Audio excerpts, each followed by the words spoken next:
What if the gods themselves were watching you, waiting for a moment of weakness to see if you could survive their twisted trials? Hercules, a man of muscle and grit, faced 12 tasks that would have made modern-day daredevils quiver in their boots.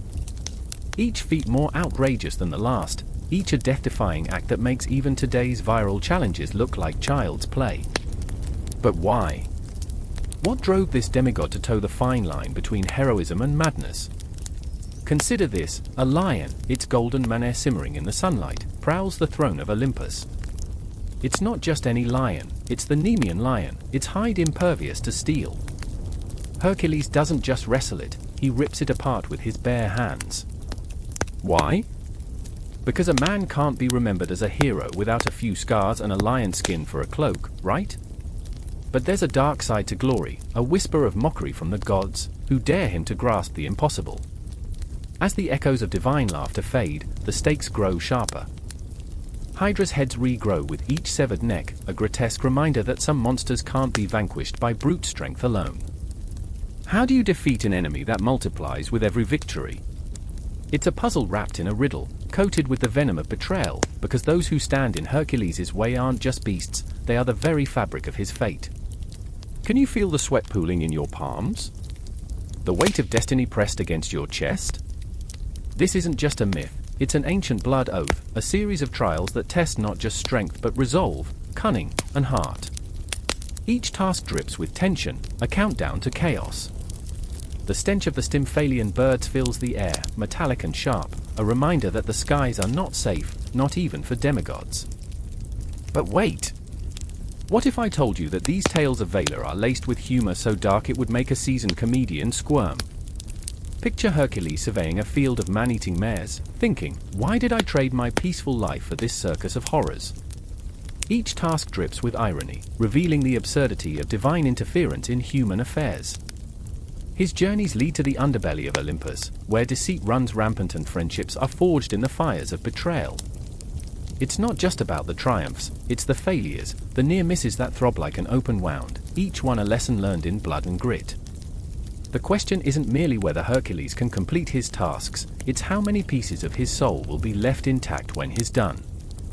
There's no safety net, no hand to catch him when he falls. The gods, amused spectators, watch with bated breath. Will he rise or become another footnote in their cosmic game? The clock ticks ominously. The stage is set. The audience waits. And you, dear reader, stand on the precipice of revelation, wondering if you're ready to face the madness that is the 12 works of Hercules. Can you handle it? I remember the silence hanging heavy in the air, a silence so thick it felt like the world was holding its breath, waiting for something monumental to snap. There, in the gloom of a flickering candlelight, Augean sat, her heart beating like a war drum in her chest. Her hands trembled as they brushed over her swollen belly, a fragile vessel swelling with life but also with dread. The shadows cast by the wavering flame danced along the walls, whispering secrets of fate. Tonight, the stars blinked, as if they were trying to warn her, trying to tell her that the cosmos was about to conspire in the most terrible, beautiful way. Augean was a woman caught in the throes of a cruel twist of fate, a victim to the whims of gods who treated mortals like playthings. She was filled with a raw, aching love that surged through her veins, a love that was as fierce as it was hopeless. In this moment, she was the embodiment of every mother's fear, every lover's anguish. Her husband, Amphitryon, a man forged in valor yet shackled by the chains of loyalty, was away, embroiled in a war that felt like a cursed tapestry woven through time. Alone, she felt the weight of her world pressing down, suffocating yet electrifying, as if the universe had put her on trial for an existence she didn't choose. And then, there was the god. Zeus, that insatiable, tempestuous force of nature, cloaked in the guise of her husband, his voice a melody that could charm the stars from the sky. The betrayal surged through her, a visceral agony that twisted in her gut. "You are mine," he had whispered, his breath warm against her ear, igniting something inside her that she had no power to extinguish. It felt like a violation wrapped in ecstasy, a paradox. She lost herself to the moment, to the intoxicating allure that came with knowing she was part of something divine, something that could shatter the very fabric of her reality. But even the most passionate flame can cast shadows, and those shadows were not just her doubts. They were a foreboding darkness that wrapped around her heart like a vice, squeezing tighter with every passing moment. She was pregnant with a child who would not just change her life but ripple through time, pulling countless souls into his saga, for better or worse. "What have I done?" she murmured to the flickering shadows, as if they might offer her solace or advice. The flame danced, mocking her desperation, her conflicting emotions swirling like a tempest. I remember the moment when the first cries of life pierced the silence like a dagger. It was a sound so raw, so primal, it felt like the universe itself was gasping. Baby Hercules entered the world, a ball of muscle and defiance, his face scrunched in indignation as though he already knew the weight of his legacy. Alcmene cradled him to her chest, and for a heartbeat, the world fell away. In that moment, love enveloped her like a warm blanket, a reprieve from the storm brewing outside. And yet, the aftertaste of betrayal lingered, a bitter reminder that this child was more than a blessing, he was a divine consequence born of chaos. But the joy was short-lived. As the cry subsided, the shadows outside her window grew longer, curling and twisting like questioning fingers probing the edges of her reality. Her heart pounded in her chest as she sensed the presence of Hera, the queen of the gods, whose jealousy was a beast that prowled unrelentingly. Little did she know, the goddess would mark her child, would weave a tapestry of trials around him.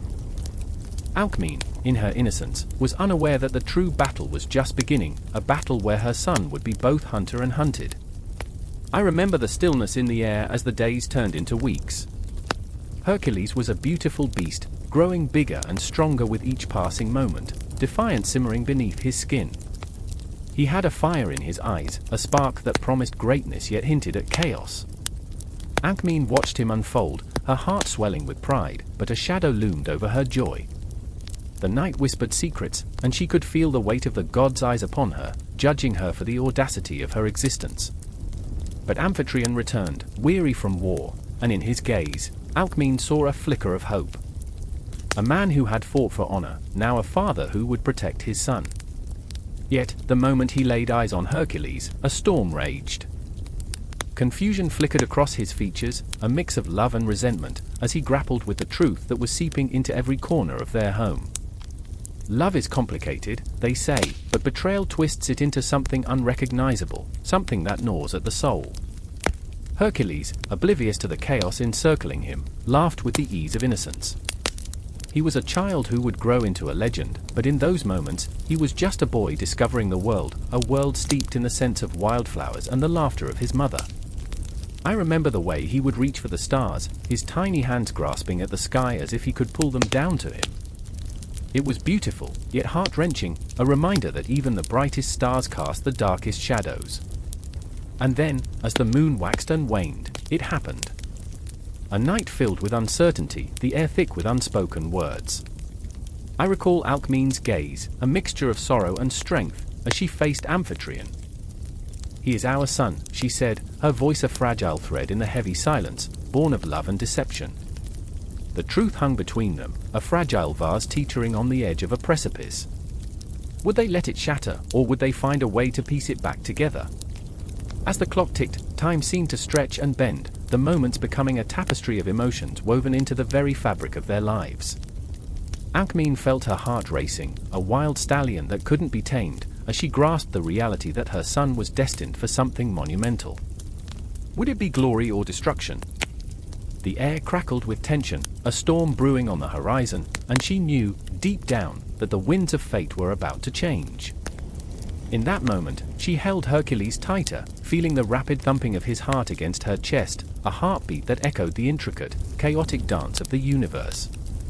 The shadows were closing in, whispering dark promises and haunting reminders.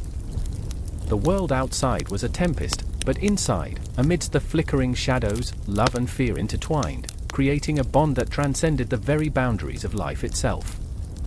This was only the beginning. The dawn of a legend woven from pain and love, betrayal and courage, as the gods themselves began to take notice. A child destined to become a hero, yet born from the depths of a heartbreaking conflict. The air was electric, and the cosmos shifted, holding its breath as Nemean wrapped her arms around the future, knowing all too well that shadows were merely the prelude to the light yet to come. The night was suffocating.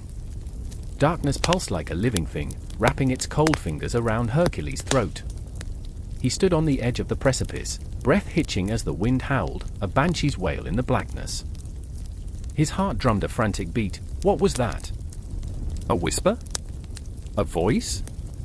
The shadows twisted, reaching, clawing, and in that moment of raw terror, he felt the weight of fate pressing down like an anvil.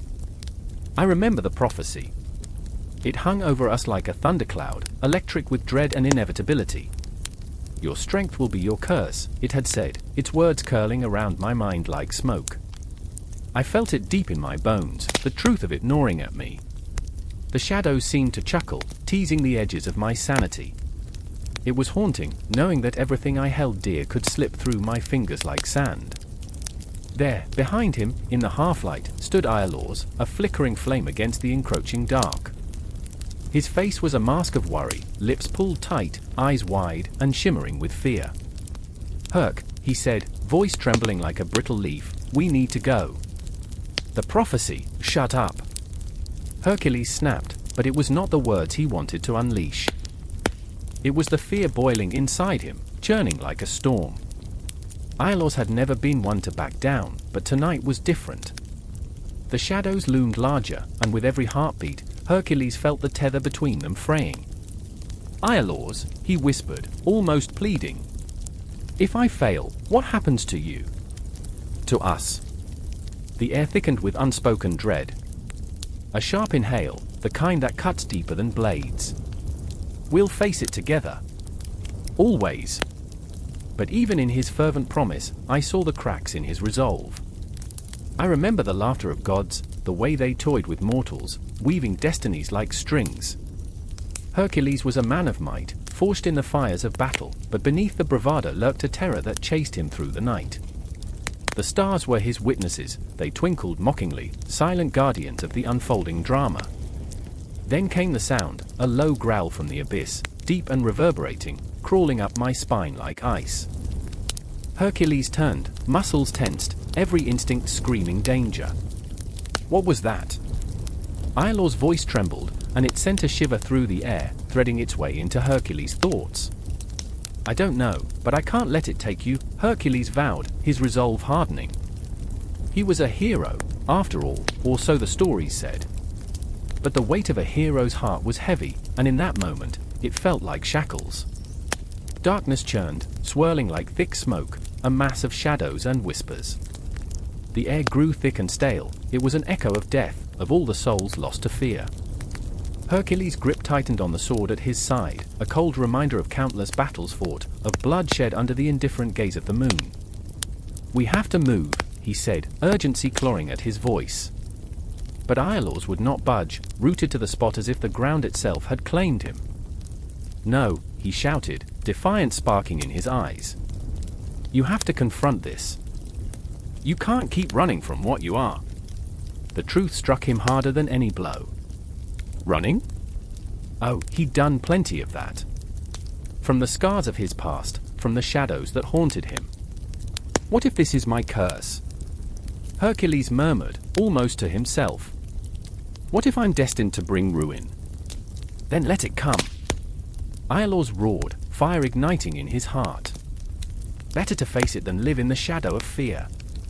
But what if facing it meant losing everything? The thought slithered through Hercules' mind, wrapping its claws around his soul. Shadows thickened, swirling with memories, faces lost and ghosts that whispered his name, a relentless chorus of regret. I remember the warmth of the sun on my skin, laughter spilling like sunlight through the cracks of despair. A fleeting memory, lost, like everything else. The shadows whispered, "You are nothing without them."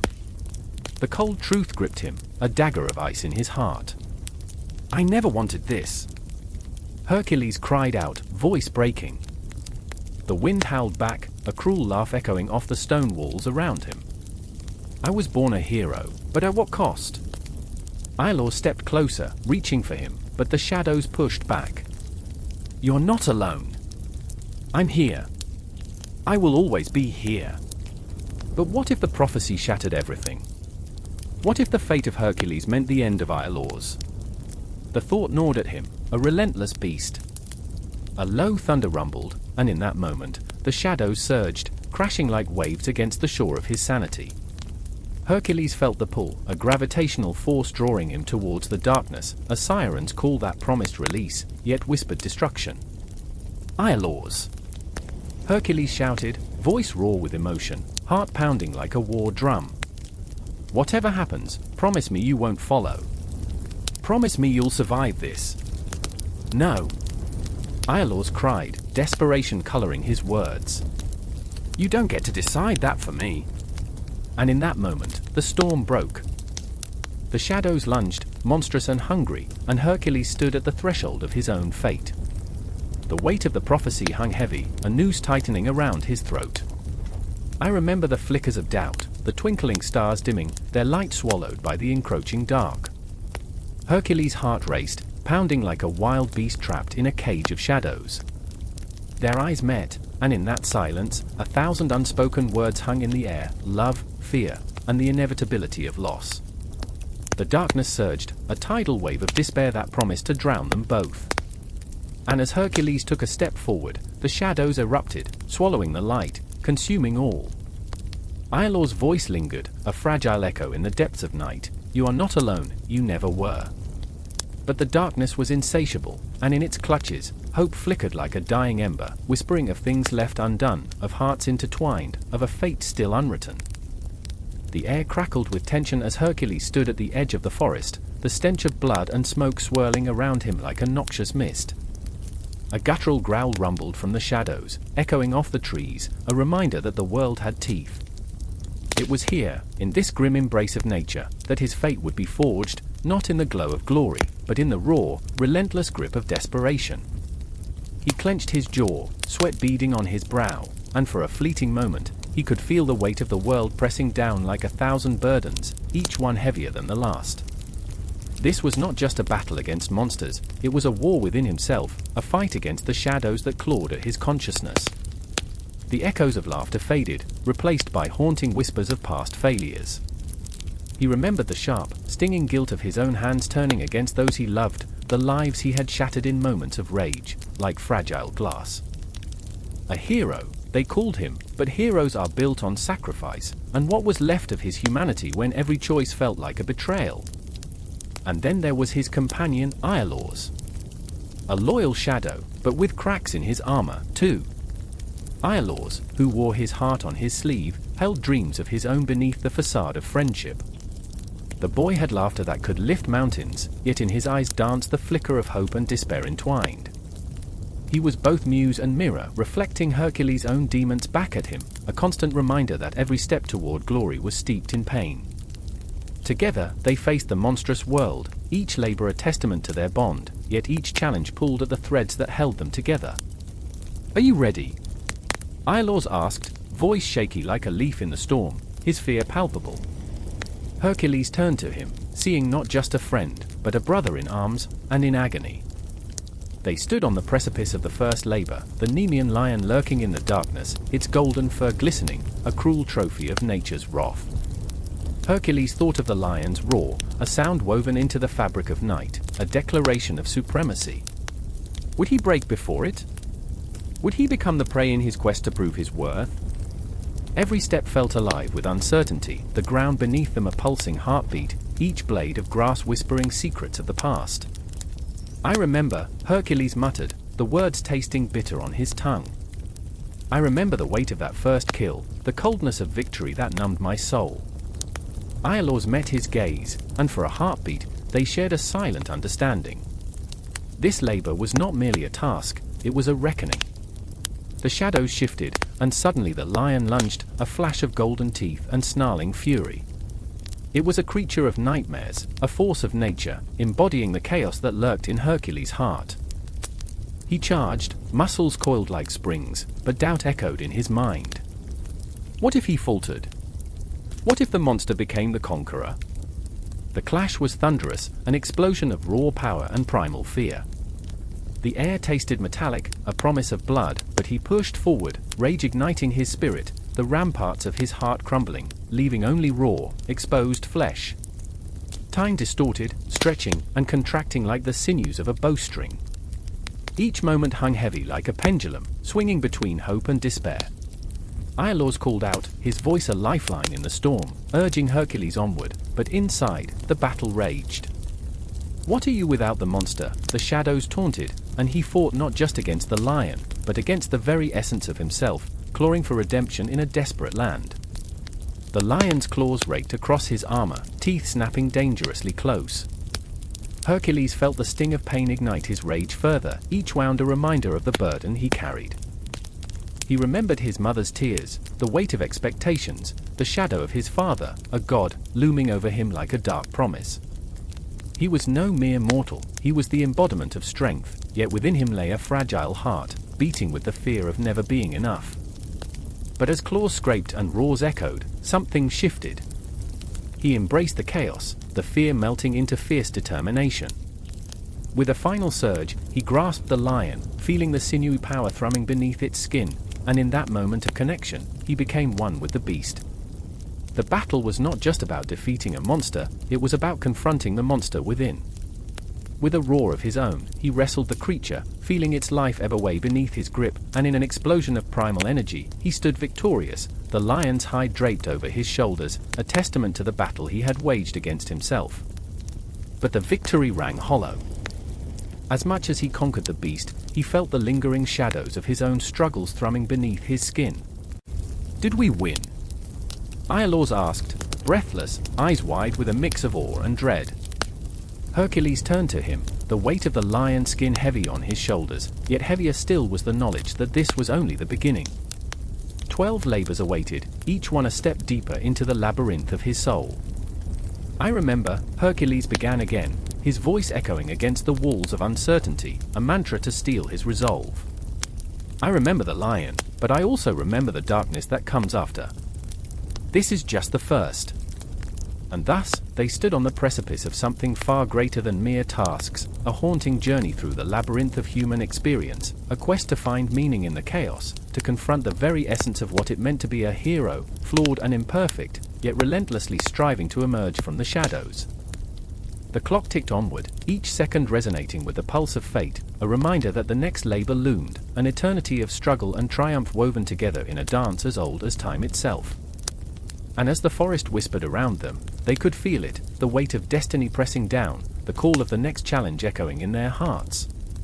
The road was dark and fraught with peril, a constant reminder that every victory would come at a price, and every step forward would unravel a thread of hope, only to weave it anew, for in the heart of every labor lay the truth, that even in the depths of darkness, there flickered a light, however faint, that urged them to keep moving. The moon hung heavy in the sky, a ghostly lantern casting cold silver across the rugged terrain. I could hear the rustle of leaves, a whisper, a tease, each sound curling around me like a predator stalking its prey. The air was thick with the scent of damp earth and something more sinister, something feral that made the hairs on my arms prickle. I was not alone. I was never alone. There was a shadow moving just beyond the trees, large, hulking, and alive. My heart pounded like a war drum in my chest, each beat a reminder of the impending doom. A brush of fur, soft as a lover's touch but laced with the promise of violence. The Nemean lion, they called it a beast of legend, a creature that had haunted the nightmares of men. And here I was, tethered to my own fear, my breath shallow and uneven. Heracles stood beside me, a mountain of muscle encased in the armor of desperation. I could see it in his eyes, the flicker of doubt that threatened to consume him, a cold fire burning deep. "You can't be afraid," he murmured, though I could sense that he was trying to convince himself more than me. Fear dripped from his voice, staining the ground. "Fear will kill you." I remembered my own battles, the ones fought in the silence of my heart. I remembered the times I had stood before my own demons, those moments when the weight of existence felt like an anchor pulling me under. But this was different. This was flesh and teeth and claws, a living nightmare taking form in the moonlight. There was also Iolaus, a flickering spark of confidence among the shadows. He was the kind of friend you needed when every breath felt like a prayer for survival. His laughter was a salve against the terror, though it trembled on the edge of hysteria. "You know, they say lions are just big cats." He grinned, but the way his eyes flitted to the trees told me he was far from convinced. "Yeah, big cats that eat people," I shot back, forcing a chuckle that felt more like a scream trapped in my throat. And then the silence shattered. A roar, brutal and primal, erupted from the depths of the forest.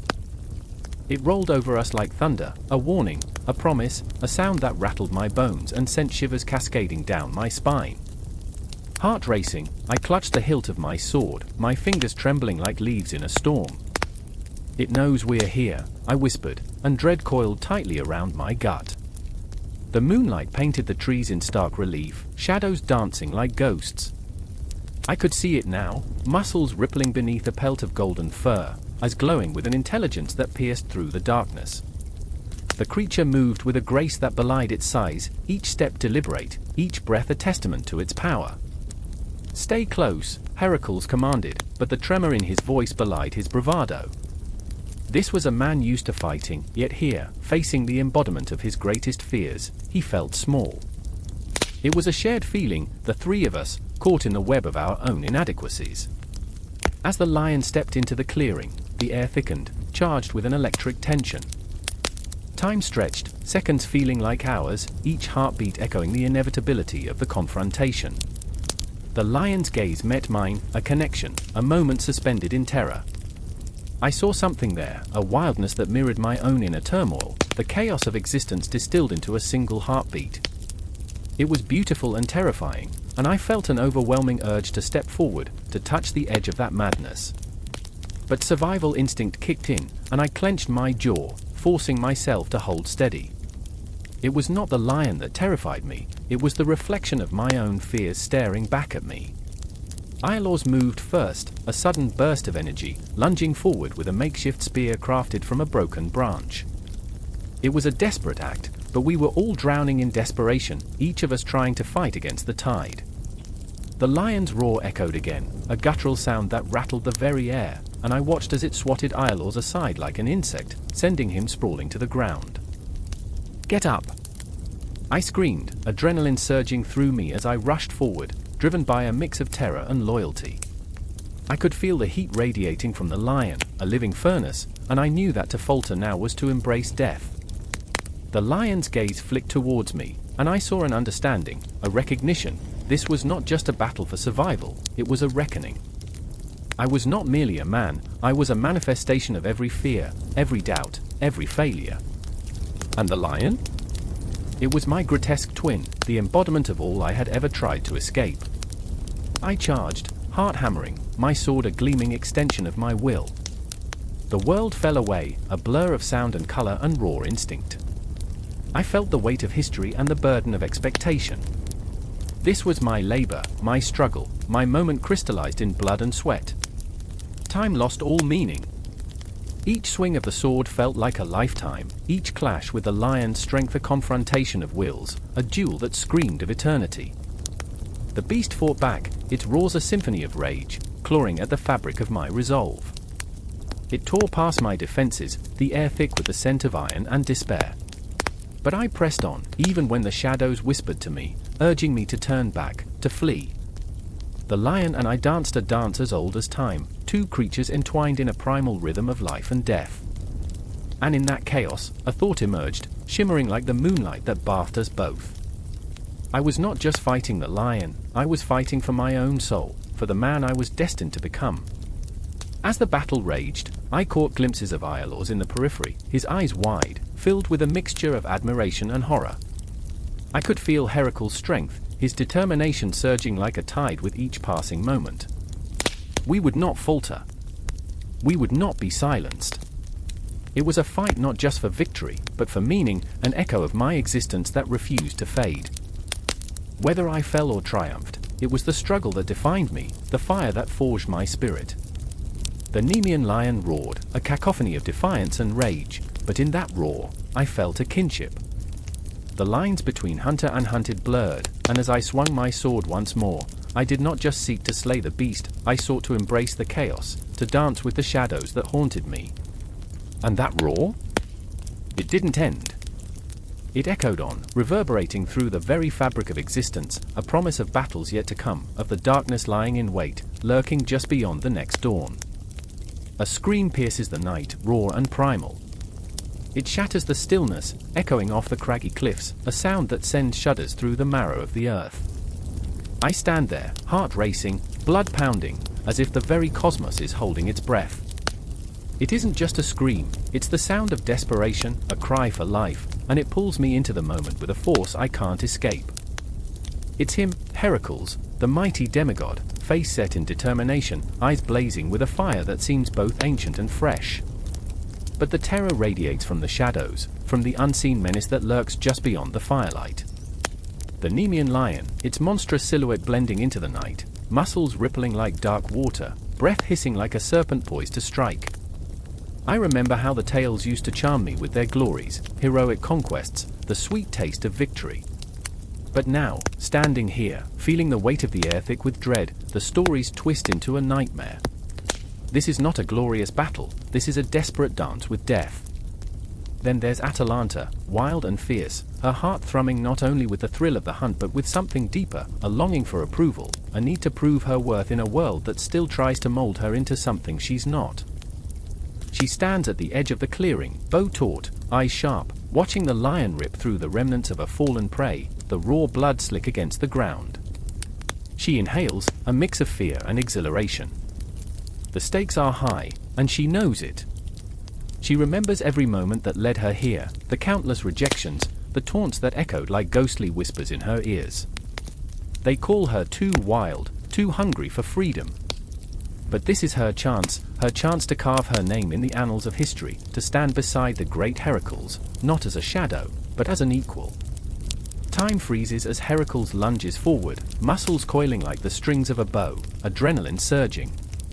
I feel the pulse of the night, the rhythm of his heart mirrored in the cadence of the stars above, blinking like distant eyes.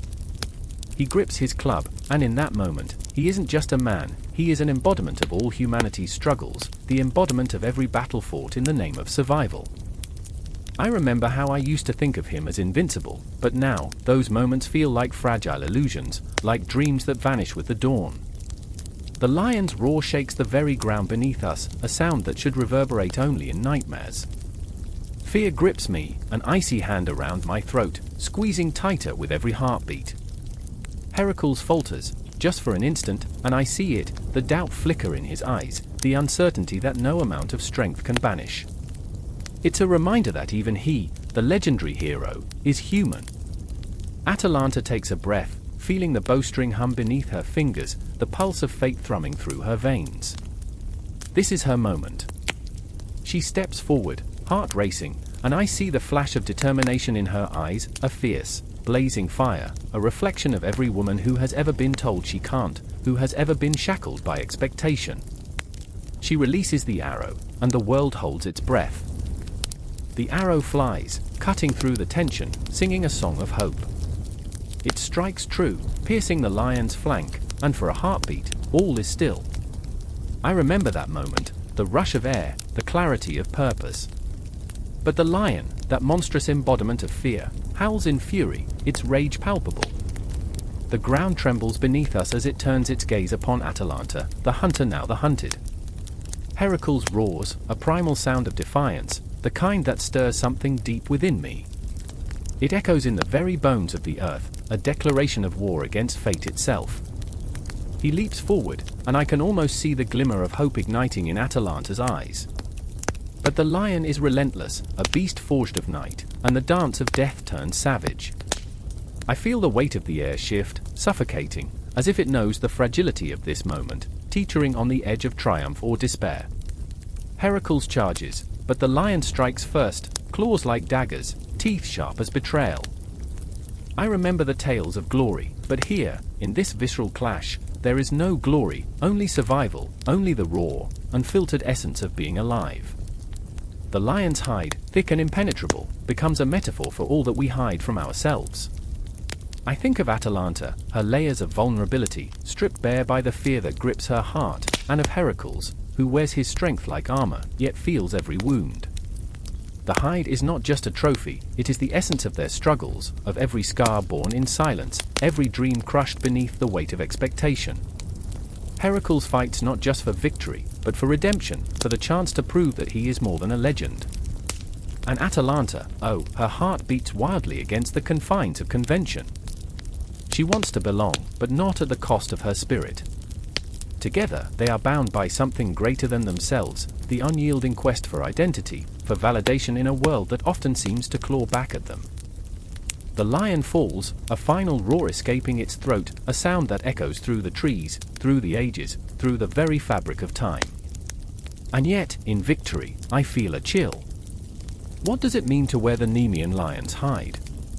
It's not just a mantle of triumph, it's a haunting reminder of what they've faced, of the darkness that clings to their souls like a shroud.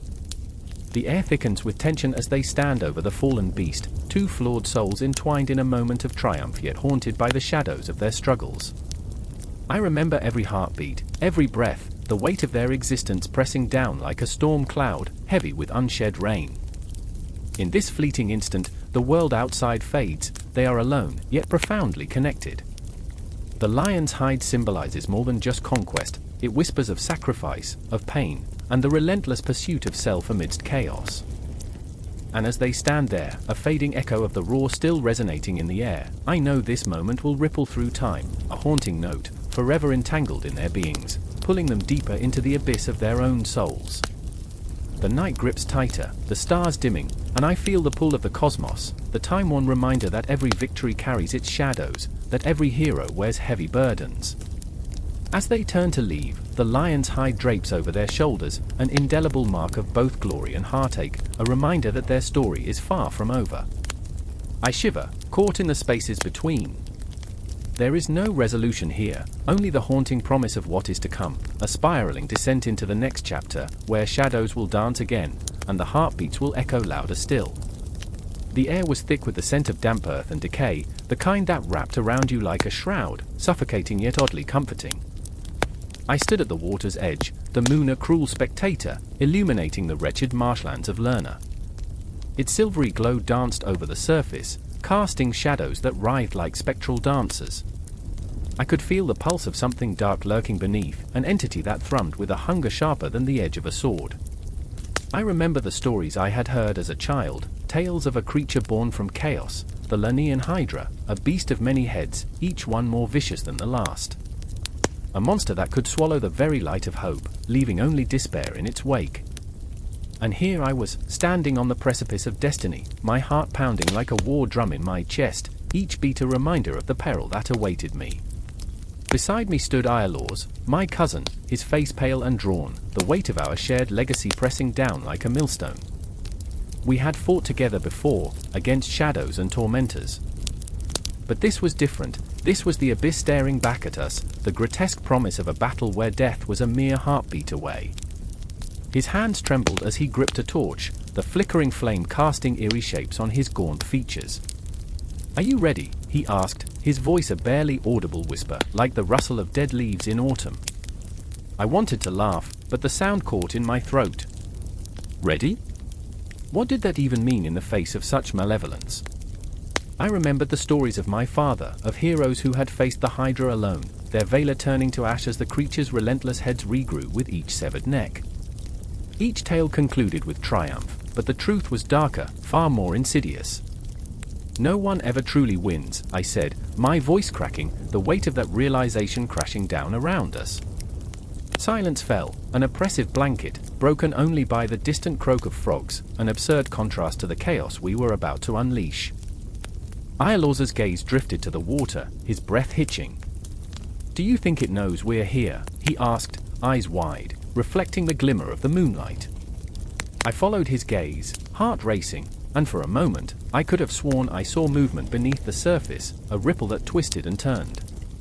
Something was there, something ancient and hungry. With a deep breath that felt like inhaling fire, I took a step forward, my heart a drum echoing in my ears. My sword, a gift from heroes past, gleamed in the moonlight, a beacon of my own fragile courage. Each step felt heavier, the mud sucking at my feet, dragging me down into the depths of uncertainty. I remembered my mother's voice, soft yet firm, you are made of starlight, sun. Shine when the darkness comes. But what if the darkness was stronger than the light I carried? As we approached the marsh's heart, the ground trembled, a low rumble that resonated through the air like a warning bell. And then, it came, the Hydra. Heads emerged one by one, grotesque and terrifying in their beauty, each jaw snapping, hissing, a cacophony of rage and hunger. My breath caught in my throat. The creature was a living nightmare, a beast that defied nature, an embodiment of chaos itself. It lunged at us, a blur of scales and teeth, and I barely had time to react.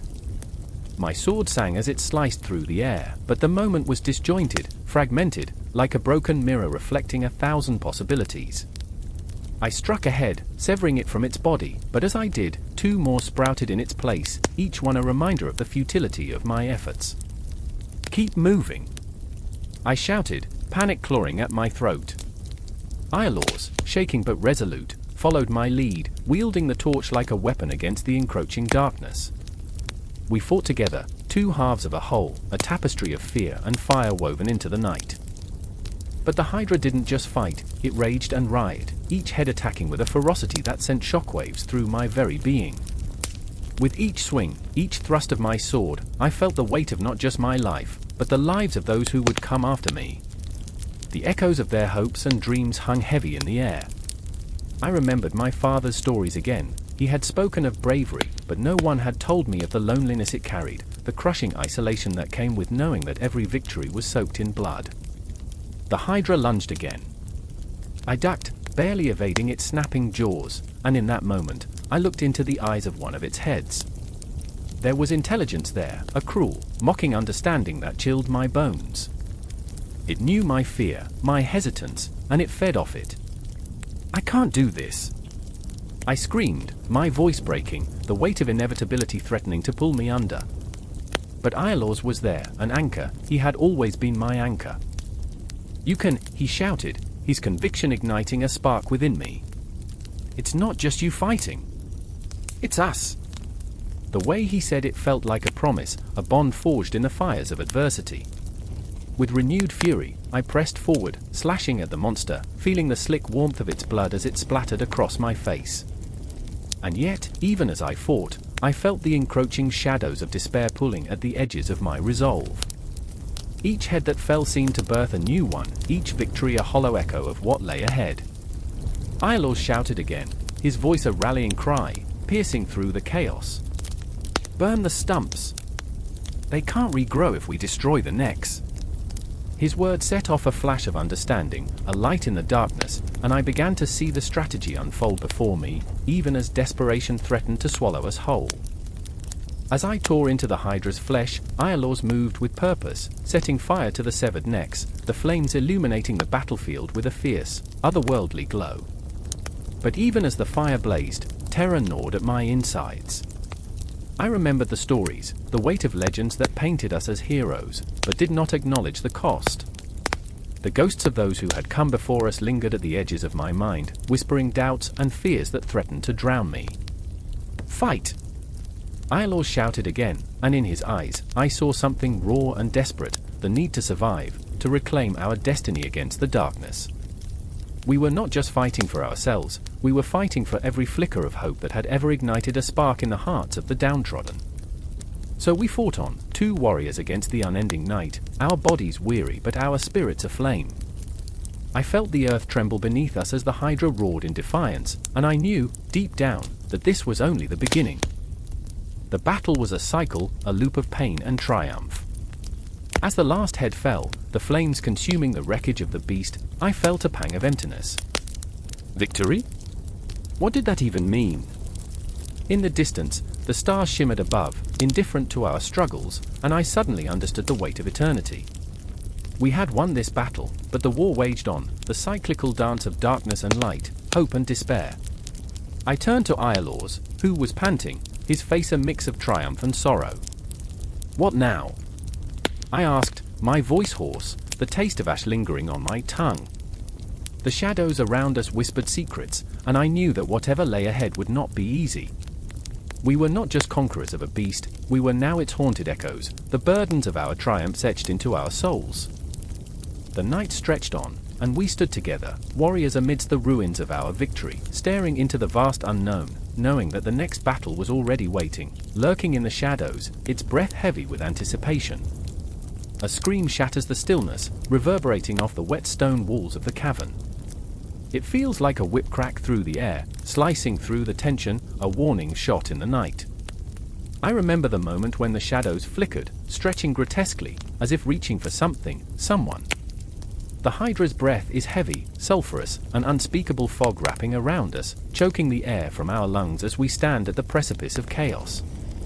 Standing beside me, Myra trembles, her hand, icy and clammy, clutches my arm like it's the only tether to reality.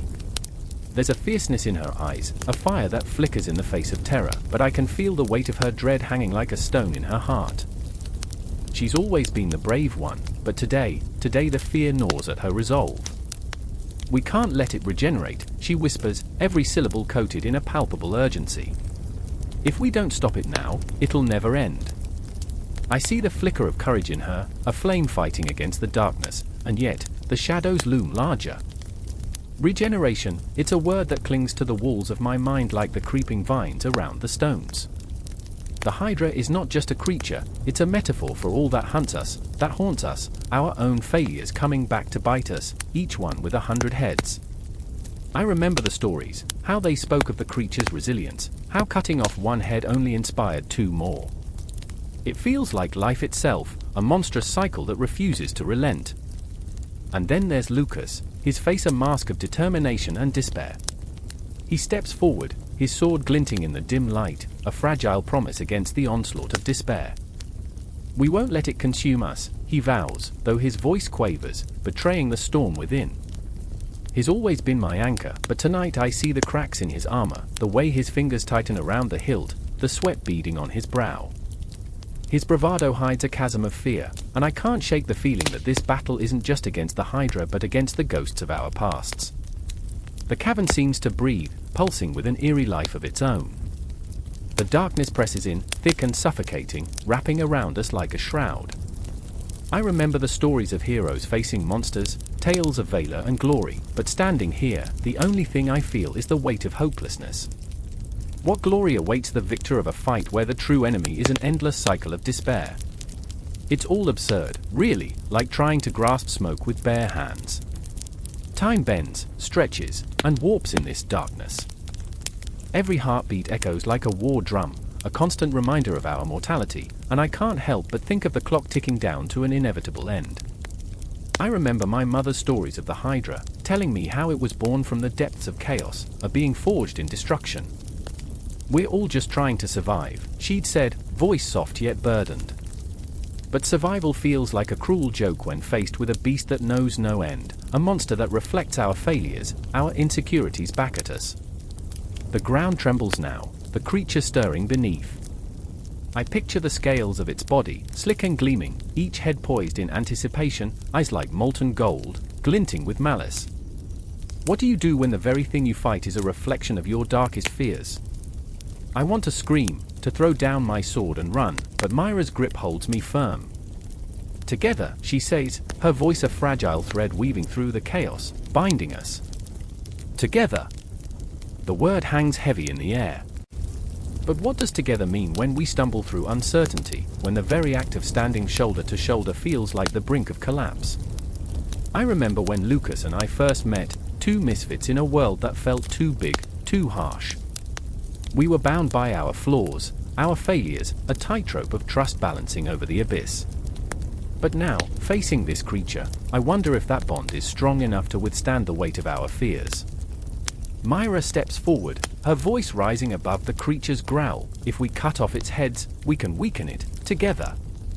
A battle cry, fierce yet laced with a tremor of doubt. But it's something, a spark against the encroaching dark. I see Lucas nod, his determination flickering like a candle against a gale. On 3, he says, voice steadier than I feel. 1, 2, the world holds its breath.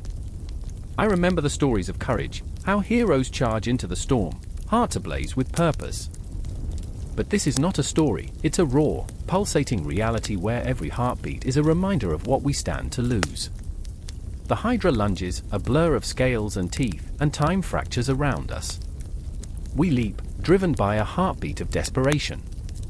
The roar of the creature reverberates, mixing with the chaos of our own fears. I feel the rush of adrenaline, the intoxicating blend of fear and resolve, a primal dance of survival. I remember the moments that have shaped us, each battle, each sacrifice, a testament to our fragility. But as we strike, I realize that every cut, every blow, is a reminder of the cycle we can never escape. The heads fall, one by one, but the horror is only beginning. For each severed head, I feel the weight of our own unresolved pasts clawing to the surface. It's a macabre dance, a reminder that for every victory, there's an echo, a whisper of what lies beneath. The Hydra's regenerative power isn't just in its flesh, it's in the dark recesses of our minds, the fears we've buried deep, each one rising anew. And as the cavern fills with the cries of battle and the stench of despair, I feel the boundaries of reality blur. Shadows twist and tighten around us, binding us in an invisible grasp, and I know we're not just fighting for our lives, we're fighting for the freedom to break this cycle. The night stretches infinitely, a canvas painted with our struggles, a testament to our shared humanity. I remember the faces of those who came before us, those who fell to this very darkness. Their screams reverberate in my mind, a haunting symphony that pushes me forward. We cannot falter. We cannot yield. Not now, not ever. As the Hydra thrashes in rage, I realize this will never truly end, it will only transform, and in that transformation lies our deepest struggle, the challenge of facing not just the monster before us, but the ones within.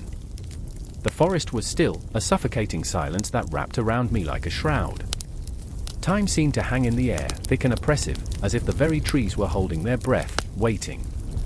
The moonlight filtered through the leaves, bathing everything in ghostly silver, but it couldn't mask the shadow that loomed in my heart. I remember the moment, my heart racing, my breath shallow, as I stepped deeper into the realm of the Ceryneian Hind. A creature of myth and desperation, she was said to be as swift as the wind, her golden antlers glinting like the sun itself. She moved through the twilight like a whisper, a flicker of light in a world drowning in darkness. And I, Heracles, a man of flesh and bone, bound by the weight of my own failures, was tasked with capturing this ethereal being. The impossible burden sat heavy upon my shoulders, each step a reminder of my inadequacy. I could hear it then, a rustle, a snap of twigs underfoot, and the heartbeat of the forest quickened. My pulse mirrored it, a syncopated rhythm of dread and desire. I wanted to be the hero, the conqueror of beasts, but the truth gnawed at me. Could I catch something so pure, so wild? The thought cut deeper than a blade, the bitter taste of fear pooling in the back of my throat. And then there was Atalanta, a name that sent shivers down my spine. She was a hunter, fierce and untamed, her spirit as wild as the creature I sought. I remember the fire in her eyes, the way she moved through the underbrush, a predator on the prowl. She challenged me, not just in strength but in spirit. I could see the conflict in her, she admired the hind, revered her, yet the thrill of the hunt burned in her veins. We were bound by the same fate, but our desires danced on opposite sides of a thin line. Heracles, you're a fool, Atalanta had said, her voice cutting through the silence like a blade. You think you can cage beauty? You think you can conquer the wild? Her words were laced with a mixture of scorn and something deeper, an echo of a shared longing, perhaps. I could see it in the way her fingers brushed against the air, as if she could grasp the essence of freedom itself. But I was desperate. The stakes were laid bare before me, capture the hind, restore my honor, or be consumed by the shadows of failure. The forest held its breath, a stage set for a confrontation between man and myth. I could feel the weight of destiny pressing down, an invisible force urging me forward as if the earth itself was conspiring against me. I stumbled upon the clearing, a chaotic symphony of wildflowers and moonlight. And there she was, the Ceryneian hind, her coat shimmering like liquid gold, her eyes the deep pools of ancient wisdom. In that moment, time itself seemed to unravel. I was not merely a man, I was the embodiment of every soul that had ever chased a dream, every heart that had ever longed for the unattainable. I remember the chase, how it began as a desperate sprint and morphed into something ethereal. The world blurred around me, the trees morphed into shadows, the air thick with the scent of damp earth and wild jasmine. My heart thundered like a war drum, echoing through the silence of the night.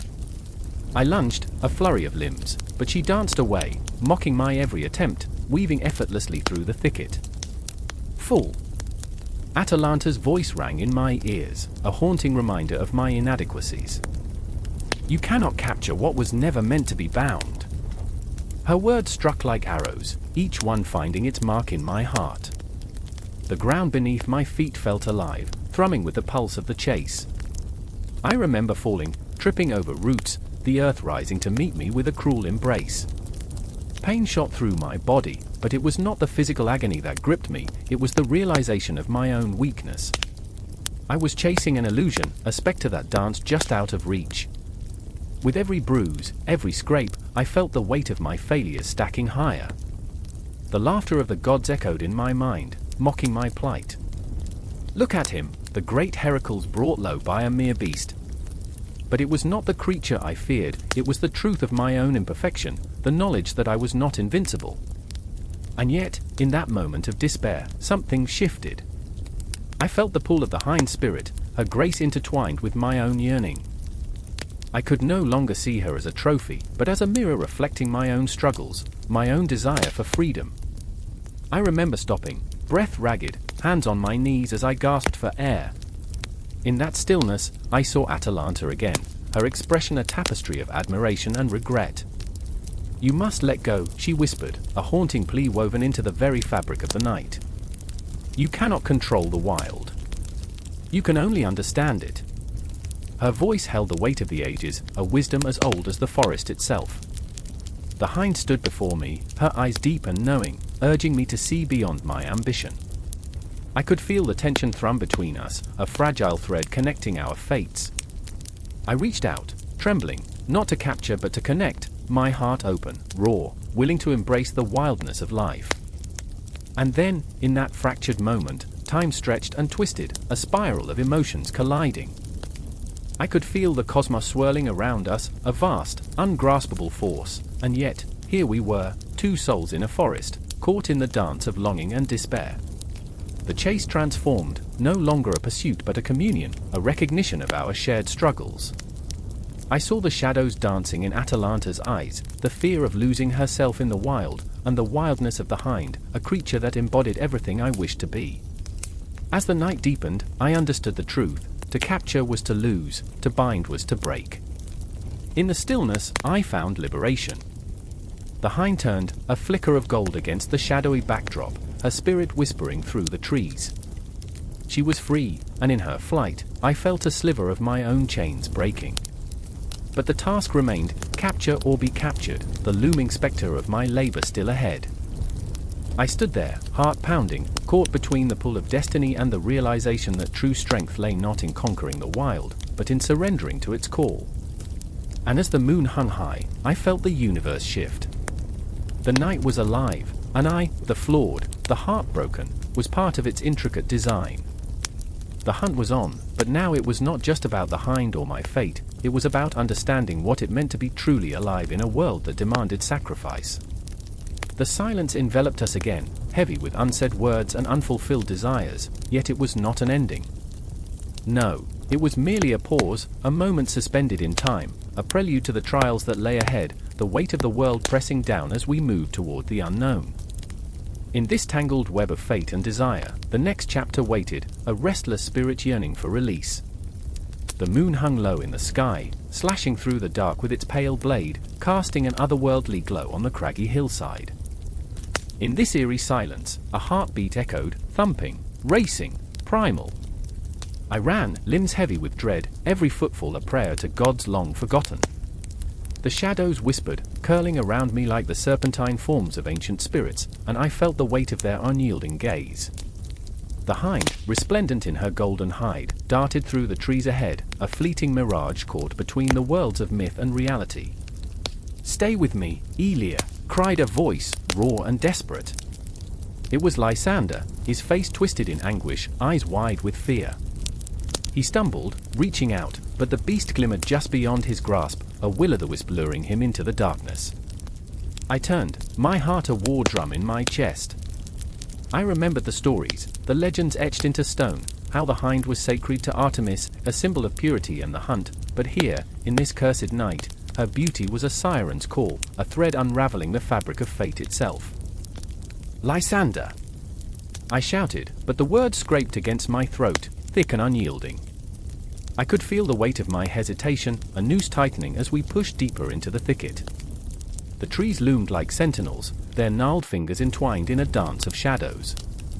I caught glimpses of the hind's glimmering fur, each flash igniting a flicker of hope, but dread clawed at my insides. This hunt was no mere chase, it was a reckoning, a collision of desires and fears. Lysander's breath came in ragged gasps, his desperation palpable. What if she leads us to death? The question hung between us, heavy as iron shackles. He was a scholar of the old tales, every lesson a link in the chain that bound him to this cursed hunt. Yet, beneath his armor of knowledge, I saw a boy lost in the labyrinth of his own creation, the reality of the hind's significance looming larger than any ancient scroll. I remember, I whispered, the stories of those who chased her, of the madness that followed. My heart sank as I recalled the fates of those who pursued the elusive creature. Some became hunters, consumed by their thirst for glory, others, tragic figures, lost to the wild embrace of the forest. But still, the desire clawed at me, an insatiable hunger to capture what was never meant to be tamed. The hind danced just beyond our reach, a flicker of moonlight on velvet shadows, and I felt the pull of her beauty, a call to something deep within. It was an ache that transcended the night, a longing that twisted in my gut. Could we possess something so sacred, or would it consume us whole? I turned to Lysander, his face now a canvas of conflict, painted with the hues of fear and yearning. Are we chasing glory, or are we trying to escape?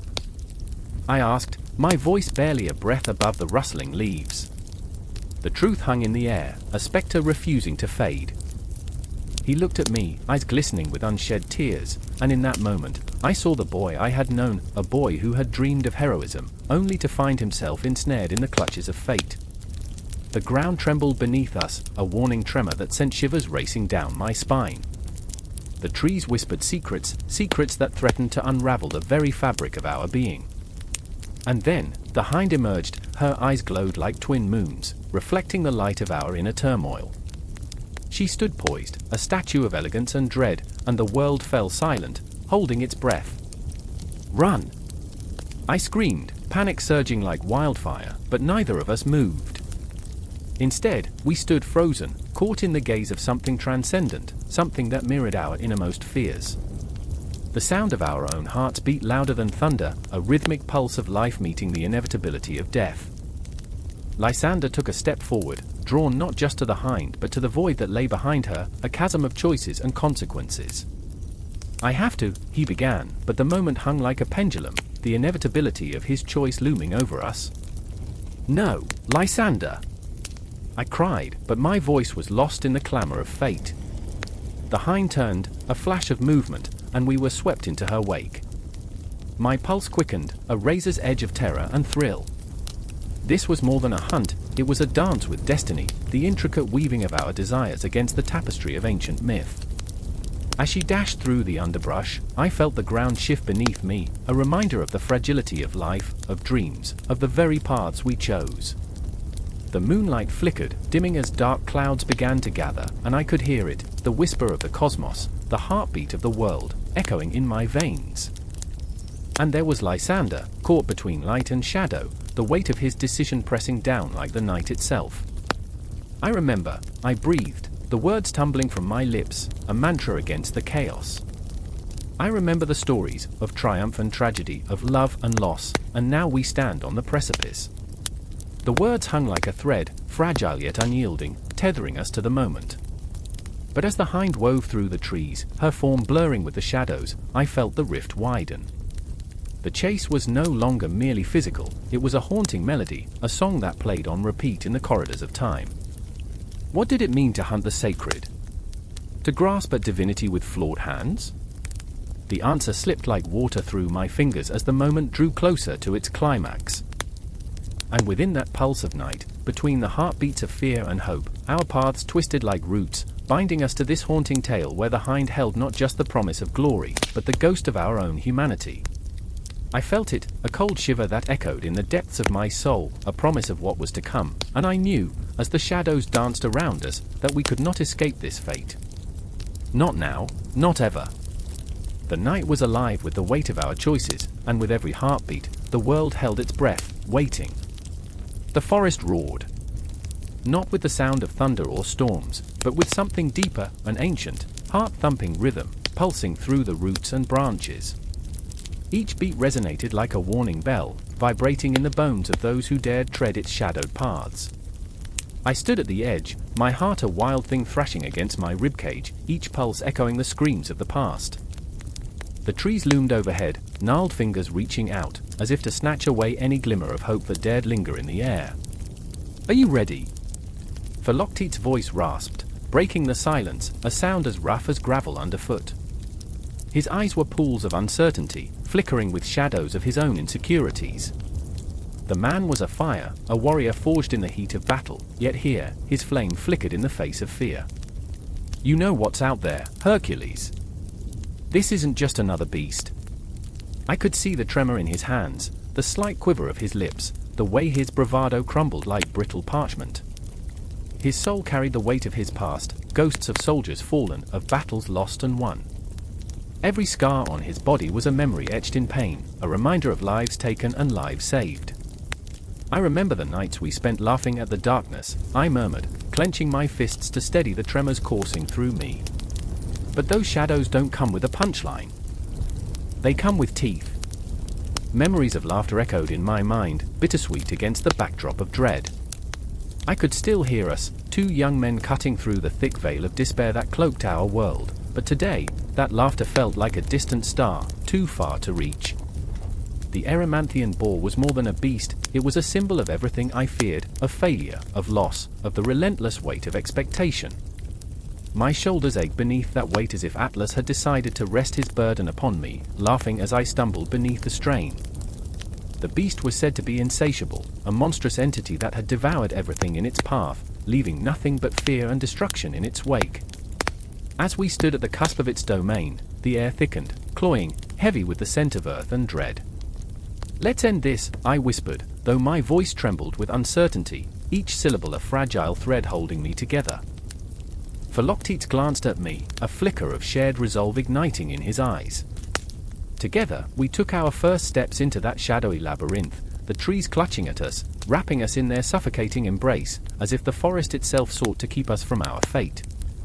Every sound, each rustle of leaves, every snap of twigs, echoed like a drumbeat of doom. I could almost hear the beast breathing, a low, guttural sound that set my teeth on edge. It was a reminder that I was not merely hunting, I was being hunted. The forest closed in, a living entity that thrived on fear, feeding off the tension that called in my gut. I tried to remember the stories of the brave heroes who had faced this creature, but their triumphs felt like echoes of a forgotten song, drowned in the cacophony of my own rising panic. As we moved deeper into the woods, shadows danced in the twilight, twisting into grotesque shapes. I caught glimpses of movement, a flash of fur, a glint of tusks, enough to send chills racing down my spine. Philoctetes moved beside me, his presence a flickering flame against the encroaching darkness. "Stay close," he muttered, though I sensed the tremors beneath his bravado.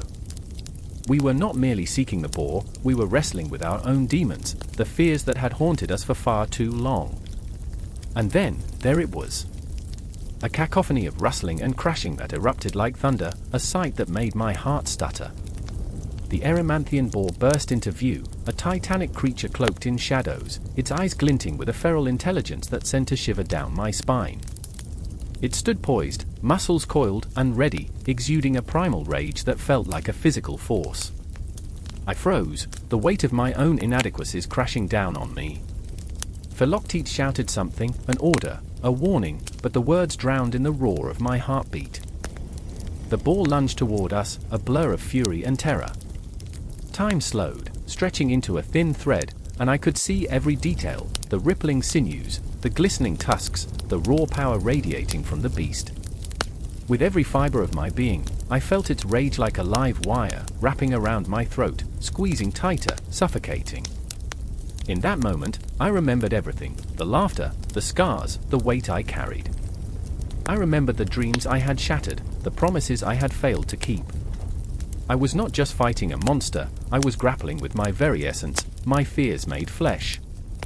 My body moved before my mind could catch up, instinct taking over as I drew my bowstring taut, the arrow trembling in my hands, reflecting the turmoil swirling within. I loosed it, my breath hitching in my throat, and watched as it soared, fleeting hope spiraling through the air. But the boar was quick, a living embodiment of chaos, and it sidestepped with a grace that defied its size. Philoctetes charged, a warrior's roar bursting from his lips, and I felt the primal urge to follow, to join the fray. We surged forward together, two flawed souls, battling both the beast and the darkness deep within. As the clash erupted, I realized that we were not alone in this fight, our struggles intertwined, forging an unbreakable bond in the crucible of fear. The forest echoed with the sounds of battle, the clash of flesh, the growls, the snarls. Each moment stretched into infinity, a beautiful, horrifying dance of survival. Fear gave way to rage, to determination, as I fought not just for myself but for Philoctetes, for all the dreams we had once shared, for every fear we had faced together. The boar charged again, and in that fleeting moment, I saw the reflection of my own battle, the rage, the fear, the heartbreak. There were no villains or heroes here, only two lost souls struggling against the tide. And as the forest swallowed our screams, I realized we were part of something greater, a cycle of life and death, of fear and courage, of monsters and men. The night was far from over, and the echoes of our struggle would linger long after the beast fell. The confrontation was just beginning, and we would not face it alone. The air was thick, electric, a taut line stretched in the tense silence before the storm. I stood among the trees, the twisted roots curling like the gnarled fingers of the dead, shadows looming, whispering secrets of the past. Sweat dripped down my brow, blending with the dirt and blood beneath my fingernails. The ground pulsed beneath my feet as if it too held its breath, waiting for something, a clash, a revelation, an end. I remember when Hercules first entered this sullen glade, a titan of might, muscles that could crush boulders, but even then, the weight of his burden shadowed him. There was a storm brewing in his heart, a tempest forged in the fires of regret and recklessness. The centaurs were gathering, their hooves thundering like a war drum, echoing the conflict that churned within me. They were not mere creatures of myth, they were reflections of the chaos that thrummed in the veins of every warrior, every desperate soul. I could almost taste the iron tang of their rage and fear, the potent mix of mortality and pride. And then there was Pholus, noble in his own way yet flawed, a centaur who sought peace but carried the scars of war etched deep into his spirit.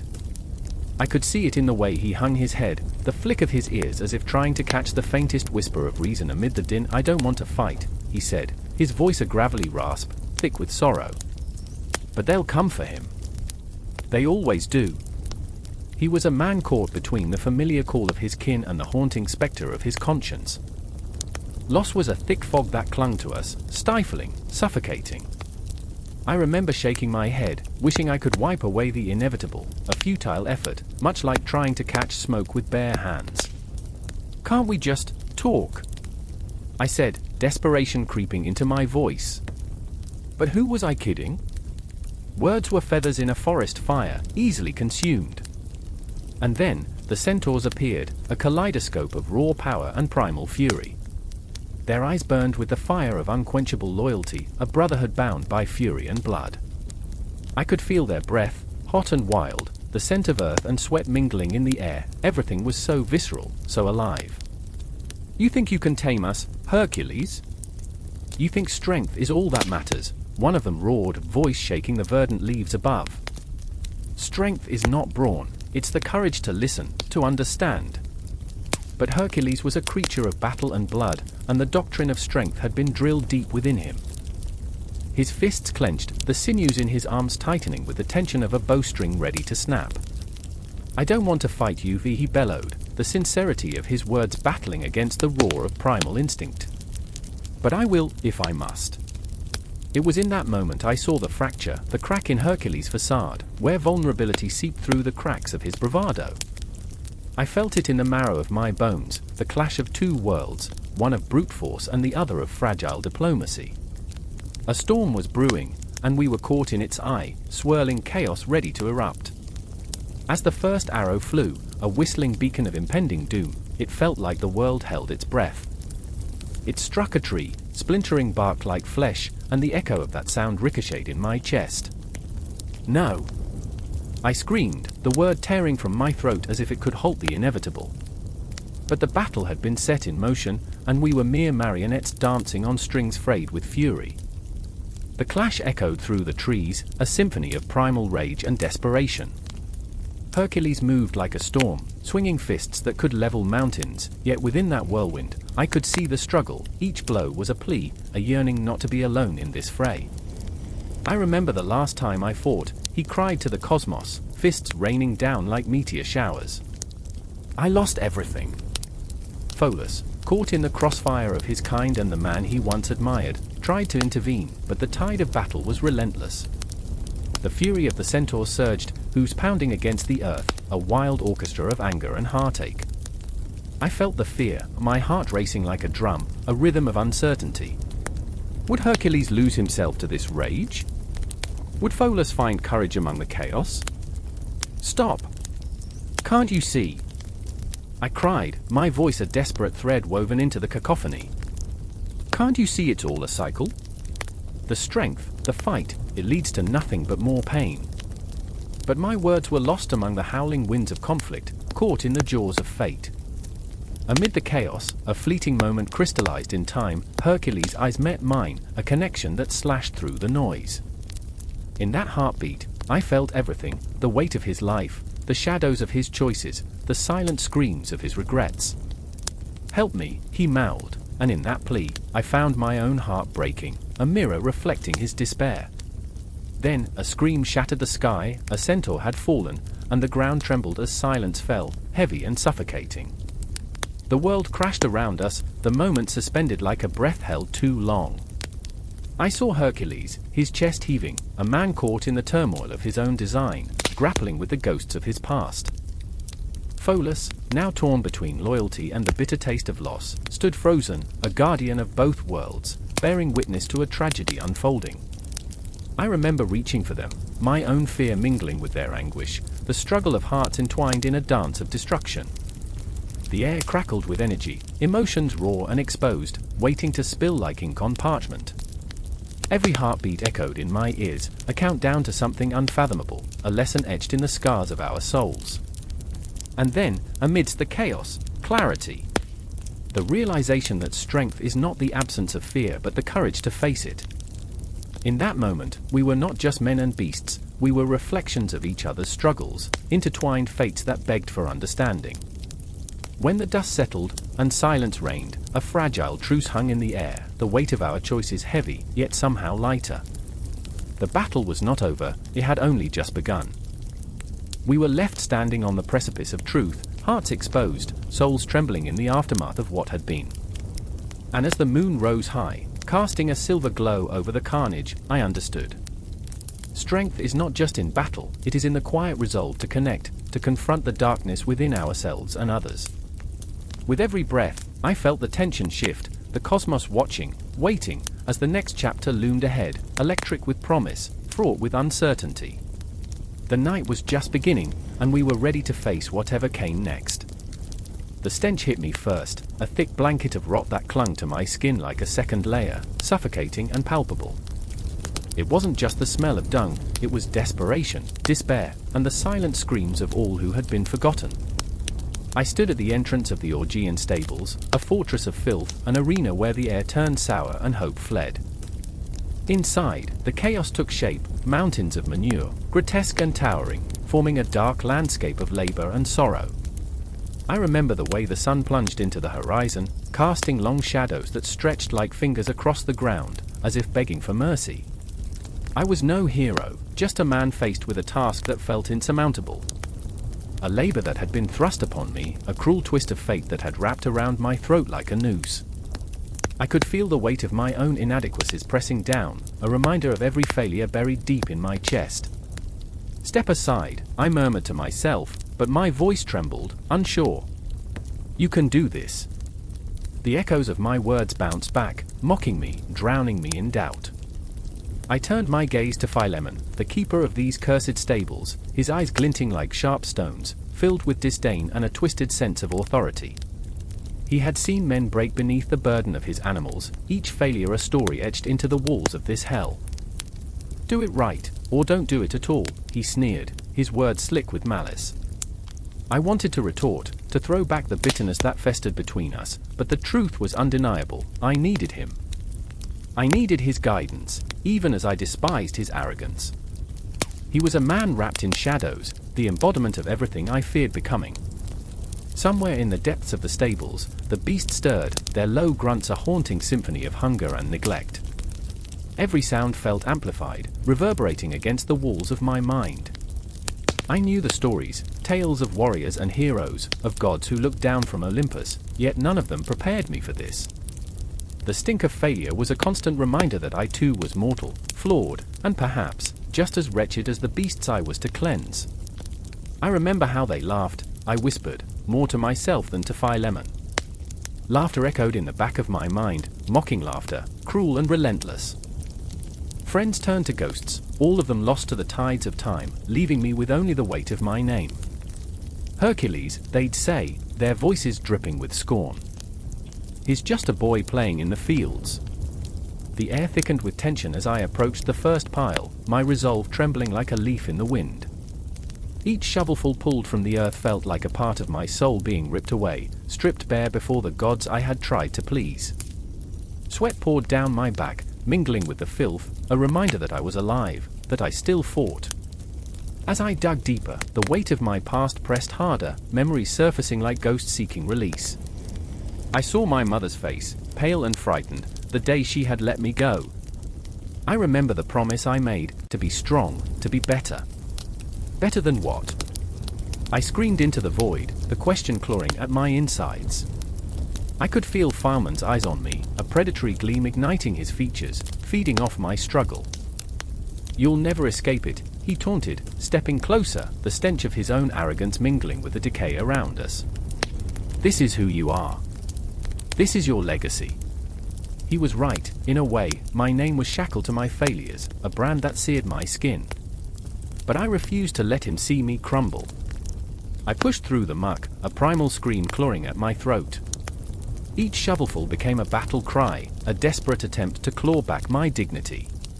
The stables were alive, a monstrous beast that roared with every scrape of my shovel. I lost myself in the rhythm, the tempo rising like a storm. The air crackled with energy, sharp with adrenaline. I was no longer just Hercules, the son of a god. I was a man fighting for his soul, fighting for every breath, every heartbeat that whispered of tomorrow. But even as I fought, I caught sight of the shadows lurking at the corners of my vision.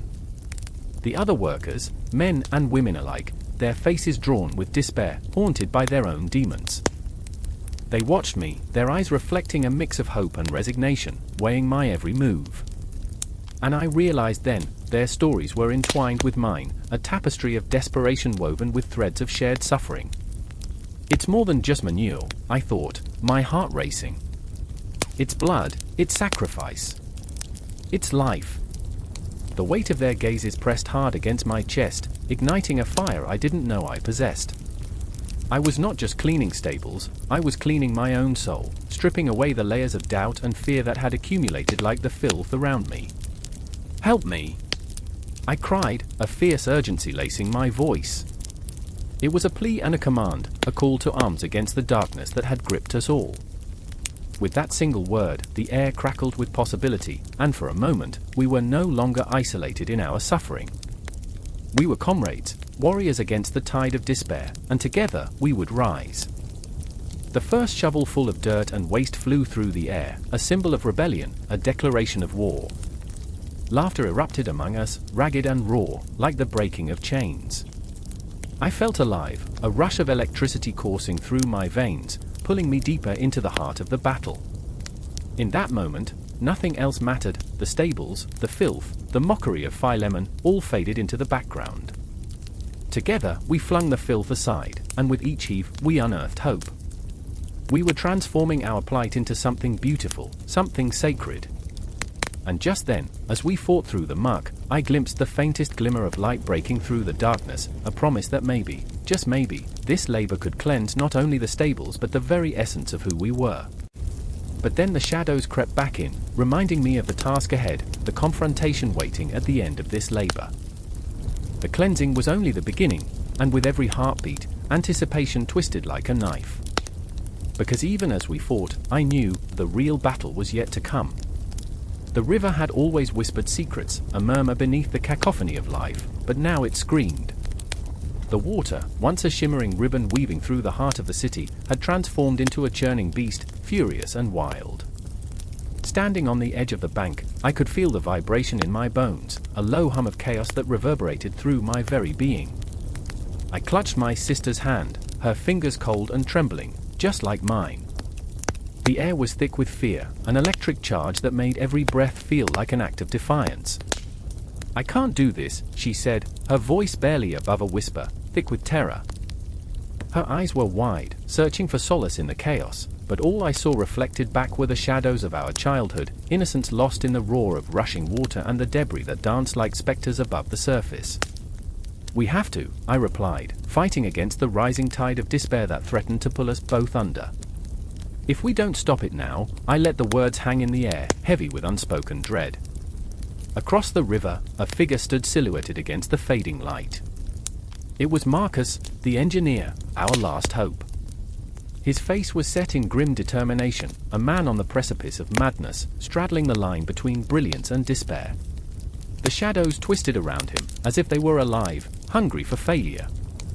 I remembered the stories of his youth, the boy who built bridges from nothing, who dreamed of making the world a better place, and now he was tasked with a nightmare. "Do you trust him?" My sister's voice shattered my thoughts, brittle and sharp. I could see the doubt in her eyes, mirroring my own. The river was a monster, but Marcus was a man, flawed and fragile. I thought of the times he'd stumbled over his own brilliance, his inventions failing like old soldiers. I remembered the way he had laughed it off, the self-deprecating humor that seemed to cloak his insecurities. But beneath that laughter lay a heart that beat just as fiercely as the river's current. "I remember," I said, gripping her hand tighter, "when he told us he could turn the tide. That was before it became this." I gestured wildly at the chaos, the debris-laden waters that threatened to swallow everything we once knew whole. "We have to believe in him. In us."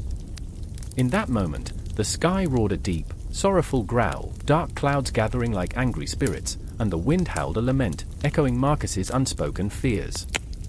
The storm was coming, a tempest that mirrored the turmoil in our hearts. I could taste the salt of impending tears on my lips, a bitter reminder of the life we could lose. Marcus shouted across the water, his voice like steel, cutting through the din. "We're diverting the flow. If we can channel it. If we can just..." His words were swallowed by the roar of the river, but the desperation in his eyes burned clearer than any message. I felt myself being pulled into that gaze, the intensity of his struggle sparking a fire inside me. I couldn't allow myself to falter. I had to believe in this moment, in him. My heart raced, a wild drum echoing in the silence that followed his shout. We moved. We ran. The ground trembled beneath our feet as we rushed to the makeshift barriers, a patchwork of hope and desperation. Each step felt like a lifetime, the weight of the world pressing down on my shoulders. I remember the way the air crackled with tension, how the storm clouds seemed to pulse with a life of their own. I could feel it in my bones, something monumental was about to shatter. "Hold that!" I yelled to a stranger beside me, a fellow dreamer lost in this chaotic ballet of survival. He nodded, his eyes wide with shared fear and determination. Together, we fought against the tide, sweat mingling with the rain that had begun to fall like tears from the sky. The river was a torrent, a dark, swirling fury that threatened to unleash its wrath upon everything we loved. In that moment, I glimpsed Marcus again, standing defiantly at the edge of the bank, wrestling with the chaos, his face lit with the fire of determination. Now, he roared, and it felt like the world held its breath. In that instant, hope flickered like a candle against the storm. It ignited our spirits, a collective heartbeat that surged through the crowd. We were all there, bound by an invisible thread, each soul flickering against the backdrop of despair. I remember the weight of my sister's hand in mine, and the warmth of strangers rallying together. It was as if, for a fleeting moment, we were more than just individuals, we were a force of nature. The barriers shifted, struggling against the pull of the river as we worked. I could feel the surge of adrenaline, the sheer will to survive coursing through me. The water roared, but our hearts thundered louder, drowning out the fear. Then it happened, the moment that etched itself in my memory forever. The river surged, a monstrous wave crashing over our hastily constructed barrier, and for a heartbeat, I thought we were lost. But then, something miraculous occurred. The water twisted, a sudden shift in its course. Our efforts were working. I felt the weight lift, a surge of triumph mingling with disbelief. "Keep pushing!" I yelled, my voice hoarse but filled with raw emotion. The crowd roared in response, a chorus of hope rising defiantly against the storm. As the water began to flow away from the bank, I glanced at my sister. Her eyes sparkled with a mix of fear and exhilaration, a reflection of my own turmoil. In that moment, we were no longer just fighting against a river, we were fighting against our own doubts, our own insecurities. But the battle was far from over. The storm raged on, the sky darkening with every passing second. I could feel time slipping through my fingers like the water we were attempting to divert. There would always be another wave, another challenge. As the river began to yield, I caught Marcus's eye, and we shared a moment of understanding, two flawed souls grappling with the burden of their ambitions, insecurities, and the unbearable weight of hope. Then, the wind howled like a banshee, and I knew this was only the beginning. The shadows loomed larger, and the storm's fury was far from quenched. A flicker of fear danced in my chest, but I pushed it down. Because sometimes, in the face of absolute chaos, hope becomes a weapon, and with every heartbeat, we readied ourselves for the next wave. A scream petrifies the air, a burst of terror that splits the silence surrounding the Stymphalian marshes. It ricochets off the trees, hangs heavy in the dampness, and settles in the pit of my stomach. I'm there, heart racing, the taste of iron on my tongue. The sky is bruised grey, heavy with foreboding, as if the world knows what is about to unfold. I remember the tales whispered in dark corners, the stories of fierce birds with metallic beaks and eyes that glimmer like daggers. My fingers grip the hilt of my sword, slick with sweat, trembling as I take a step forward. Somewhere nearby, I hear Phaedra's ragged breathing, sharp and shallow like the last gasps of a drowning person. She's beside me, her eyes wide, reflecting the shadows and fears that lurk just beyond our vision. "They're coming," she whispers, the words a prayer and a curse. The Stymphalian birds. They haunt our nightmares, these creatures born of wrath and chaos. I remember the way they descended upon unsuspecting villagers, tearing flesh from bone, their cries a twisted melody of madness. The first time I heard of them, I was a child nestled by the fire, wrapped in a blanket of warmth and safety. But that safety feels like a ghost now, slipping away with every rustle of the reeds. And then, the silence shatters. A flurry of wings erupts from the underbrush, sharp and violent. They are a storm of feathers and rage, a cacophony of screeches that pierce through the very fabric of my resolve. Phaedra screams again, a sound that echoes through my soul, urging me to run, to flee from the madness that is about to unfold. But I cannot. I must face this horror, for I am bound by duty, by a promise made in blood and courage. "Look!" I shout, pointing into the swirling chaos as the first wave of the birds bursts forth from their hidden lair, metallic beaks glinting in the dull light, eyes reflecting the remnants of my sanity. "They are coming for us!" The air thickens with dread. I can feel it pressing against my chest, pushing the breath from my lungs. I look at Phaedra, and in her eyes, I see a flicker of something, fear, yes, but also a flicker of hope. She has always been the stronger one, always the one to pull me back from the edge. How can someone so fragile hold such resilience? I remember the day we met, the sun hung low and golden. She laughed as she tossed stones into the river, a child playing with shadows. But now, trapped in this wicked world, her laughter feels like a distant memory, drowned by the screams of the present. Stay close, I command, though my voice trembles with uncertainty. We'll face them together. I want to believe that we can conquer this darkness, that we can rise above the terror that threatens to swallow us whole. Yet, in my gut, a whisper echoes, a familiar voice of doubt. What if we're too late? The first of the birds approaches, a monstrous thing, its beak stained crimson, glistening like a dagger in the dim light. It swoops low, and I can feel the wind of its wings brushing against my face, carrying the scent of death. The moment hangs in the air, electric and charged, as if time itself pauses to witness our fate. I swing my sword, a desperate arc born of fear and fury, and it connects with the creature's side. The impact reverberates through my arm, a jarring reminder of my mortality. But the bird screeches, undeterred, and retaliates with a ferocity that sends chills cascading down my spine. It lunges at me, and I stumble back, the horror of it all wrapping around me like a suffocating fog. Phaedra's scream pierces through the chaos, and I turn just in time to see another bird dive toward her. No! I roar, rushing toward her, my heartbeat pounding in my ears. This battle is not just for my life, it is for hers.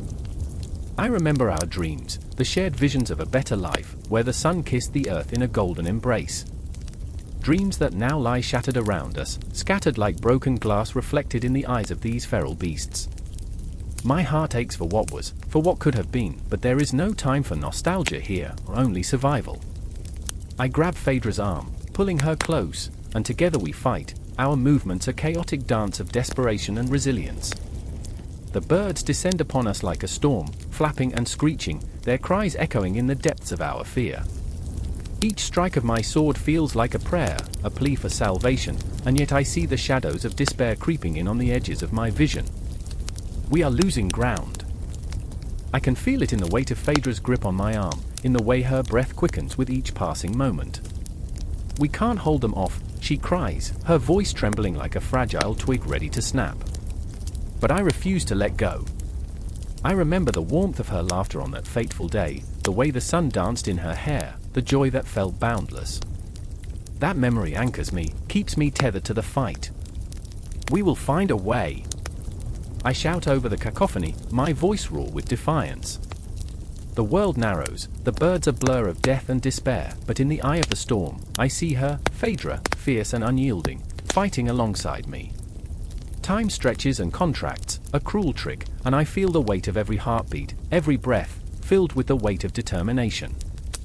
And as the chaos rages on, a glimmer of inspiration strikes my mind.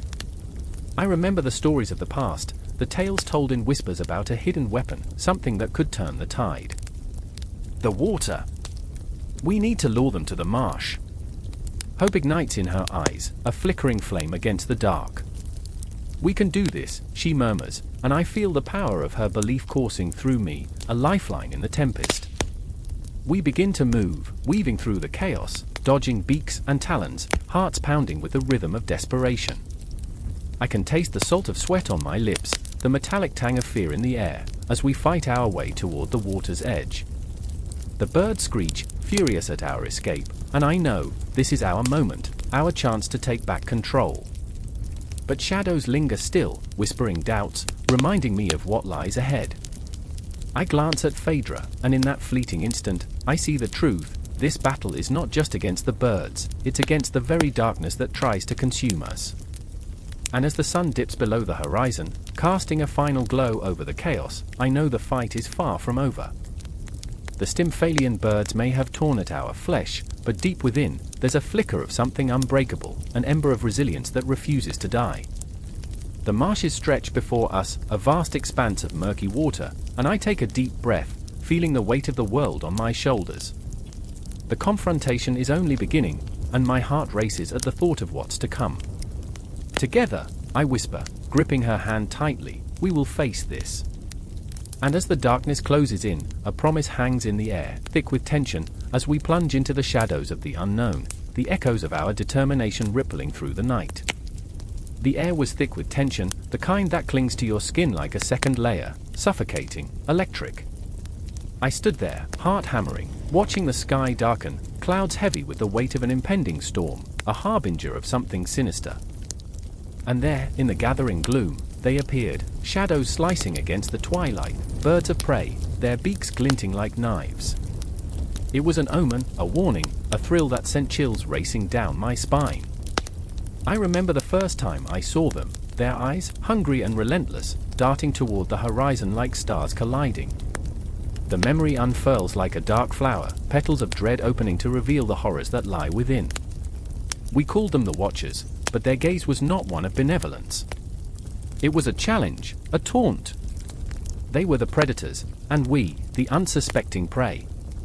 Their beaks were deadly, precision instruments of nature, honed to perfection, and I felt a visceral pang of understanding. Survival was a brutal game. "I won't let them win," I whispered, the words rasping like sandpaper against my throat.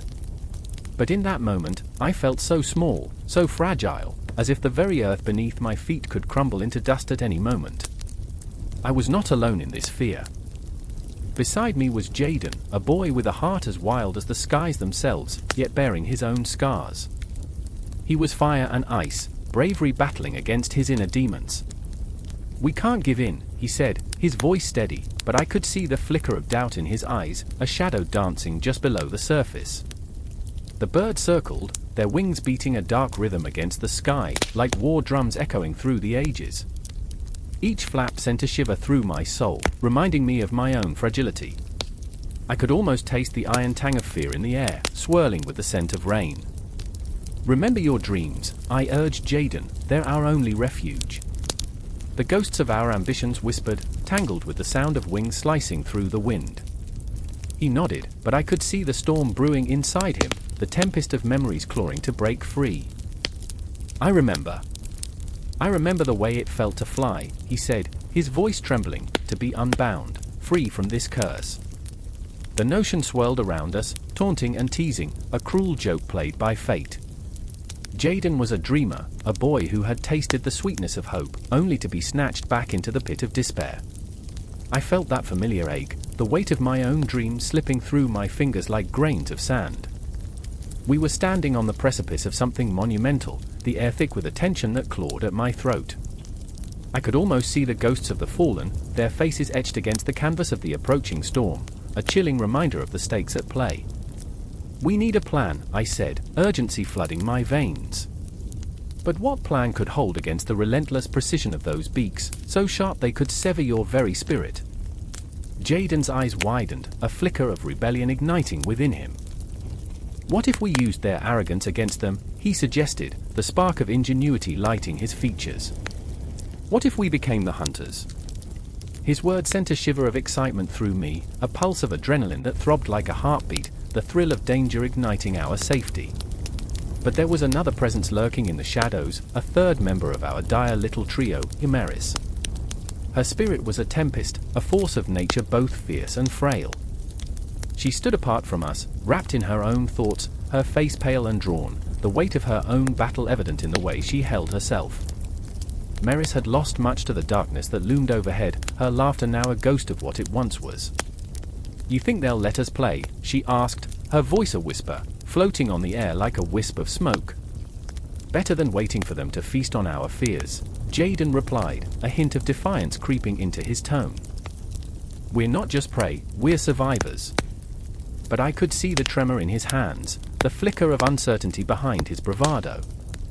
I looked up at the encroaching sky, a canvas of swirling grey, the ominous beat of wings growing louder, drowning out the sound of my own thoughts. "If we're going to do this," I said, my voice rising above the chaos, "we need to be smarter. We need to outthink them." Each word felt like a chain being forged, binding us together in our shared resolve, our dreams entwined in a web of survival.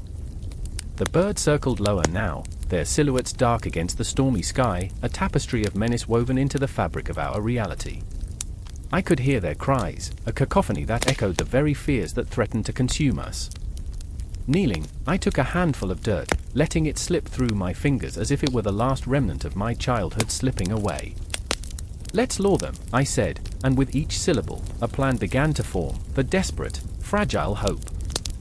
But we have to be quick. We have to be brave. The weight of my words hung heavy in the air, a challenge posed not just to the birds but to the very essence of our fate.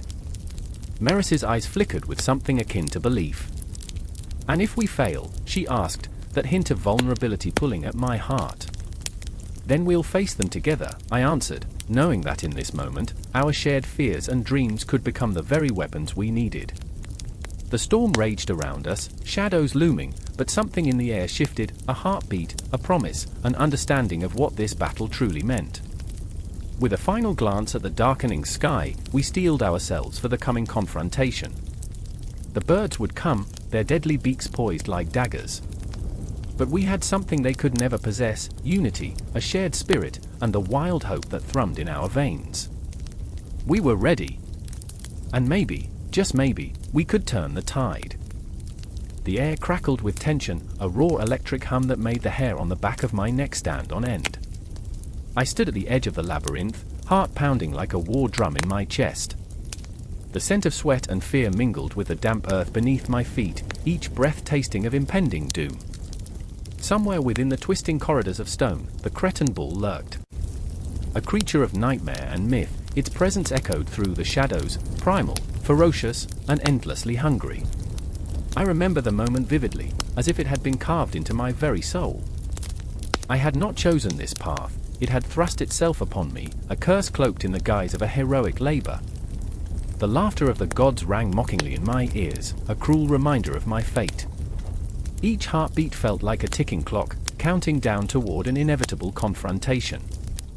Why had I come to this forsaken place? To prove my worth? To earn my freedom? Or simply to appease fate, whose hand guided me with a relentless grip? "Are you ready?" came a voice, low and gravelly. It was Asterius, the Minotaur, his mere presence a haunting spectre of what had once been human. His eyes burned with a mix of sorrow and rage, a tempest of emotions that mirrored my own. The beast had once been a man, cursed by the whims of a goddess. I could see it in the flicker of recognition behind his gaze, he had not always been a monster. In that moment, we were both trapped, both wrestlers with our own demons, burdened by chains of our own making. "No," I whispered, the word barely escaping my lips. I was drowning in the enormity of what lay ahead. The bull was not just an animal, it was the embodiment of my fears, my failures. I had heard the tales, the blood-curdling roars that echoed off the stone walls, the furious charge that could crush bones to dust. I could almost feel the tremors of its stampede vibrating through the ground, a warning that resonated deep within me. No, I am not ready. But there was no turning back. Asterius stepped aside, revealing the entrance to the labyrinth, a gaping maw that seemed to swallow light itself. "You must confront it," he urged, his voice trembling with an emotion I could not name, a mixture of pity, understanding, and perhaps even envy. "You must face the bull. Only then can you break the cycle." The weight of his words crushed me, and I could feel the edges of despair creeping in, tightening around my throat like a noose. I was just a man, a flawed and fragile creature. What could I possibly do against such a beast? I remembered the stories of heroes, those brave souls who had danced with death and emerged victorious. But I was no hero. I was a vessel of failure, haunted by shadows of my past, and the thought of facing the Cretan bull sent shudders through me. Yet, I stepped forward. The labyrinth beckoned like a lover whose embrace promised both solace and destruction. With each step, the walls closed in around me, the air thick and suffocating. I could hear the distant snorts, the angry thrumming of hooves against stone. Fear gripped my heart like a vice, and I wondered if I would ever see the light again. "Remember," Asterius called after me. "It is not just a beast. It is a reflection of all that you are. Embrace it, and you may yet find a way to conquer." His words danced in my mind like shadows, swirling with doubt and resolve. I pressed on, deeper into the labyrinth, where darkness enveloped me like a shroud. Memories washed over me, the faces of those I had loved, the mistakes I had made, the whispers of ghosts that taunted me still. Each step echoed in my ears, a reminder of the choices that led me here, to this moment, to this reckoning with the bull. Then, silence fell. An eerie stillness hung in the air, thick as fog. I could feel the heartbeat of the labyrinth, the pulse of something ancient and raw. And then, a thunderous roar shattered the quiet, reverberating through the stone walls like a tolling bell. It was a sound that clawed at my insides, a primal call to arms. And there it stood, the Cretan bull. Massive, sinewy, its muscles rippling beneath a coat of glistening black. Its eyes were wild, burning with a ferocity that matched my own terror. I felt the heat radiating from its body, the scent of iron and earth mingling in the air, a reminder that death was close, lurking just beyond the veil of my resolve. I remembered a time before, how I had cowered in the shadows, always letting fear dictate my choices. But I was not that person anymore. I would not let this creature define me. I stood tall, despite the tremors that quaked through my limbs, and let out a cry that reverberated through the labyrinth, echoing back at me like a challenge. It was a sound of defiance, a declaration of my refusal to let the shadows consume me. The bull charged, a force of nature, its hooves pounding against the stone floor like thunder. My heart raced, and for a brief moment, I was paralyzed, caught in the grip of primal instinct. But as it drew nearer, something shifted within me. I was not just facing a beast, I was confronting every fear, every doubt that had ever haunted me. I leaped aside, rolling to avoid its horns, the rush of air from its charge cutting past me like a blade. I felt alive, every nerve ending ignited, every breath charged with urgency. The labyrinth echoed with the sounds of our struggle, a brutal dance between man and beast. In the chaos, I saw Asterius watching, a silent judge within this arena of fate. I remembered his words, the truth woven into them, and as the bull turned to face me again, I channeled that inner strength. This was not just a fight, it was a reckoning, a chance to reshape my destiny. I advanced, heart racing, and for the first time, I felt a flicker of power within me. The bull snorted and reared, but I met its gaze, steady, unyielding. I was more than flesh and bone, I was determination wrapped in vulnerability. And as we clashed, as our fates intertwined in this brutal ballet, I embraced not just the challenge, but the very essence of who I was, a flawed, imperfect warrior, battling both beast and shadow. The labyrinth spun around us, a tempest of chaos and emotion, and I surrendered to the moment, to the fire that burned within. What lay ahead was unknown, but in that moment, I was alive, and my fight had just begun. The air is thick with an unsettling silence, like the moment before a storm when every heartbeat echoes louder than thunder. I stand in the shadow of the ancient ruins, the remnants of a civilization that danced with the gods and bled on the altar of sacrifice. The faint, haunting whispers of the Minotaur linger here, curling around me like a lost child seeking a mother's embrace. I remember the stone walls, cold and unforgiving, where the echoes of despair still bounce like ghosts, where dreams collide with nightmare. In the flickering light of a dying sun, I see him, Theseus, his jaw set tight, eyes fierce yet haunted.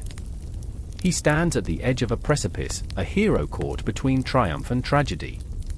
His heart pounds with the weight of blood-stained glory, the cries of the labyrinth still ringing in his ears. For every monster he slayed, every soul he saved, there's a shadow lurking behind him, whispering of the cost. How many lives must one hero extinguish to carve his name in the annals of history? What price is nobility, he mutters to himself, the words escaping like a wisp of smoke in the night. I remember Ariadne, her golden hair flowing like liquid sunlight, a beacon amidst the darkness. She stands frozen, torn between love and betrayal, the thread she gave Theseus now a noose tightening around her heart. Her choice haunts her, she is the architect of his escape, yet her own freedom is shackled to his glory. She watches as he moves toward the edge, her pulse quickening, dread pooling in her stomach. You'll come back for me, won't you, she whispers to the wind, knowing deep down that the labyrinth of his ambition may swallow him whole, just as it swallowed the Minotaur. Every corner of the city feels alive, every shadow a reminder of the price of dreams. The air tastes metallic, thick with anticipation, as the citizens bustle about, oblivious to the storm brewing beneath their feet. They celebrate Theseus, the slayer, the victor, yet they don't see the man behind the lion's skin, the weight of his decisions pressed against his chest like a boulder. It's a celebration laced with a bitterness that wraps itself around the heart, a reminder that glory is but a masquerade, and behind every mask lies an untold story. As night envelops the city, the moon hangs low, a silver coin tossed into the well of time. The streets whisper secrets, memories long buried, as I walk alongside Theseus and Ariadne. Their journey is a tapestry woven with threads of fate, each step resonating with the rhythm of their hearts. I feel their pulse quicken, the world narrowing as confrontation looms ahead. The labyrinth waits, patient and hungry, its walls yearning for the blood of heroes and lovers alike, craving the bittersweet taste of sacrifice. I remember the shadows dancing on the walls, flickering like the flames of a funeral pyre. Theseus grips his sword, knuckles white with the strain of his resolve. He's fought monsters before, but this battle is unlike any other. It isn't just the Minotaur he faces, it's the legacy of his choices, the weight of Ariadne's love, and the crushing expectation of his people. He steps into the darkness, the air thick with the scent of sweat and despair, while his heart beats erratically, a frantic drum warning him of the impending storm. Ariadne lingers, her breath hitching, torn between hope and despair. "You can't leave me here," she pleads, but her words are swallowed by the shadows. She fears the labyrinth could devour him, just as it once consumed the Minotaur, twisting him into a monster of ambition and sacrifice. The light flickers as she imagines the worst, the echoes of Theseus's rapacious desires, the bone-chilling silence of a hero lost to the depths of his ambition. The irony cuts deeper than any blade, the architect of his escape, now a prisoner of her own love. The world outside fades, the cheers of the crowd transforming into a cacophony of screams as Theseus plunges deeper into the labyrinth. I feel every heartbeat, every breath, heavy with the weight of expectation and fear. The walls begin to close in, shadows swirling like phantoms, reminding us of the thin line between heroism and madness. I can taste the blood on my lips, the bitterness of despair coiling around my heart as I confront the truth of their intertwined fates. This is no ordinary battle, it's a clash of destinies, and the labyrinth itself is a living entity, eager to consume the souls of those who dare to defy it. I remember the moment he faces the Minotaur, a creature born of myth and despair, a tragic embodiment of the very legacy Theseus seeks to escape. The monster's roar echoes through the halls, a mournful sound that sends shivers down my spine. In that moment, they are two sides of the same coin, one driven by ambition, the other cursed by existence. The clash is violent, a tempest of fury and sorrow, where each blow reverberates with the pain of generations. The labyrinth's walls tremble, as if sensing the weight of their shared despair. And just as victory feels within reach, everything shatters. The blade plunges, and the Minotaur falls, but the silence that follows is deafening. I can see it in Theseus's eyes, the realization that he has slain a part of himself, his innocence, his purity, his chance for true love. The air thickens, heavy with the scent of blood and betrayal. The labyrinth shifts, its hunger growing, eager to claim the victor as its own, to twist his triumph into a haunting memory. Ariadne waits, heart pounding, the thread of her love unraveling, the promise of their union teetering on the edge of oblivion. She feels the weight of history pressing down on her, the shadows of countless souls lost within these walls. In that moment, she understands that love is not the escape she imagined, it's the very labyrinth that can bind her forever. And as these threads weave tighter, the tale continues, a haunting echo of what once was. The bull's legacy looms, a reminder that heroes and monsters are but reflections of one another, each holding the power to shape the world or destroy it. The shadows breathe, the labyrinth pulses, and we stand at the precipice of fate, where every heartbeat could either mark the end or the beginning of something far more profound. The air crackled with tension as the dark clouds rolled in, a shroud of impending doom. I stood at the edge of a desolate battlefield, the ground littered with the remnants of past horrors, discarded armor, shattered memories. The smell of blood lingered heavy, clinging to the damp earth like a curse. I could feel the pulse of something ancient, something monstrous, thrumming in my chest. The mares of Diomedes awaited, their restless cries echoing like the whispers of long-dead warriors. I remember the first time I heard them, a chilling sound that sent a shiver down my spine. Their hunger was palpable, a living thing, clawing at the edges of my sanity. I had come to confront them, to seize the twisted reins of fate and wrestle control from the clutches of madness. Yet, as I stood there, paralyzed by an overwhelming sense of dread, I questioned my resolve. Was I here to save the world, or simply to feed my own insatiable need for glory? Beside me, my ally, Abderus, trembled. Fear flickered in his eyes, a reflection of my own. He was a man caught between duty and despair, bound to me by fate, yet torn by his own demons. "Do you really think we can do this?" he whispered, voice barely scraping the surface of a storm brewing within. "Those beasts, they are not just horses. They are nightmares." The desperation in his voice clawed at my heart, and I hated him for voicing the truth I dared not acknowledge. "Do you remember the stories?" I shot back, anger bubbling beneath the surface. "The tales of heroes who faced the impossible. I'm no different than them." But even as I spoke, doubt gnawed at me. The myths romanticized heroism. They never mentioned the chilling dread that gripped your throat, or the way your heart raced like a timid bird trapped in a cage. The moment hung in the air, thick like fog, wrapping around us, blurring the lines between courage and foolishness. I could feel the shadows creeping closer, alive with anticipation. I remembered the tales of these mares, flesh-eating beasts, born from the madness of a king whose cruelty knew no bounds. Diomedes, a name that sent shivers down spines, a name echoing with blood and treachery. His horses were more than creatures, they were a reflection of his soul, twisted and vile. With a heavy heart, I took a step forward, dragging Abderus along, half pulling, half pleading. We crept through the undergrowth, branches clawing at our faces like the gnarled fingers of the dead, desperate to pull us back from the brink. Each rustle sent a jolt through my body, a reminder that danger was always lurking. "We can do this," I told him, though the words tasted bitter on my tongue. "We have to." A sudden roar echoed from the depths of the shadows, sending a jolt of panic through my veins. My heart thundered, each beat a war drum urging me to run, to flee from the terror lurking just beyond my sight. But I couldn't. Abderus needed me, I needed him.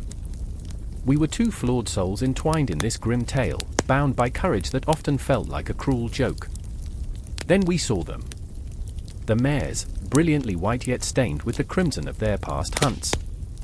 Their eyes glowed with an insatiable hunger, and I felt a shiver slide down my spine.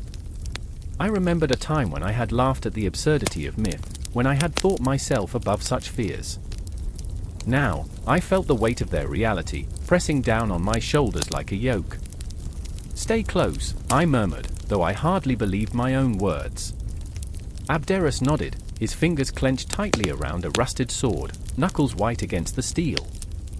We charged, hearts racing, blood pounding in unison, a symphony of fear and resolve.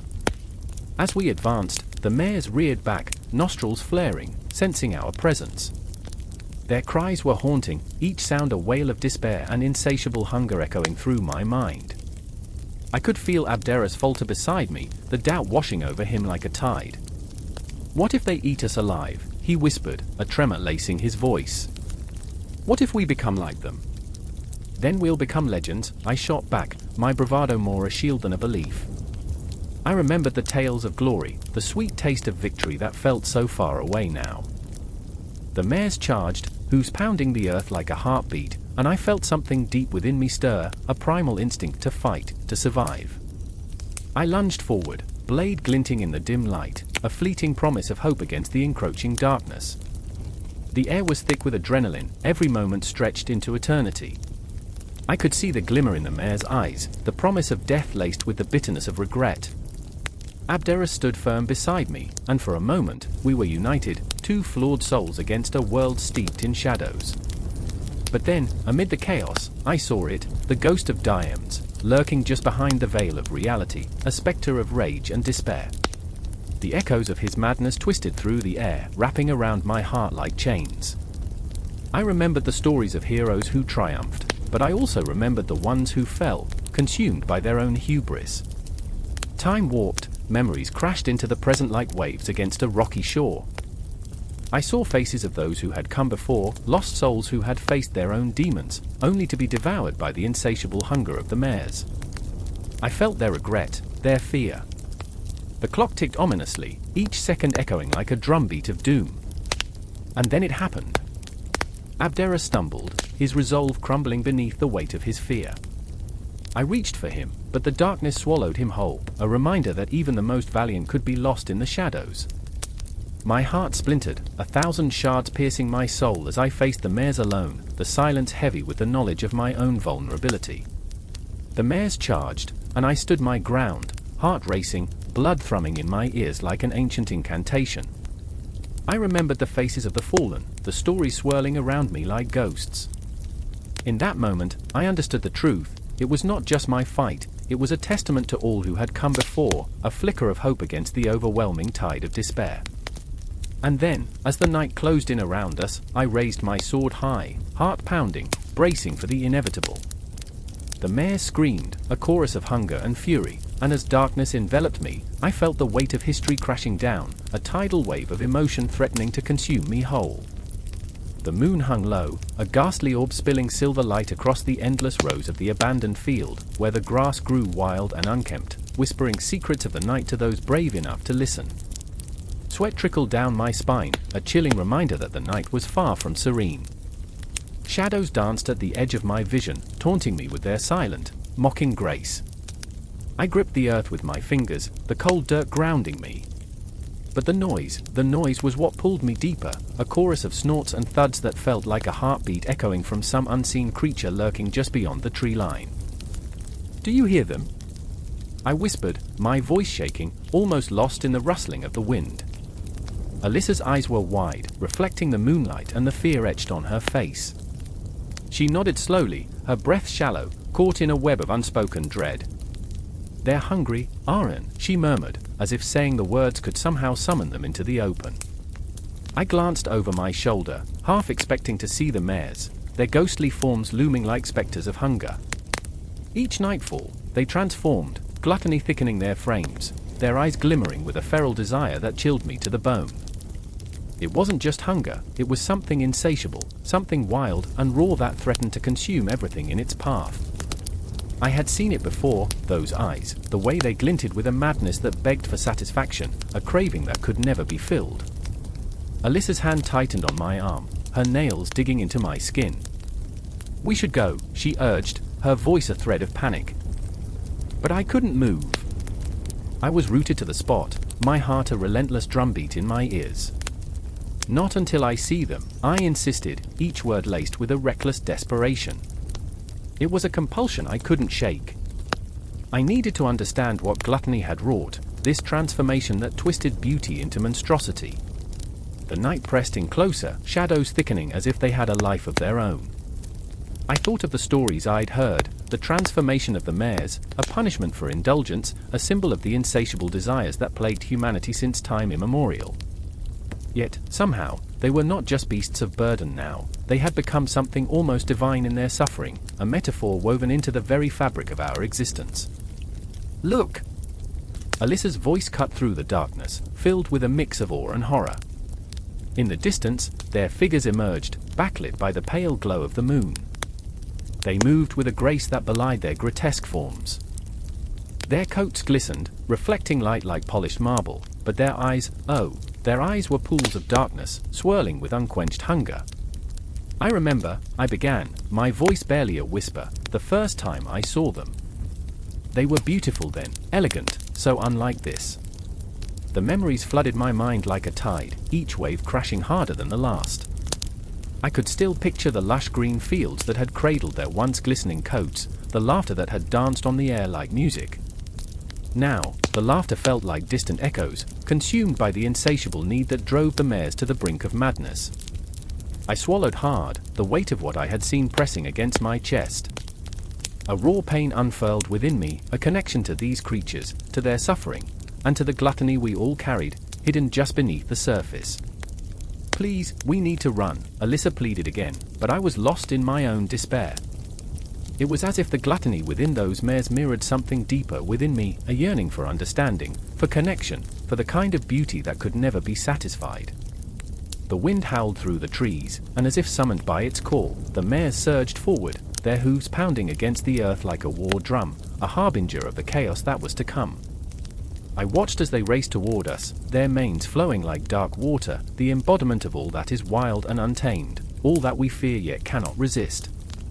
Alyssa stumbled back, her fear palpable, and I felt the shifting tide between us, a rift growing wider with each frantic heartbeat. "Iron, please," she cried, desperation cracking her voice like glass. I turned to her, but my eyes were drawn back to the mares, to the transformation they embodied. I wanted to scream, to tell her that running wouldn't save us from the gluttony gnawing at our insides, but instead, I stood frozen, paralyzed by the beauty of their chaos. The mares surged closer, their breath fogging the night air, thick and heavy with the scent of desperation. I could feel their presence like a thunderstorm ready to unleash its fury upon the world. I remember thinking how ironic it was, here we were, two humans, terrified of these creatures who reflected our very essence. We were all gluttons in our own right, devouring everything in sight, yet here they were, stripped bare of all pretense, raw and vulnerable in their hunger. And then it happened. Time fractured. The earth shook beneath us as the mares broke through the tree line, their forms a blur of muscle and shadow. I could see it in their eyes, the hunger, the fury, the pain. They were no longer just animals, they were symbols of our flaws, our failings, our insatiable desires made manifest. "Alyssa!" I shouted, my voice lost in the din of chaos. I felt the ground shift beneath my feet, the air thick with unspoken tension. I was caught between the fear of what they had become and an undeniable pull toward the wildness that defined them. The world spiraled as the mares charged forth, the echo of their hooves reverberating through me, a reminder that we are all at the mercy of our deepest desires. And as the shadows enveloped us, I felt the line between human and beast blur, a haunting whisper of what lies beneath the surface, waiting to consume everything in its path. The cold wind howled through the trees, each gust a ghostly whisper of what was to come. The moon hung low, an unblinking eye casting a pallid glow over the clearing where the battle would unfold. My heart raced, pounding like war drums in my chest, a warning of the storm brewing within me. I had come for the belt, the fabled treasure of Hippolyta, but it was not just a piece of cloth woven with gold threads and the strength of a queen. It was a symbol of power, something I both craved and feared, a reminder of everything I wanted to be and everything I was not. I remember the moment vividly. Hippolyta, the fierce queen of the Amazons, stood before me, her presence like a thunderclap echoing in the stillness. Her eyes, sharp as arrows, pierced through the darkness, filled with a mix of anger and something deeper, hurt, perhaps. Each heartbeat resonated with the weight of our intentions, like a drum counting down to a final confrontation. I was here as a labor of fate, but in that moment, I felt like an interloper in her world. "A mere mortal dares demand my belt," she snarled, her voice teetering on the edge of disbelief and scorn. I could feel the heat radiating from her, a fire kindling in the chill air, and I knew that beneath her wrath simmered a vulnerability I could not ignore. I wanted to hate her, to see her only as an obstacle, but the truth curled around my heart like a vine, squeezing tighter with each breath. "I remember," I whispered, searching for the words that could bridge the chasm between us. "When I was just a boy, I watched my father's disappointment curl around him like smoke. No matter what I did, it was never enough. I thought that maybe if I was brave enough, strong enough," she scoffed, every syllable a blade. "Bravery is not a choice for the weak. It is the pulse of the heart that faces the storm."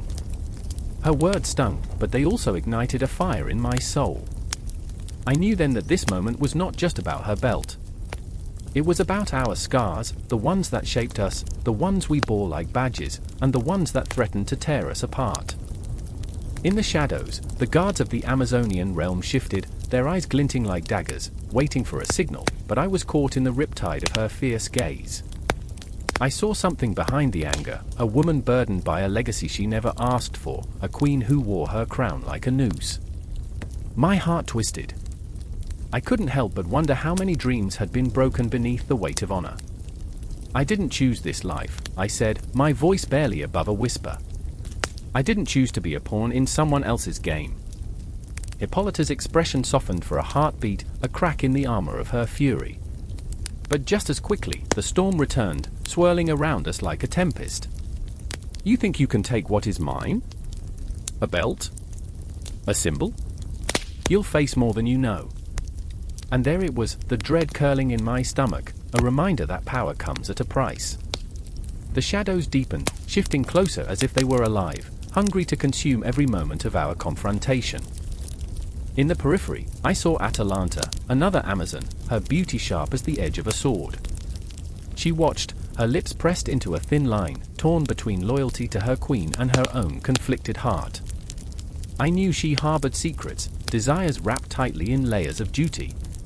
The tension coiled between us, a thread of unspoken understanding, another battle yet to be fought. Do you see him, Atalanta? Hippolyta's voice broke the silence again, dragging us back into the moment. He thinks bravery makes him worthy. But bravery is nothing without valor. Bravery without wisdom is merely folly. Atalanta shot back, her voice fierce yet tender, like a blade wrapped in silk. To confront a queen without knowing her heart is to invite disaster. I could feel the weight of their judgment, their histories wrapped around me like a shroud. Every mistake, every sleepless night, every heart-wrenching choice pressed down on my shoulders. I didn't want to fight them. I wanted to find a way to understand, to connect, to share the burdens that made us all so painfully human. But I stood there, trembling, as the air thickened with tension, the quiet before the storm breaking over us. Shadows danced, foretelling a clash of wills, of desires unfulfilled. Hippolyta, I said, my voice trembling, what if we could find a way to share this strength? What if your belt could symbolize unity instead of division? We could rise together, she barked, a laugh tinged with bitterness. You know nothing of what it means to carry the weight of a crown. The world has no room for dreams. It only demands blood. And in that moment, I felt a pulse of fear, of desperation, igniting within me, fighting against the tide of fate. I wanted to reach out, to touch the ghost of her dreams, to show her that we could forge a new path. But the guard shifted, a low growl rumbling through the air, and I felt the danger slide closer, wrapping its fingers around my throat. I had stepped into their world, and the stakes were higher than I ever imagined. The belt was not just fabric, it was a challenge, a reckoning. I was standing on the precipice of something vast and terrifying. In the silence that followed, I could hear my heart racing. I could feel the weight of time, the ticking clock of fate, counting down to our confrontation. Shadows stirred, and I remembered the stories, the tales of warriors and queens, dreams that turned to dust. But the fire in my chest would not be snuffed. I would not be a pawn in their game. I took a breath, ready to face the storm, ready to fight for something greater than myself, ready to challenge not just the queen, but fate itself. I didn't know how this would end, but I felt it in my bones. This was not the end. It was only the beginning. The air crackled with energy, the night alive with promise and peril, as the world braced itself for what was to come. Rain fell in sheets, drumming against the thick canopy of the Amazon, each drop a small, urgent heartbeat echoing in the suffocating gloom. The air thickened, heavy with a potent blend of earth and decay, suffocating any hope of escape. I stood there, my heart racing, a wild creature caught between the ferocity of nature and the relentless pull of a destiny I didn't understand. Shadows danced around me, flickering like memories just out of reach, whispering secrets of the forest, secrets of a queen and her fierce dominion over everything that breathed. I remember the way her eyes flashed like lightning, cutting through the dark. In that moment, I was not just a spectator but a part of a grander tapestry woven from threads of fear and reverence. She was the Amazonian queen, a force of nature wrapped in human skin, wielding her power with both grace and brutality. I was drawn to her like a moth to a flame, the kind that promised warmth but threatened to consume me whole. My breath caught in my throat as she emerged from the shadows, the very embodiment of this wild, untamed world. Beside me, Clara stood frozen, her expression a tumult of awe and terror. She was my sister, my closest confidant, yet in that moment, she felt like a stranger, ensnared by the gravity of our surroundings. "We shouldn't be here," she whispered, but there was an edge to her voice, a spark of reckless curiosity that belied her words. I could see the conflict warring within her, a yearning for freedom battling against the chains of caution. "Clara, look at her," I urged, pointing toward the queen, who commanded the elements with a single, sweeping gesture. The wind howled in response, bending trees like supplicants before her. In those eyes, I saw both the promise of liberation and the threat of obliteration. It was intoxicating. "You don't understand," she said, her voice trembling. "She's not what you think." But I was already lost, caught in this swirling storm of emotion and power. I remembered a time when we spoke of the queen in half whispers, our imaginations running wild with tales gleaned from the villagers at the edge of the jungle. What they said was so utterly captivating, so deeply embedded in our souls that it felt like a shared dream. But dreams have a way of shifting. What had once been a source of wonder now felt grotesque. I could see the scars beneath the queen's skin, the marks of battles fought and won, but also the shadows of loss that draped around her like a shroud.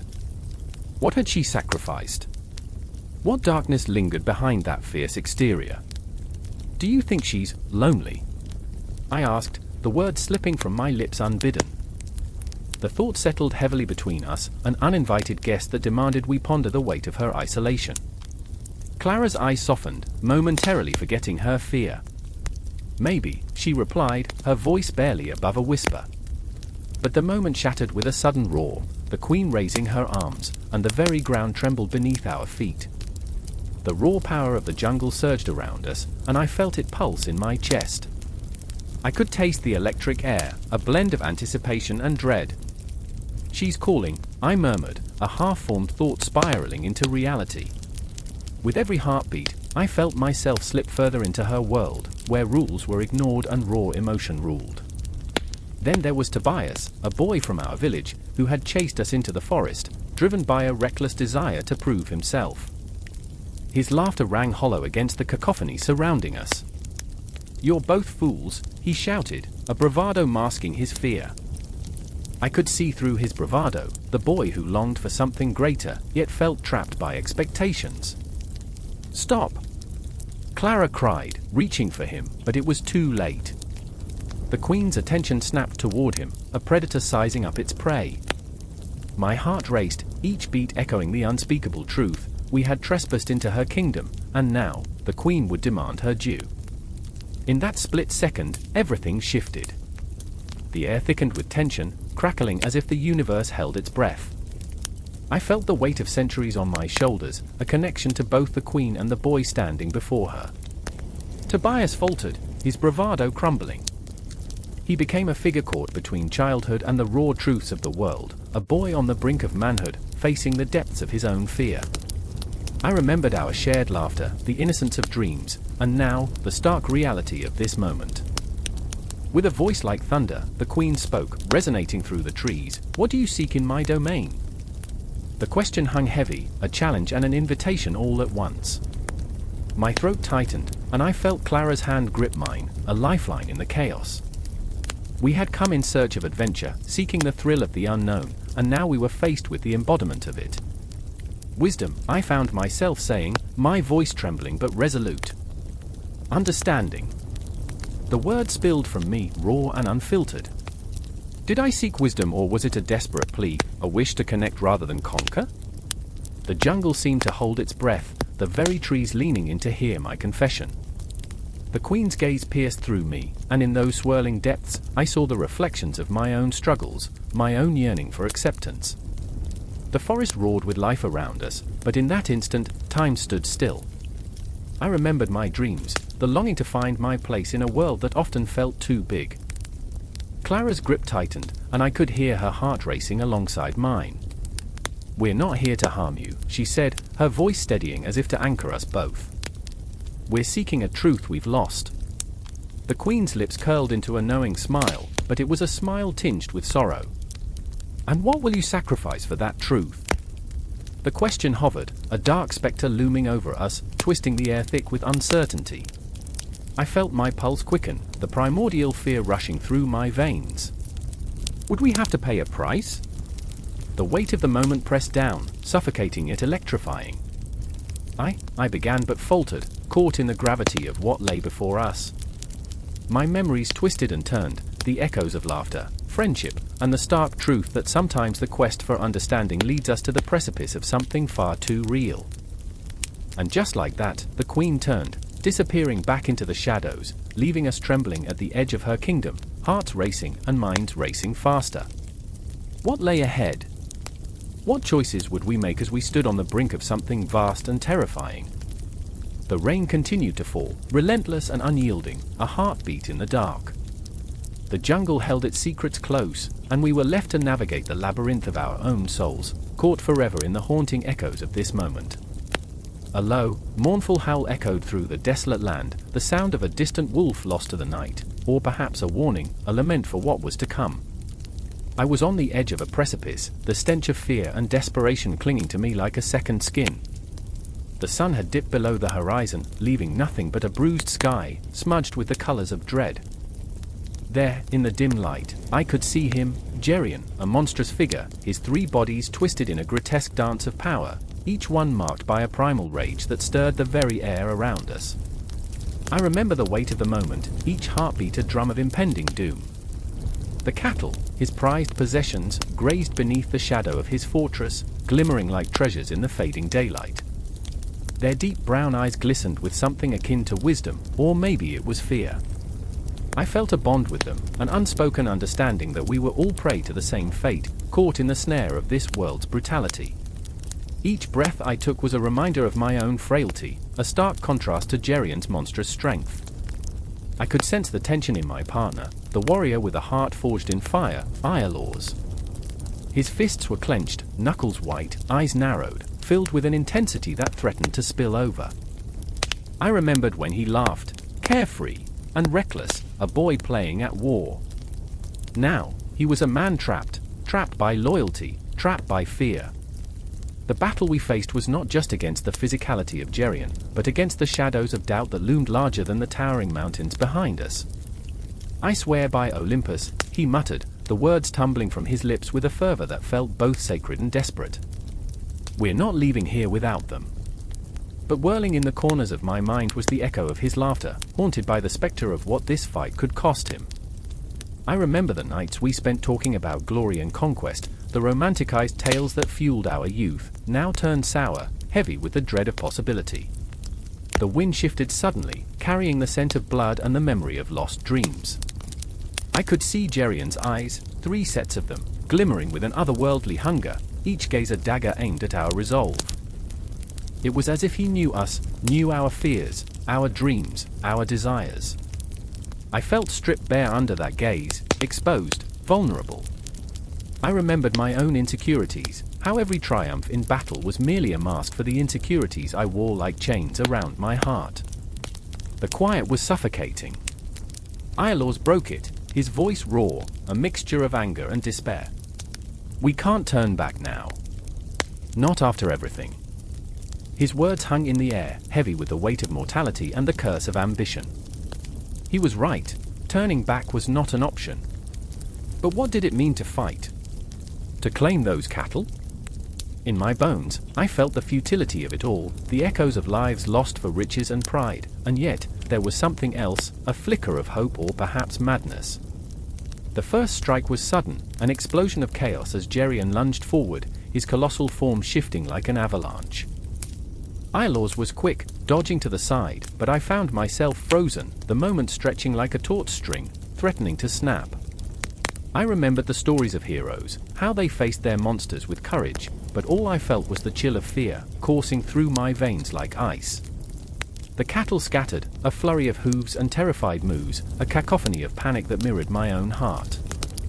Geryon laughed, a sound that curdled the air, a grotesque mockery of joy. Iolaus charged, raw and furious, grappling with one of the 3 forms, muscles straining as he fought with the ferocity of a lion. I watched him, a swirl of admiration and terror, knowing that every moment spent engaging the beast could cost him everything. As I stood, paralyzed, I felt the weight of my own inadequacy. I was merely a spectator in this brutal theater of war, my heart a drumbeat of regret. I saw the shadows flicker, the remnants of our past ambitions, our dreams of glory now crushed under the burden of reality. Geryon's laughter echoed like a taunt, ricocheting through my mind, reminding me of every failure, every moment I had felt small, I took a shaky step forward, propelled by the urgency of the moment, drawn into the fray. The air crackled with energy, a storm brewing, a dance of fate that pulled me closer to the abyss. I remembered what it meant to fight, not for glory, but for the bonds we had forged in the fires of adversity. And in that moment, clarity pierced through the fog of fear. I would not let Iolaus face this monster alone. I would not be a ghost haunting the edges of his bravery. I lunged forward, adrenaline rushing through me, a surge of determination that drowned out the echoes of doubt. The clash of steel rang out as I joined Iolaus, a whirlwind of motion and raw emotion, my heart pounding with the rhythm of battle. Together, we faced Ceryneian, who towered over us like a dark god, mocking our struggle. But in the depths of that chaos, I felt something shift, a flicker of hope igniting in the darkness. And as we fought, the cattle scattered, their cries mingling with our own, a symphony of survival that resonated through the night. I could feel the weight of the world on my shoulders, the burden of our choices crashing down like waves against a cliff. But amidst the chaos, I knew we would rise again, not just to claim the cattle, but to reclaim the fragments of ourselves we had almost lost. The battle unfolded, a dance of desperation and defiance, a vivid tapestry woven from threads of courage and vulnerability. I could feel the intensity, the desperation, the sheer will to survive, and with every swing of the sword and every cry of pain, we forged ahead, united in our fight against the darkness.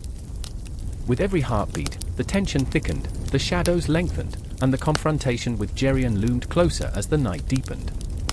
The stakes had never been higher, and the path forward blurred into a whirlwind of emotion, fear, and the unyielding drive to prevail.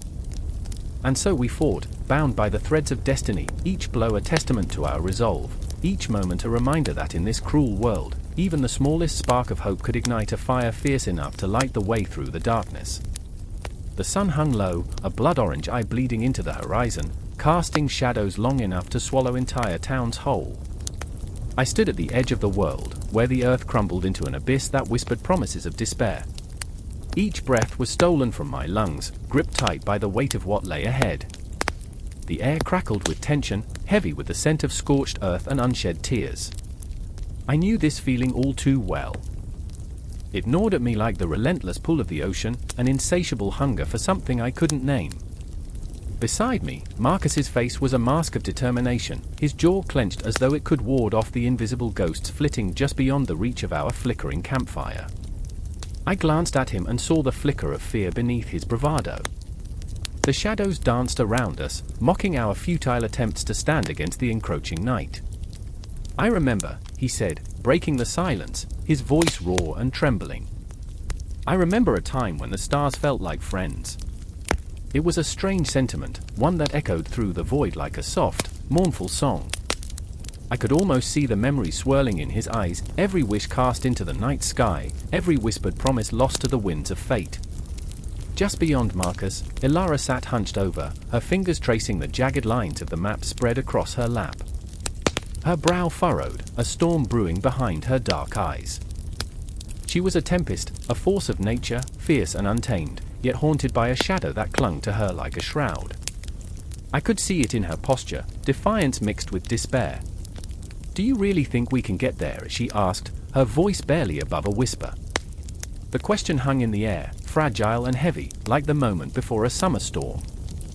I wanted to tell her that we could, that hope was a flame that would guide us through the darkest of nights, but the words felt like lies stuck in my throat. The truth was as cold and sharp as the knife I carried, a reminder of the things I had lost. "Every journey starts with a single step," I said, forcing a smile that didn't reach my eyes. My heart ached, a pulsating reminder of the fears I kept buried deep. We were not just searching for a destination, we were running from the ghosts of our pasts, seeking solace in the promise of something better. But there was no map for that kind of journey, no guide to navigate the treacherous waters of grief and regret. As the night deepened, the stars blinked to life, distant and uncaring. I could feel their gaze upon us, judging, questioning. We were so small, mere specks in a vast universe that had no room for our sorrow. I turned my eyes back to the fire, its flames licking the air, casting fleeting warmth against the chill that wrapped around us like a shroud. "Do you remember the nights we would lie on the grass, counting stars?" Marcus asked, his voice distant and dreamy. We thought we could grasp them, pull them down to earth with our bare hands. The nostalgia in his tone was a bittersweet balm, but it stirred something darker within me. The memories of laughter felt like ghosts now, taunting me with what we had become. I remember, I echoed, closing my eyes against the pain. I remember how we believed we were invincible. But that was before life had shown us its cruel hand, before fate had twisted our paths into this desolate reality. I could almost hear the echoes of our laughter, ringing through the hollow spaces of my heart, but they faded into a haunting silence. Ilara's fingers trembled as she traced a path on the map, her resolve crumbling beneath the weight of unspoken fears. What if we don't come back? Her voice was barely a whisper, a thread of despair woven through the air. The question hung like a noose, tightening around our throats. The truth was too heavy to bear, the fear of never returning gnawed at my insides like a ravenous beast. Then we'll make our mark, I said, desperation fueling my words. We'll become part of the stories they tell by the fire. But even as the words left my lips, I felt the hollowness behind them. We were nothing but shadows now, flickering against the backdrop of a world that felt increasingly foreign. The darkness closed in, thick and suffocating, and the fire sputtered as if to echo our waning hope. I could feel the pulse of the earth beneath us, a reminder of our mortality, a reminder that time was relentless, slipping through our fingers like sand. With a sudden crack, the branches above us splintered, a warning? A sign?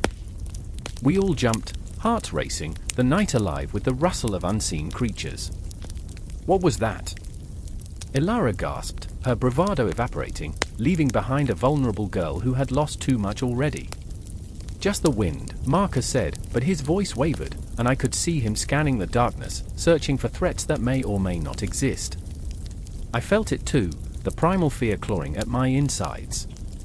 The shadows whispered secrets of ancient betrayals, of lost souls wandering these paths, a warning that resonated with the truth of our fragile existence. Stay close, I said, pulling them in tighter, a false comfort against the growing dread. For a moment, we were just three lost souls clinging to each other in the vastness of night, a fragile fortress against the storm that threatened to consume us. And as the darkness deepened, I felt time slip away, each heartbeat echoing like a countdown, a reminder that we were racing toward something, toward the end of the world, or perhaps the beginning of something unimaginable. The fire flickered, the shadows danced, and I knew the journey was far from over. I remember the way the stars felt so close, so alive. In that moment, I clung to the hope that they still might guide us home. But home? What was that anymore? Time, fate, and shadows were all that remained, and standing at the edge of eternity, we faced the abyss together, hearts intertwined like the roots of ancient trees. The night whispered promises of oblivion, yet somewhere, deep within the chaos, I found a flicker of defiance. We would not be lost. Not yet. Each breath was a battle, every heartbeat a testament to our struggle. The journey whispered to me, not of destinations, but of the raw, unyielding fight for survival and the unbreakable bonds that tethered us to what it meant to be alive, even at the edge of the world. The air crackled with tension, a palpable pulse of dread that hung thick like smoke above the ground. I stood there, heart racing, skin prickling, at the edge of the underworld, shadows whispering secrets of the past, warnings of the present. The entrance was an abyss, gaping wide, promising horrors that would unravel more than just my sanity. Cerberus, the three-headed guardian of this damned realm, loomed within, a monstrous silhouette in the darkness, each growl a thunderclap that shook the very foundation of my resolve. You don't have to do this, I whispered to myself, though the words felt like feeble paper against the roaring storm in my chest. Every heartbeat echoed louder, each thud bringing forth memories of my past failures, the faces of lost friends, the weight of burdens unshaken. This was my 11th labor, a task that danced on the edge of the impossible. I remember when I first heard the stories, old men sitting by the fire, their eyes reflecting flames as they spun tales of gallant heroes and ferocious beasts. I was one of those naive souls, believing in the spark of glory, the sweet taste of victory. But now, I was no hero. I was a man haunted by mistakes, by choices that spiraled into chaos.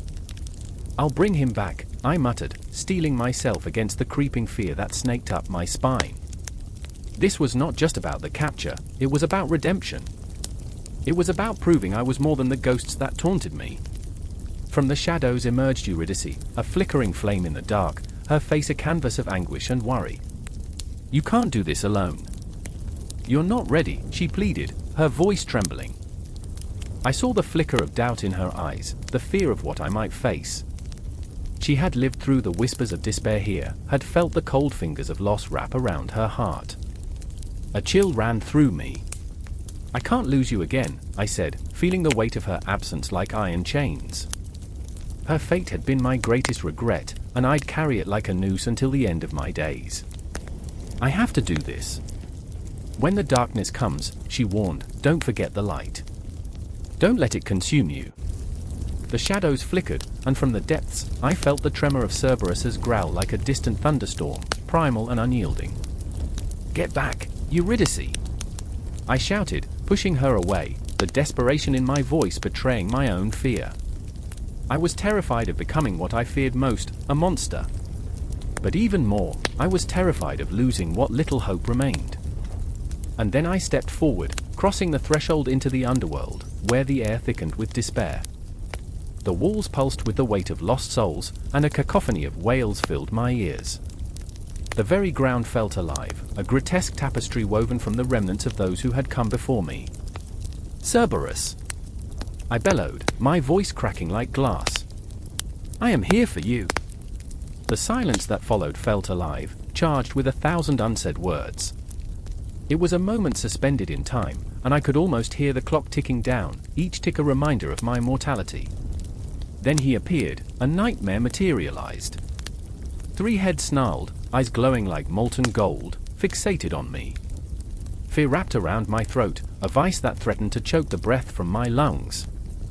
He was magnificent, a terrifying embodiment of power, each head a growling beast with its own will. I remembered the tales of heroes who faced monsters, their swords gleaming, courage unwavering. I had no sword, no shield, only my frail humanity. "Come closer, if you dare," roared the left head, baring teeth like daggers. "What makes you think you can tame a beast like me?" Every instinct screamed at me to turn back, to flee into the welcoming embrace of light. But behind me, Eurydice's gaze bore into me, filled with an unyielding fire. "You can't back down," it whispered. "You're stronger than you know."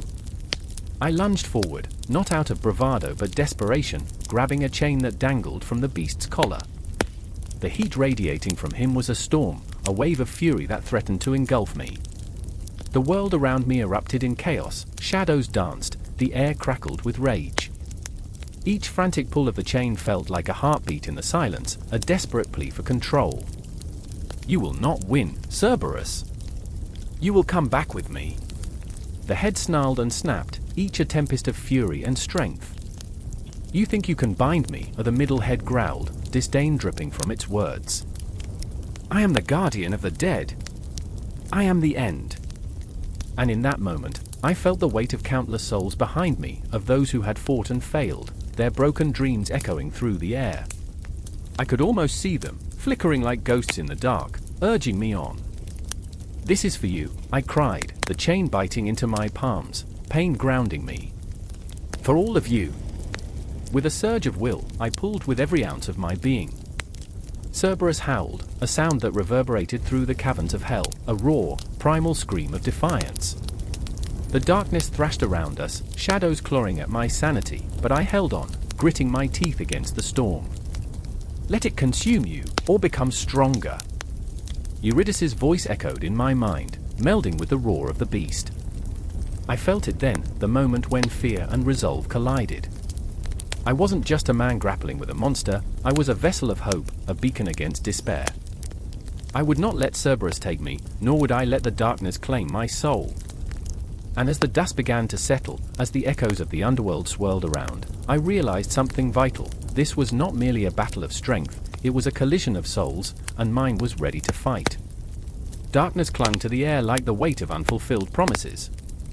A chill, not from the icy depths of the underworld, but from the grasp of dread, wrapped around Hercules as he stepped into the shadowy expanse, a place where hope dared not tread. The silence was thick, suffocating, as if it held its breath, waiting for something terrible to happen. He could feel it in his bones, a tremor of anticipation, raw and unsettling. He remembered whispers that echoed in the corners of his mind.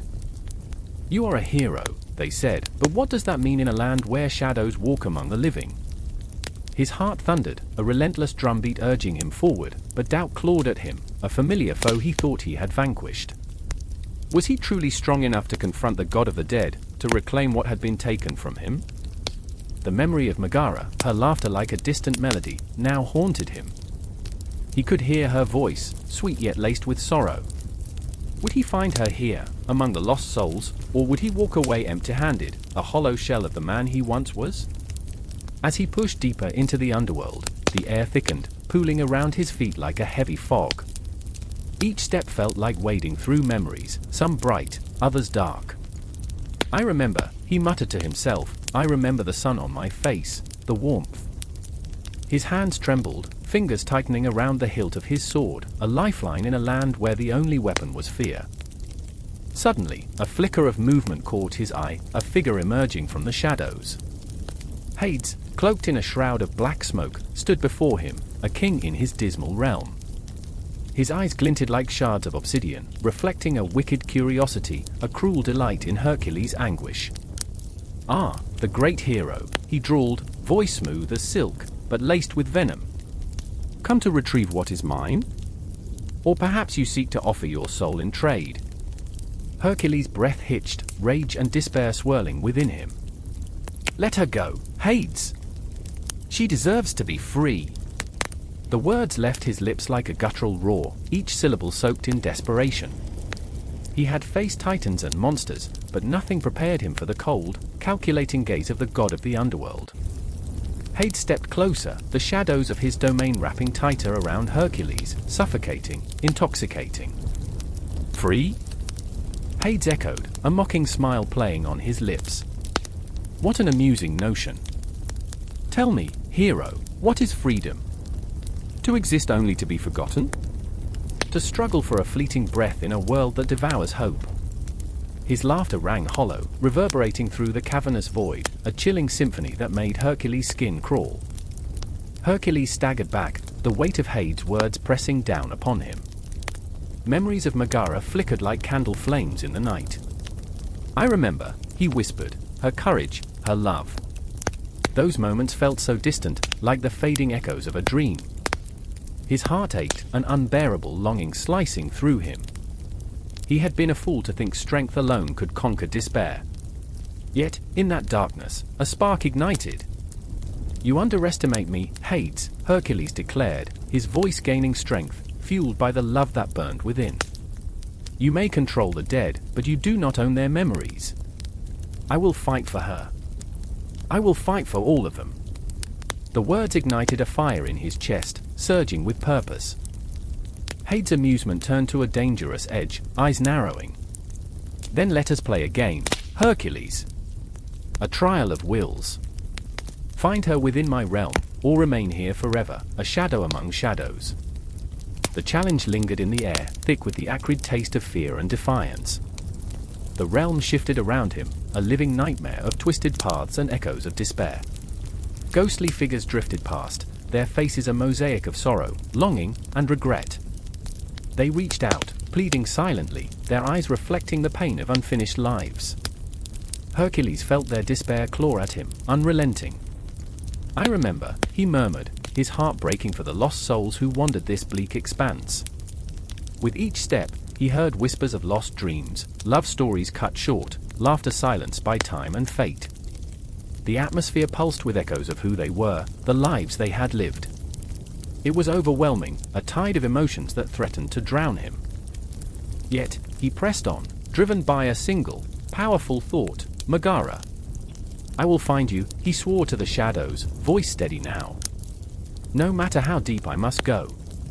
The path twisted and turned, a labyrinth of despair, but he fought through the darkness, fueled by the flickering memory of her smile. The air crackled with tension as he navigated the maze, each heartbeat echoing in the silence, a countdown to an unknown fate. And then, he saw her, a ghostly figure in the distance, flickering like a dying star, her presence a bittersweet reminder of love lost and hope found. "Meg," he called, desperation flooding his voice, but the shadows twisted and pulled her away, just beyond his reach. Hyd's laughter echoed around him, a mocking serenade that twisted the knife deeper into his heart. "You think you can save her?" The darkness enveloped Hercules like a shroud, whispering doubts, fears that clawed at the edges of his resolve. "You're not strong enough to face the truth. You can't save anyone." But Hercules would not yield. He remembered her laughter, her fierce spirit. He held on to that love like a lifeline in the abyss. "I remember," he breathed, the strength of his love igniting a fire within him. "I remember what it means to fight." As he plunged forward, the air thick with tension, the shadows recoiled, and the confrontation reached its fever pitch. The lines were drawn, the stakes impossibly high, and the world around them trembled, holding its breath for what was to come. The battle for Megara's soul had begun, a clash of wills between a hero and a god, love against the encroaching darkness, and in that moment, both their fates hung precariously in the balance. A hush enveloped the golden grove, a breath held in the cradle of twilight. The air was thick, taut with promise, the kind that makes your heart pound in your chest, each beat a countdown, each flutter a whisper of impending doom. I found myself standing at the edge, breathless, as if the very ground beneath my feet might crack and swallow me whole. The trees loomed like sentinels, their twisted branches heavy with fruit, a cascade of glimmering apples bathed in the last dying light of day. They glowed, ethereal, mocking the darkness that threatened to engulf me. I remember the first time I heard about the Hesperides, those elusive maidens tasked with guarding the sacred apples. I laughed then, a nervous giggle escaping my lips like a trapped bird. I was young, foolish, gallivanting through stories of heroes and monsters, believing the world was merely a stage for grand tales. But now, in this moment, standing before those enchanted trees, I felt the weight of destiny, the suffocating grip of reality. The apples were no mere fruit, they were the embodiment of everything I feared and desired, the culmination of my labor, my trials, and my relentless quest for redemption. Beside me, a figure emerged from the shadows, the ghost of my past, my brother Iolaus. His eyes glimmered with the familiar glint of mischief, but I could see the shadows lurking in the corners, the unspoken doubts that haunted him. "Can you feel it?" he asked, his voice a low tremor in the thickening silence. "The weight of their sweetness? The taste of victory?"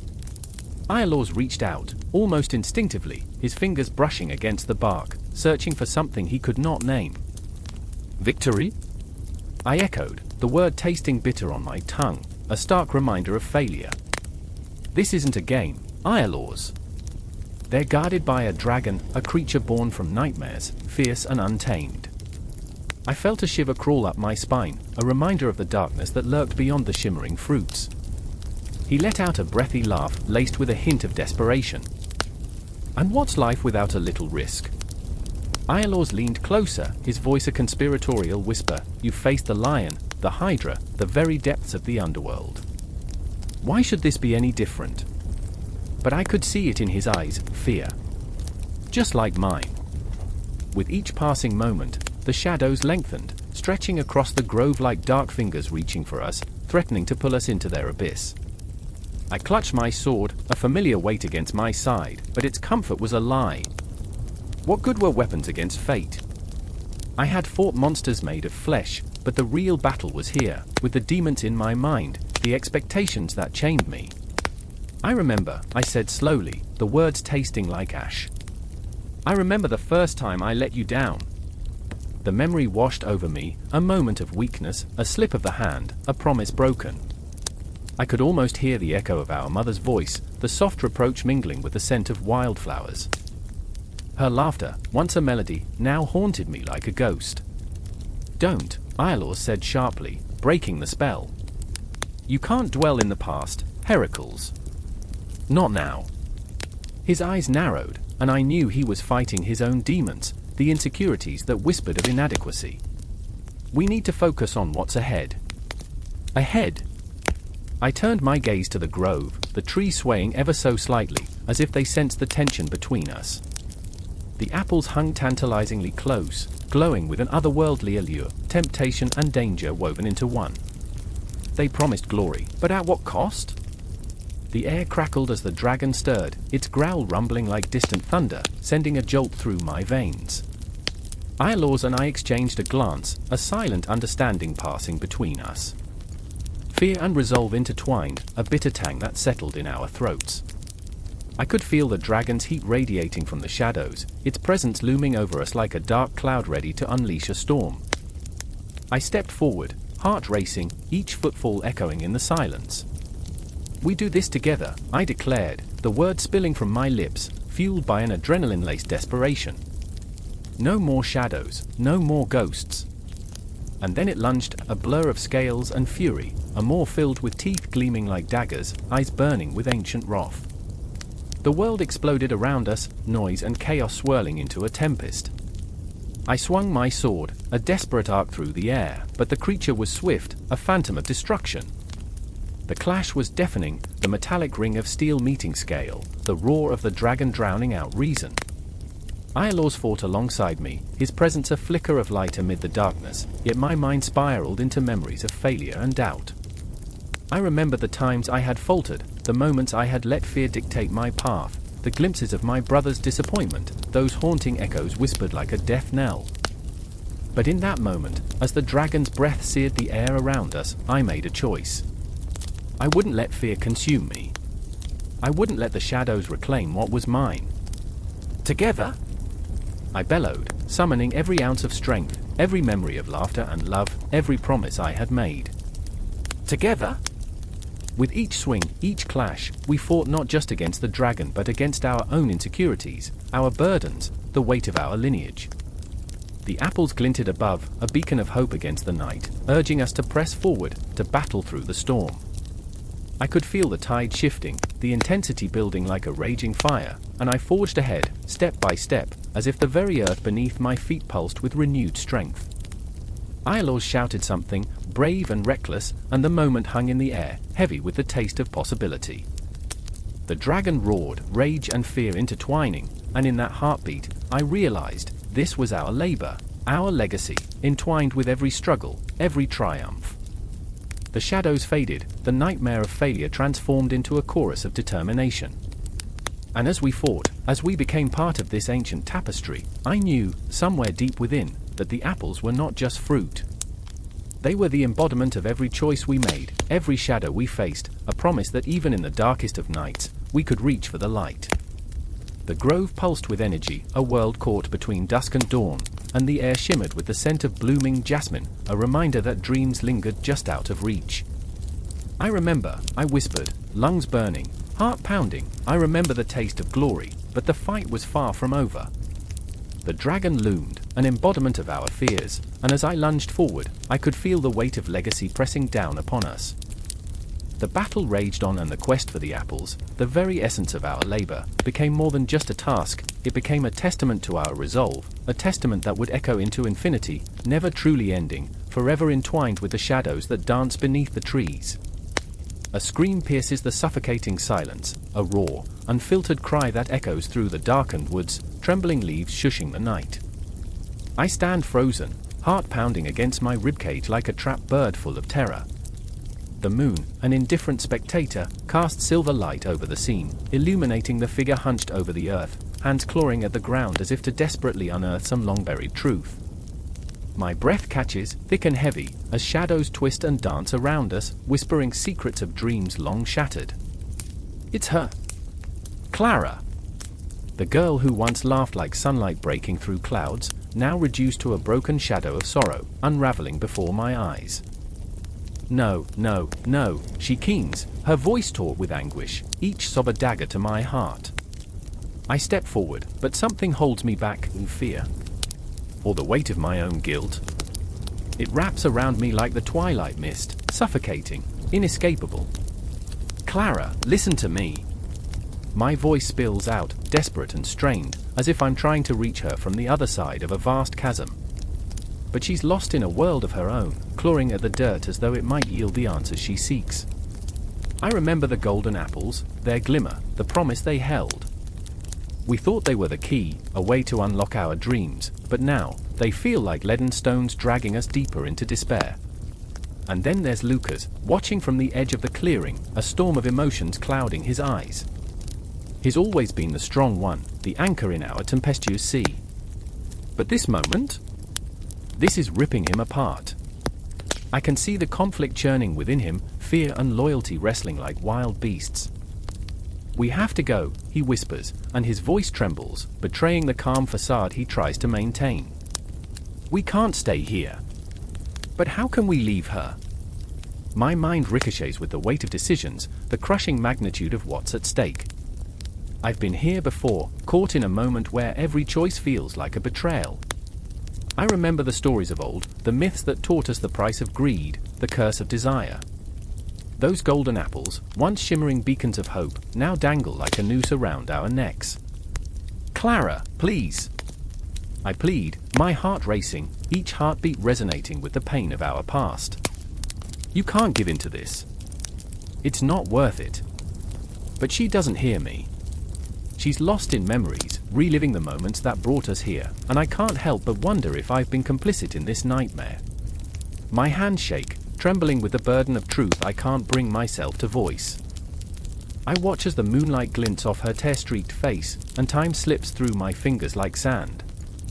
I remember laughter, warmth, the way we danced under the stars, dreaming of a future wrapped in the glow of possibility. But now? Now, the dreams have turned to ashes, and the weight of reality crushes me beneath its relentless grip. I want to scream, to shatter this silence with the truth, but the words cling to my throat like a bitter residue. "Those apples," I begin, but the words choke me, caught in a web of regret. They were supposed to grant us everything we ever wanted, a promise of a life untainted by the darkness that clawed at our heels. But promises can be deceiving, and desires can consume, leaving nothing but a hollow echo in their wake. Lucas steps forward, drawing closer to Clara, his presence a shield against the encroaching shadows. "Clara," he murmurs, his voice a tender plea. "We'll find a way. Just come back to us, please." His words linger in the air, fragile threads of hope woven into the fabric of despair. But Clara's gaze is glazed, distant, as if she's peering into a chasm that only she can see. The forest seems to breathe around us, a living entity that pulses with our fears. I can feel the tension coiling tighter, the air thick and heavy, suffocating. What if we never leave this place? I think, the thought clawing at my sanity. The trees loom like ancient sentinels, watching, waiting for our next move. "Clara!" I shout, louder this time, desperation spilling over into raw intensity. "Whatever you think those apples can bring you, it's a lie. We are here. Right now. This moment is all we have." The words hang in the air, heavy with urgency, but she doesn't respond. She's lost, wandering the ghostly hallways of her mind, trapped in a past that refuses to let go. And then, the wind changes. A whisper, a breath of something unseen, sweeps through the trees. Shadows lengthen, and in that moment, I see it, an echo of what could have been, a flicker of possibility dancing like fireflies in the dark. The apples, once a symbol of our aspirations, now loom like specters, taunting us, daring us to confront the truth we've buried deep within. "Clara!" Lucas's voice breaks through the fog of despair, a beacon cutting through the darkness. He reaches for her, and I see the flicker of recognition in her eyes, a moment where hope battles against the weight of despair. Time suspends, and I'm caught in the heart of a storm, watching as the pieces of our lives spiral in a chaotic dance. And then, silence. The world stills, the shadows retreating into the corners of the night, and I hold my breath, waiting for something to shatter this suspended moment. We stand on the precipice, teetering between salvation and ruin, and I can feel the weight of our choices pressing down, a palpable tension that clings to the air like the mist curling around our feet. "Take my hand," I breathe, each syllable a desperate plea, a fragile thread binding us together. We can't let the darkness win. We are stronger than this. The golden apples shimmer in the distance, a haunting reminder of what we've lost, but they're not all-consuming. Together, we can break free. Together, we can find the light once more. As Clara's hand slips into mine, a jolt of electricity courses through us, igniting something within. The forest holds its breath, the world narrowed down to this singular moment, a heartbeat away from resolution, a whisper away from the truth. And I wonder, are we ready to face what comes next? Will we reclaim our dreams, or will the shadows swallow us whole? In that breathless stillness, the night stretches on, and somewhere in the vast expanse of the cosmos, the promise of dawn waits, an unyielding glimmer of hope. But for now, we are here, suspended in a dance of uncertainty, holding on to each other as the world around us shifts, ever so slightly, toward the unknown. The night was alive with tension, a stillness so thick it pressed against the skin, making every breath feel like a laborious task. Above, the stars hung like forgotten dreams, twinkling truths lost in the vastness of the cosmos. Beneath that celestial vault, Hercules stood on the precipice of a choice, his heart pounding like a war drum, echoing the weight of the world he bore. Somewhere in the shadows, Atlas cradled the heavens, each shift of his colossal shoulders sending tremors through the earth, a reminder of the burden he had borne since time's dawn.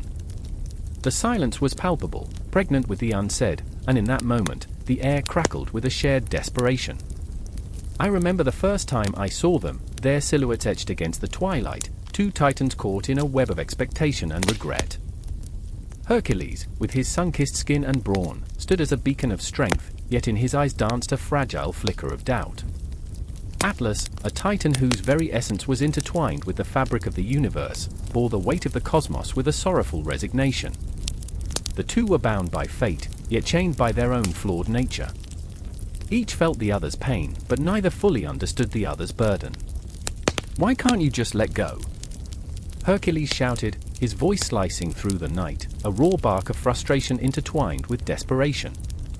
The words hung in the air like a ghost, refusing to settle, lingering between them. Atlas responded with a sigh, a sound heavy as the earth itself, reverberating with the echoes of ages past. "Do you think I want this?" His voice was gravel, steeped in weariness. "This weight? It crushes me, yet I cannot abandon it. The universe demands it." I could see the conflict churning within Hercules, the flickers of anger, empathy, and overwhelming vulnerability. He was a hero, yes, but beneath that facade lay a man wrestling with his own expectations, a knife edge of purpose battling the shadows of doubt. He wanted to save Atlas, to free him from the chains of celestial responsibility, but how could he save another when he was still trying to save himself? "Can't you see?" Hercules pressed, stepping closer, "you're not alone in this. I can help you." Atlas turned his gaze to the ground, the weight of his sorrow like a shroud. "Help? You think it's that simple? You wear the scars of a hero like trophies, but you do not know the cost. You do not know what it is to hold the sky above your head just to see the world below you crumble." In that moment, I felt the heat of his words, the fire behind the bitterness, the truth that slashed at the heart like a dagger. The cosmos was indifferent, spinning on its axis while both men stood frozen in this charged space, a battleground of ideologies and dreams. The stars were silent witnesses, their twinkling laughter mocking the human plight, while the moon draped its silvery veil, casting shadows that danced around them like wraiths. Time slipped through my fingers like sand as the conflict boiled. Hercules clenched his fists, knuckles white with resolve. "You think you're alone in your suffering? You're wrong. I know what it feels like to be weighed down by expectations. I know what it means to feel like a failure, even when you've succeeded." A crack appeared in Atlas's stony demeanor, a flicker of vulnerability. "What do you know of failure?" He spat, yet the venom had dulled, tinged now with an unanticipated softness. "You are Hercules. The labors, the praise, they don't belong to me. I am the forgotten one, the shadow behind the glory." Their truths collided like thunder, reverberating through the night. I felt the ground tremble beneath me as raw emotion surged, filling the air with a tension so thick it suffocated. Hercules, the epitome of strength, unable to shoulder the invisible weight of expectations that crushed his spirit. Atlas, the mighty titan, shackled by duty yet yearning for release. "Then let's break these chains together," Hercules urged, the fervor in his voice rising like a tide, fierce and unyielding. "We can share this burden. You taught me that strength isn't just muscle, it's also the courage to ask for help." I could see it then, a glimmer of hope threading its way through the darkness. In that moment, they were not just a hero and a titan, they were two flawed souls, flawed yet beautifully human. They stood on the brink of something profound, a shared understanding that could transform their destinies. But the cosmos is cruel. A sudden tremor shook the ground, a reminder of the chaos lurking just beneath the surface. Shadows danced around them, whispering secrets, taunting their resolution. Together, Atlas's voice trembled, a mix of skepticism and a flicker of longing. Do you think it's that easy? Do you think the universe will simply relent? Hercules stepped closer still, eyes blazing with resolve. I don't know what the universe will do, but I know what I can do. I can stand by you. And together, we'll find a way. As he spoke, the darkness seemed to recede, the shadows retreating in the face of their combined strength. The air crackled with emotion, the desperate hope of two souls yearning for connection cutting through the thick, suffocating night. I remember that moment, the spark igniting between them, a shared defiance against the indifferent cosmos.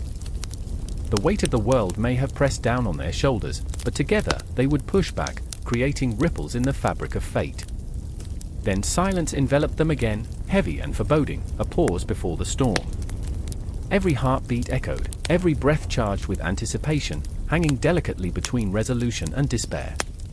They stood on the precipice of something monumental, a moment suspended in time, as if the universe itself held its breath, waiting for the next move. The clock ticked, the stars blinked, and the night shivered, whispering promises of cooperation, of unity forged in the fires of shared struggle. The burden was heavy, the path uncertain, but in that electric silence, hope flickered like a candle against the dark. And as they confronted the cosmos together, the world shifted slightly, a sign that cooperation might just be the key to breaking the chains that bound them both, hinting that perhaps, in the end, they were not so different after all. The night was a thick veil of shadows, wrapping around the ruin of a once great castle, its stones steeped in the weight of unspoken words. Silence smothered the air, heavy as a funeral shroud.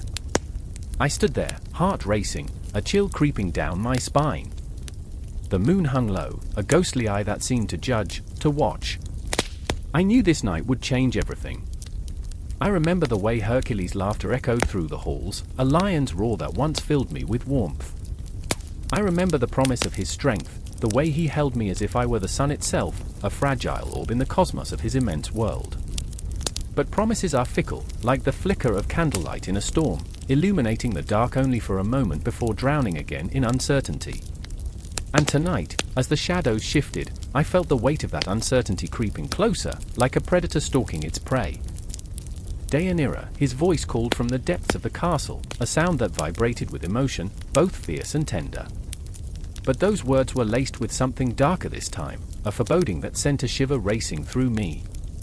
I turned, uncertainty gnawing at the edges of my mind, the air thick with the scent of damp earth and betrayal. I had always been the one who loved too fiercely, too deeply. I had woven my heart into the very fabric of his being, poured my soul into his every victory and defeat. But Hercules was a man forged in the fires of conflict, constantly battling his own demons. There were moments I saw him fading, a flicker of the man he once was, and I feared that one day he would extinguish, leaving me lost in the dark. And then there was the other, her name, a whisper on the wind that sliced through the air with the sharpness of a blade. Iole. A name I'd heard echoing in the corners of my mind, a spectre that haunted my dreams. The thought of her sent ice into my veins, a coldness that stole the warmth from my heart. Did he love her? Did she stand in my place, wrapped in his embrace, feeling the thrill of his pulse beneath her fingertips? Deianira! The urgency in his voice cut through my despair, a lifeline thrown into the tumultuous sea of my thoughts. I found him in the great hall, the fire crackling like the conflict within us. His eyes, usually so vibrant, were shadowed by something deeper, something more profound. Pain. Regret. Desire. What is it? I managed to ask, my voice trembling like a leaf caught in a storm. He stepped forward, and in that moment, the world narrowed down to just the two of us, the air thickening with unspoken truths. He held my gaze, and I could see the wrestling of emotions, love, guilt, and the weight of his battles clinging to him like the armor he bore. "I need to speak with you," he said, his voice low, a rumble that echoed the tempest within my heart. "There's something I must confess." I braced myself, the air thick with tension. Confess? What more could you possibly say that would surprise me? The bitterness in my words tasted like ash on my tongue. I had lived in the shadow of his legends, watched him conquer titans, and yet here I was, trembling before my own husband, feeling like a mere mortal in a world of gods. His hands reached for me, as if seeking to bridge the chasm that had grown between us. "It's about Iol," he said, and the name cut like a dagger, piercing through the fragile veil of hope I had clung to. I swallowed hard, the words choking me. "What about her?" I barely recognized my own voice, strained and raw, a reflection of the tempest within. "Are you in love with her?" "No." His denial came too quickly, too fervently, and I felt my heart shatter into 1,000 pieces. "I am a man shaped by battles, Deianira. I have fought for my life, for our love." His voice cracked, and in that moment, I saw the Hercules behind the hero, the man burdened by expectations, by the weight of a legacy that felt too heavy to bear. "Then why?" I pressed, the anguish spilling forth like a tidal wave. "Why does her name slip from your lips like a sweet poison?" His silence screamed louder than any answer. It echoed in the hall, reverberating off the stone walls, whispering truths we both were afraid to face. I had always feared being replaced, but now I stood at the precipice of losing him entirely, my heart aflame with the consuming fire of jealousy and despair. "I remember the day we met, the warmth of your laughter," he said, his tone shifting as if he were searching for something buried deep within. "But this is different. It's as if destiny itself has conspired against us." "Destiny?" I spat, the word bitter on my tongue. "You mean to say the fates are playing a cruel game, and we are mere pawns? How could you think of her when I am here, fighting through every shadow and wounding doubt?" His gaze fell to the ground, the weight of his guilt palpable, and I felt an overwhelming urge to shake him, to remind him of the love we had forged in the fires of our trials. "You promised," I whispered, fear pooling in my belly. "You promised to always choose me." "I chose you, Deianira," he roared, and the force of his words shocked me into silence. "But the world is relentless, and the gods are treacherous. I fight battles that you cannot see." I stepped back, the distance between us now a chasm, the abyss threatening to swallow me whole. His anger was a storm, but it was the hurt in his eyes that struck me the hardest, a reflection of my own pain mirrored back at me. I wanted to reach for him, to bridge that gap, but terror held me captive. What if I stepped forward only to find he had already left? And then, as if the heavens themselves were mocking us, the shadows shifted again, revealing a figure cloaked in darkness, a spectre I knew all too well. The air crackled with tension as Iol stepped into the flickering light, her presence a ghost that haunted my every waking moment.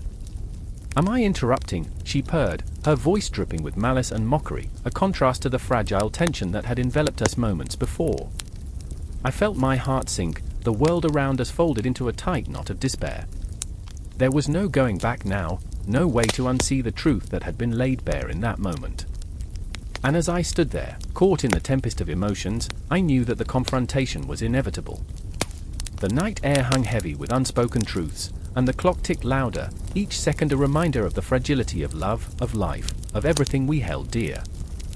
I felt it deep within my bones, a chilling realization that this night would forever alter the course of our lives, weaving our fates into a tapestry of heartbreak and betrayal that would echo through eternity.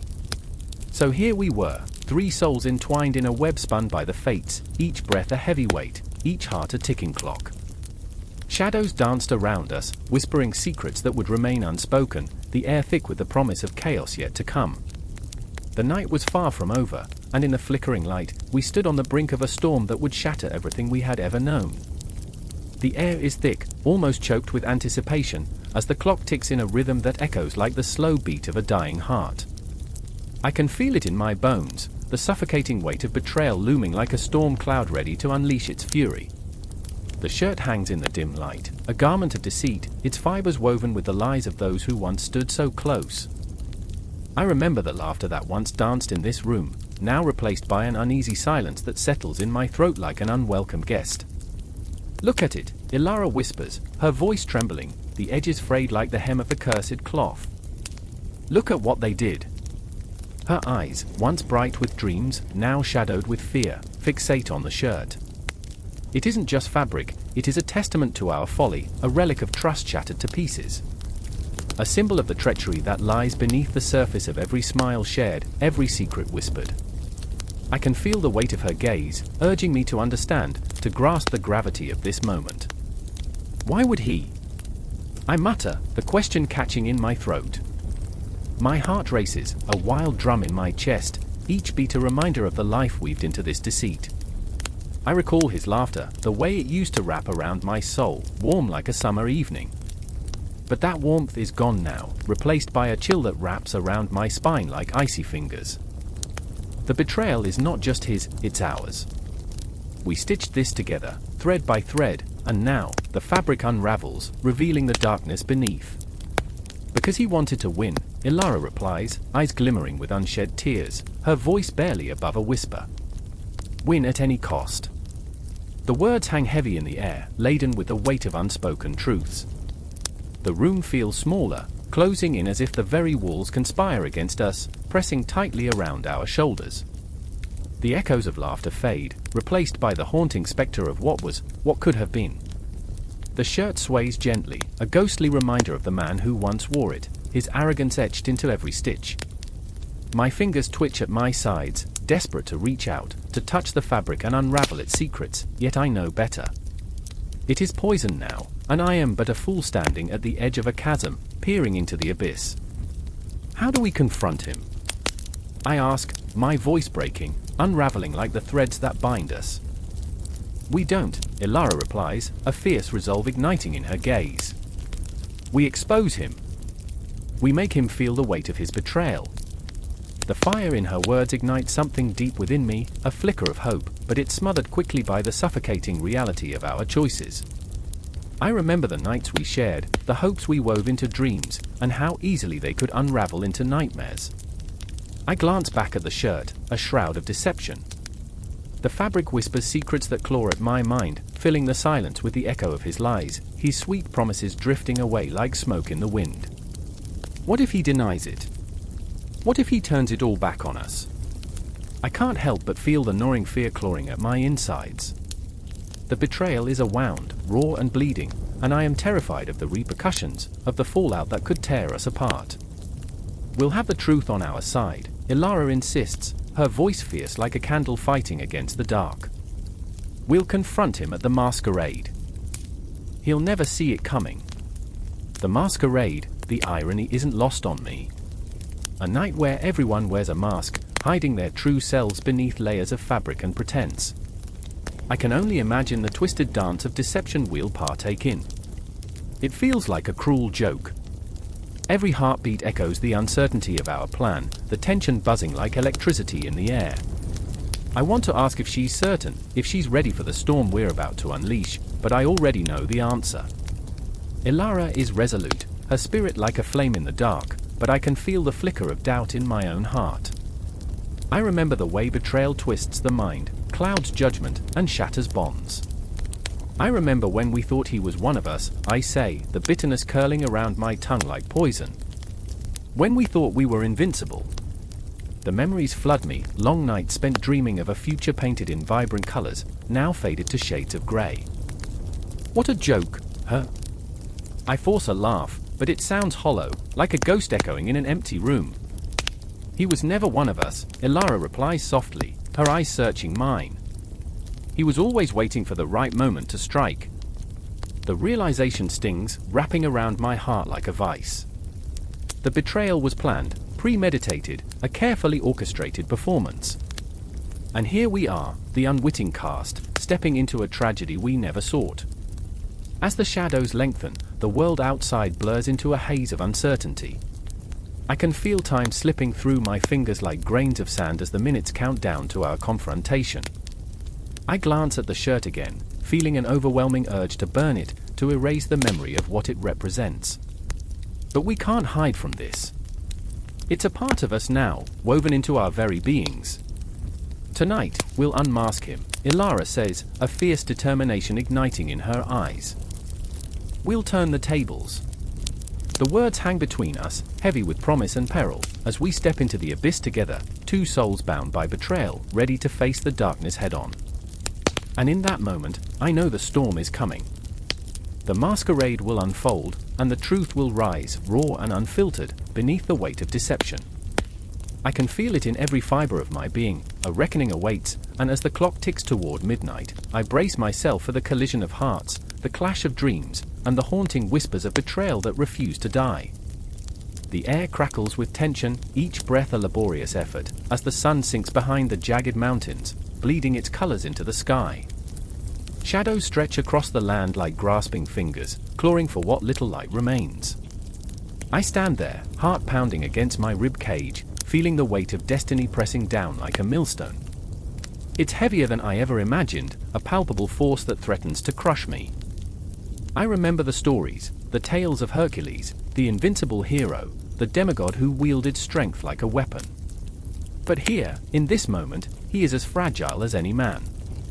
Hercules is sprawled on the ground, his massive frame dwarfed by the encroaching darkness. Blood oozes from wounds that seem to pulse with life, reminding me of the very essence of mortality that we so often ignore. I can almost hear the heartbeat of the earth, thumping in time with the dread that grips my throat. I want to scream, to shake him, to will him back to life. But the truth hangs heavy in the air. This is the end. The end of everything I thought I knew, the end of a hero. I remember the laughter, the camaraderie, the way we reveled in our victories. I remember the way he lifted the world on his shoulders, a burden that was never quite his to bear. But now, as his breath comes in ragged gasps, the laughter feels like a distant echo, lost in the abyss of what's to come. The air is thick with the scent of sweat and blood, the remnants of countless battles fought and lost. I can feel the ghosts of those who fell alongside him, their whispers a haunting reminder of the cost of glory. And then there's Deianira, standing just a few steps away, her face a mask of anguish. Her eyes, once bright with love, now glistened with unshed tears, each one a testament to the torment that churns within her. I watch as she clutches a faded cloak, the fabric frayed and worn, a symbol of their shared love and the bitter fate that now binds them. She takes a step forward, her voice trembling, "Hercules, please, stay with me." Each word trembles on the cusp of despair, echoing in the silence that falls around us like a shroud. My heart aches for her, for the love that is being consumed by the fiery breath of death. I want to reach out, to comfort her, but my limbs feel heavy, weighed down by the grief that permeates this moment. The world feels small, the horizon closing in, and I can't help but think that we're all just shadows dancing on the edge of oblivion. "Forgive me," Hercules whispers, his voice a mere thread, barely audible over the rustle of the night.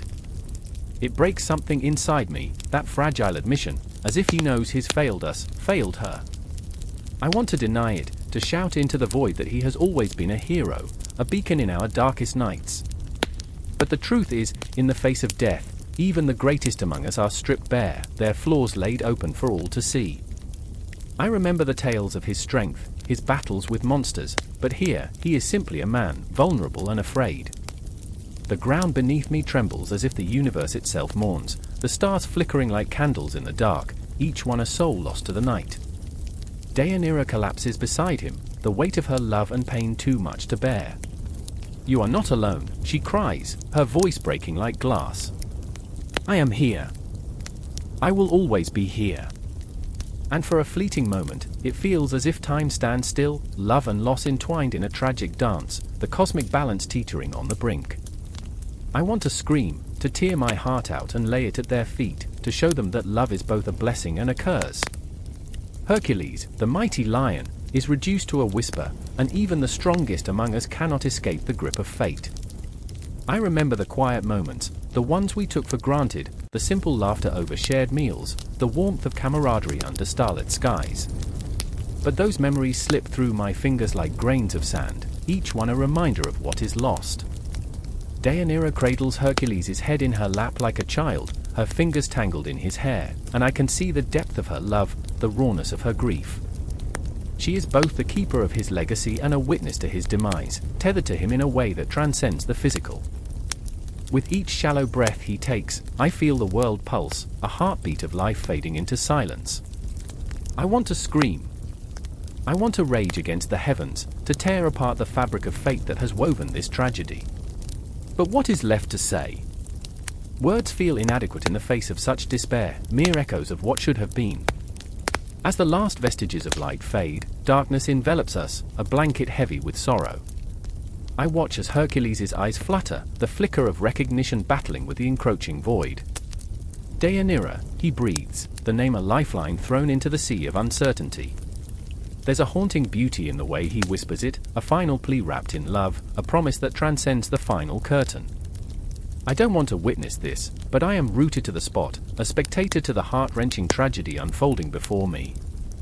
Each moment stretches, pulls, and contorts time, and I feel as if I am being drawn into the cosmic dance, an unwilling participant in a story written long before any of us came to be.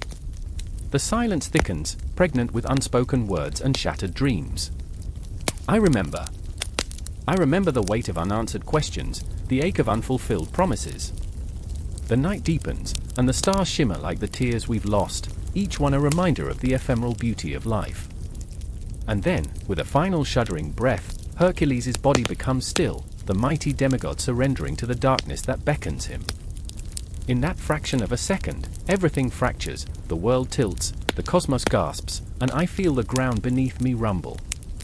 Deianira's wail cuts through the night, raw and primal, a sound that echoes through the very marrow of my bones, reverberating with the pain of a heart shattered.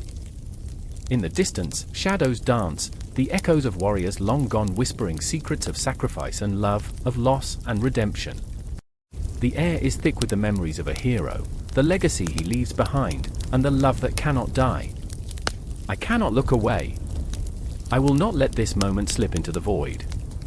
The air crackled with an electric tension, a palpable hum echoing through the ancient stones of Olympus as if the very walls whispered secrets to one another. I stood among the shadows, heart pounding like a war drum, every breath a reminder of the stakes.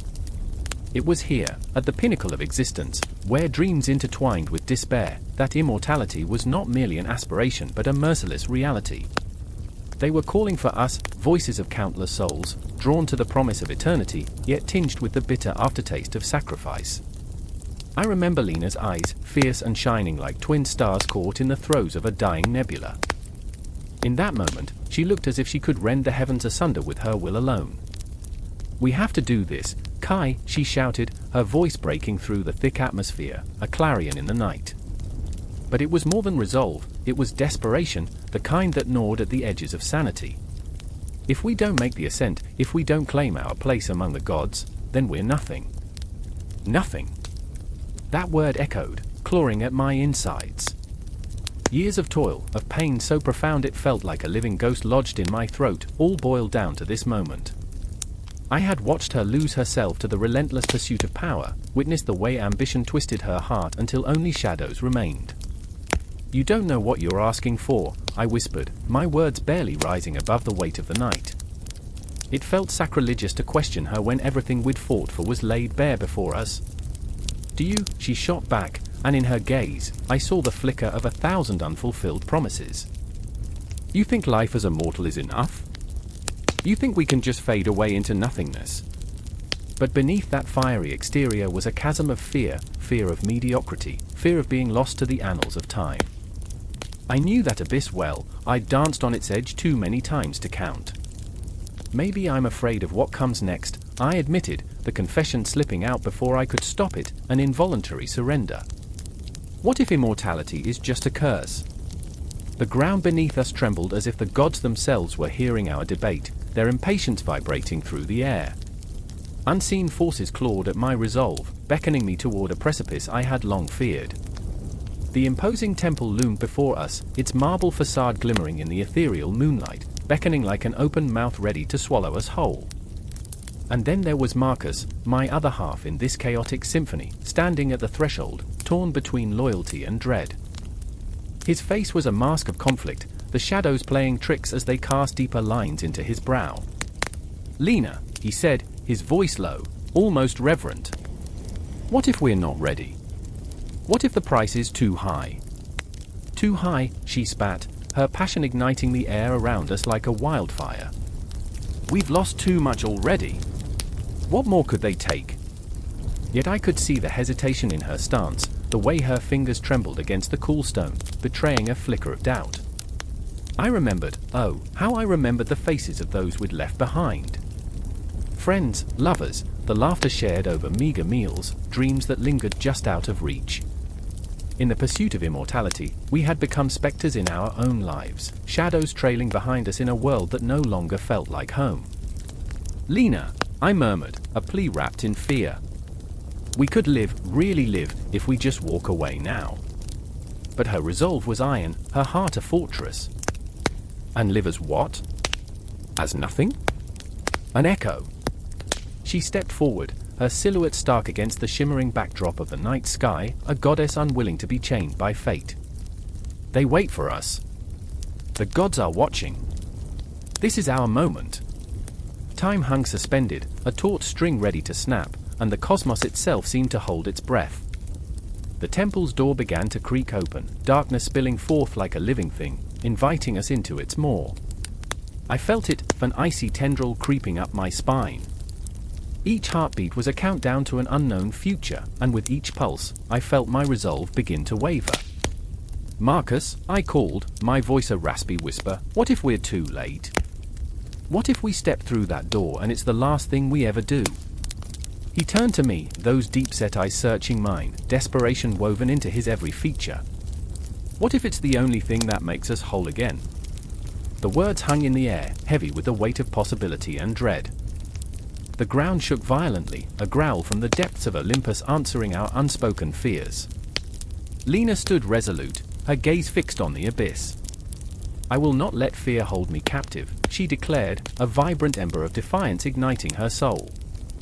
"I'd rather ascend to the heavens than rot in this wretched reality." A pulse of energy surged through the air, a heartbeat of the universe reminding us that we were on the precipice of something monumental. I felt it thrumming beneath my skin, intoxicating and terrifying. In that moment, I understood, we were not merely seeking immortality, we were searching for meaning, for an identity that had eluded us in the mortal realm. With a final shuddering breath, I stepped toward the door, my heart in my throat. I could feel the cosmos swirling around us, the weight of the stars pressing down on my consciousness. Together, I breathed, and in that word, I wove every fragment of my being, every memory, every heartbeat. Together. And so, we stepped into the darkness, the threshold of Olympus closing behind us with a finality that resonated through the very fabric of existence. In that moment of surrender, the line between fear and hope blurred, and the promise of immortality loomed before us like a specter, both beautiful and terrifying. What awaited us beyond the threshold was unknown, but in the depths of our souls, we dared to believe that perhaps, just perhaps, this was the ascent we had been waiting for all along. The thunder cracked, and the sky split open like a ruptured heart. The storm roared, but it was nothing compared to the fury swirling in the chest of Augean. She stood at the edge of her life, an unwitting pawn in the game of gods, trembling at the thought of her son's fate. The air around her thickened with electricity, mirroring the chaos within. "I remember," she whispered, a plea and a curse, "the day he was born." The echo of that moment played against the backdrop of her mind, the sweet agony of labor intertwined with the ominous shadow of Zeus looming over her. Born of divine deception, Hercules was both gift and curse, strength personified yet marred by the weight of expectations. Lightning illuminated the figure of Iolaus, Alcmene's nephew, standing protectively beside her. His face was a mask of resolute determination, yet his eyes betrayed fear. Fear for his friend, fear for the legacy they were entwined in. "Augean, we must move. The townsfolk are losing faith," he urged, voice strained under the pressure of impending doom. "They are whispering your name in the dark, and not all of it is praise." "I remember," she repeated, "when the sun shone bright, and laughter filled our halls." Memories flitted like restless ghosts, the echoes of her child's laughter mingling with the whispers of betrayal.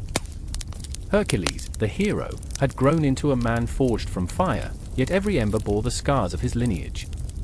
The weight of his father's sins clung to him like an unshakable shroud. Thunder rolled again, and she shivered. What is a mother to do for a son who is destined to conquer, yet forever haunted by his heritage? She clenched her fists, feeling the pulse of the earth beneath her feet, a reminder that life, like the tempest, was both violent and beautiful. Iolaus stepped forward, his voice trembling yet fierce. He doesn't have to carry this burden alone, Alcmene. You must tell him. He needs to know he is more than the whispers of the gods. His breath was quick, each word a strike against the suffocating silence. He is not just Hercules. He is your son, flesh and blood. But could she unveil the truth that would unravel him? And what of the battles ahead? Of the monsters that lurk in the shadows of his fate? Can he bear the weight? Her heart twisted like a knotted rope, memories washing over her in waves of joy and despair. The faces of those Hercules had saved flickered before her eyes, the tears of gratitude and the laughter of children, yet always tinged by the blood he shed. The winds howled, carrying the distant cries of townsfolk, fearful, distrustful, embittered. Alcmene, they shouted, you are the mother of a god. Your child is a beast. Each word struck like barbed arrows, and Alcmene gasped, feeling the raw sting of their rejection against her skin. Is he a beast, she murmured, her voice cracking, or a man caught in a web spun by the very deities who should have shielded him? The storm raged, yet her mind was still, a glassy lake reflecting her fears. In that moment, she saw his face, fierce and tender, battling against the shadows that threatened to consume him. Iolaus touched her shoulder, grounding her, reminding her of the heart beating wildly beneath her skin. Courage, Alcmene. His strength comes from you. He is your legacy. His words, a lifeline, pulled her back from the abyss of despair, but doubt lingered, a bitter aftertaste. Legacy, she echoed, the word heavy with irony. What is a legacy but chains forged in the fires of expectation? The ground trembled as if in agreement, a reminder of the family ties that bound them to destiny. Just then, a cry pierced the air, a chilling howl that silenced the storm for a heartbeat. Hercules, her son, stood at the mouth of the valley, a silhouette against the turmoil. He was a titan, yet so painfully human, muscles taut with strain, eyes flickering with the madness of a world that demanded everything yet offered nothing in return. He was the embodiment of their collective fears, the child of a god, the warrior, the monster. His voice rang out, raw and guttural. I remember the faces of those I saved, but I also remember the blood on my hands. Each syllable dripped with anguish, echoing off the stones like a haunting refrain. Am I the hero they need, or the beast they fear? Alcmene's heart shattered and reformed in an instant, each jagged piece glistening with her love, her dread, her unshakable bond. You are my son, she cried, each word a litany against despair. You are more than a legacy. You are love made flesh, forged in the crucible of war but tempered by kindness. The storm answered, a cacophony of thunder and fury, but in that moment, the phantoms of doubt began to disperse. The clouds parted just enough for a sliver of moonlight to pierce through, a fragile thread of hope weaving through the turmoil. Hercules turned, his gaze fierce yet vulnerable, each heartbeat a testament to the battle within. Am I destined to fall? He breathed, the weight of existence pressing down upon him, his fists clenched, trembling. To be a shadow of what they want me to be. To fight battles that forge my strength but threaten to carve my soul. The tension was electric, a moment suspended in time, the echoes of resolve and frailty intertwining. Iolaus stepped forward, then carve your own path. Be the hero who chooses hope over despair. You are not alone. His words, a balm, flowed into the storm, wrapping around Hercules like a shield against the impending darkness. And in that fleeting moment, where thunder met silence, the legacy of Hercules hung precariously, a shimmering thread of fate suspended between despair and hope, between man and monster, between love and fear. The storm raged on, but within the hearts of those who stood together, a flicker of light ignited, a promise that even in the face of the tempest, they would rise. The air crackled with unspoken truths, and as shadows danced against the backdrop of the storm, they knew this was not an ending but a haunting beginning, a legacy left in the hands of those brave enough to wield it. The air crackles with tension, a storm brewing beneath the surface, just as Hercules stands, his mighty form silhouetted against the blood-red sky of a dying sun. Sweat beads on his brow, trickling down the chiseled lines of his face, merging with the dirt and grime of battles fought and lost. A lion's roar rumbles in the distance, but the true beast lies within him, the weight of expectations, of glory, of sins wrapped tightly around his heart like the very chains he once broke free from. I remember the night when I first saw him, his muscles rippling like the waves of the Augean, his eyes burning with a ferocity that ignited something ancient in me. All around us, shadows danced among the olive trees, whispering tales of heroes and monsters, of gods who played with the fates of mortals like children with their toys. As a boy, I was enraptured, my breath caught in my throat, my small hands clutching the rough bark of a tree, wishing I could touch this legend, this living myth. But it wasn't admiration I felt, it was fear, the primal kind that grips your heart and won't let go. Then there's Heracles, Hercules' twin brother, standing in the wings, a mere reflection of Hercules' grandeur. His heart beats at a different tempo, one of jealousy, of unworthiness. In his eyes, I see the storm of conflict brewing. The weight of being second best, the shadow of a greater man looming always.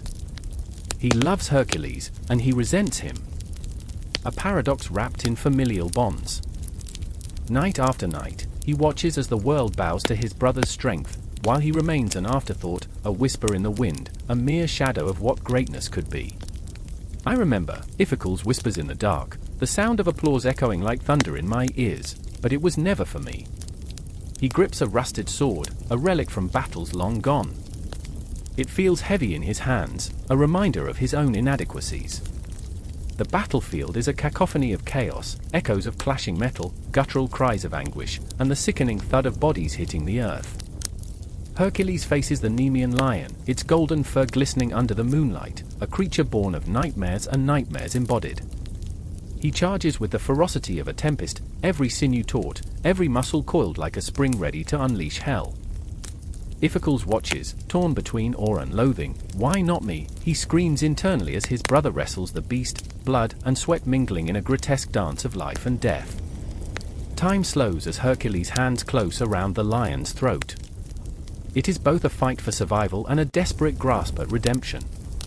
I will not be defined by my lineage, he roars, a primal sound that shakes the very earth beneath him. The lion's eyes are wide, a reflection of the terror that grips all living beings when faced with their doom. Yet, it is not just the lion that lurks in the shadows. The spectre of Hera, jealousy incarnate, hovers over them all, her grip tightening around Hercules' heart like an iron vice. She curses him, a tidal wave of wrath unleashed upon the very fabric of his existence. It's as if she weaves a tapestry of pain, each thread a reminder that no triumph can come without sacrifice, that every victory is stained with blood, his blood. I remember standing there, the air thick with tension, watching as Hercules finally wrestled the beast to the ground. The triumph, however, felt hollow. In that moment, the cheers of the crowd turned to whispers of doubt. Was this truly the hero they had built him up to be? Was he merely a pawn in Hera's grand scheme? And still, Hercules rises, blooded yet unbowed, a king in a world of ashes. I remember, he grunts, the moment I realized that true strength lies not in muscles, but in the will to confront your demons. He stands over the fallen lion, a testament to his power and, paradoxically, to his fragility. But Heracles feels the weight of Hercules' shadow more than ever. I will never be him, he murmurs, staring at the ground, where so many have fallen, so many worthier than he. The bitterness tastes like ash in his mouth. He will always be the lesser brother, the forgotten son. What is a hero if he carries the burden of being perfect? He questions the night sky, hoping for an answer from the stars, but only silence echoes back. And as Hercules holds aloft the pelt of the Nemean lion, victorious yet haunted, the crowd erupts into thunderous applause. He raises it like a flag of conquest, yet the cheers feel like daggers. Each cheer is a reminder of his isolation. Each shout a reminder of the loneliness that comes with greatness. Heracles can only watch, a reluctant spectator to his brother's glory. I will find my own path, he vows, though doubt clings to him like a shadow. He stands at the precipice of ambition and despair, his own heart a battlefield. The flickering torches cast long, distorted shadows on the ground, their light dancing like lost souls, waiting for a chance to possess him. Time folds in on itself. Hercules is both a warrior and a prisoner of his fate, bound by the very myths crafted in his name. Iphicles, forever waiting in the wings, watches as the world celebrates Hercules, a god among men, while he grapples with his own insignificance. As I stand in this moment, the air thick with the scent of blood and sweat, I realize that the real battle is not against the lion or the monsters that lurk in the shadows. No, the hardest fight is the one within, the struggle between destiny and desire, between love and envy, the unyielding grip of fate. The flickering torchlight dances, illuminating the heroes and the haunted, the powerful and the powerless. And in this charged silence, a new understanding dawns. Hercules and Iphicles, bound by blood, torn by fate, walk this path of glory and agony, one stepping into the light while the other grapples with the darkness. What lies ahead, only the stars know, as the night cloaks the world in its somber embrace.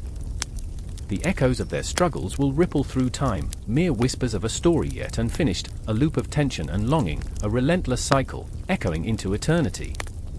The thunder rolls overhead, a rumble that shatters the stillness of the night. Rain lashes against the pavement, turning the city into a slick, dangerous landscape.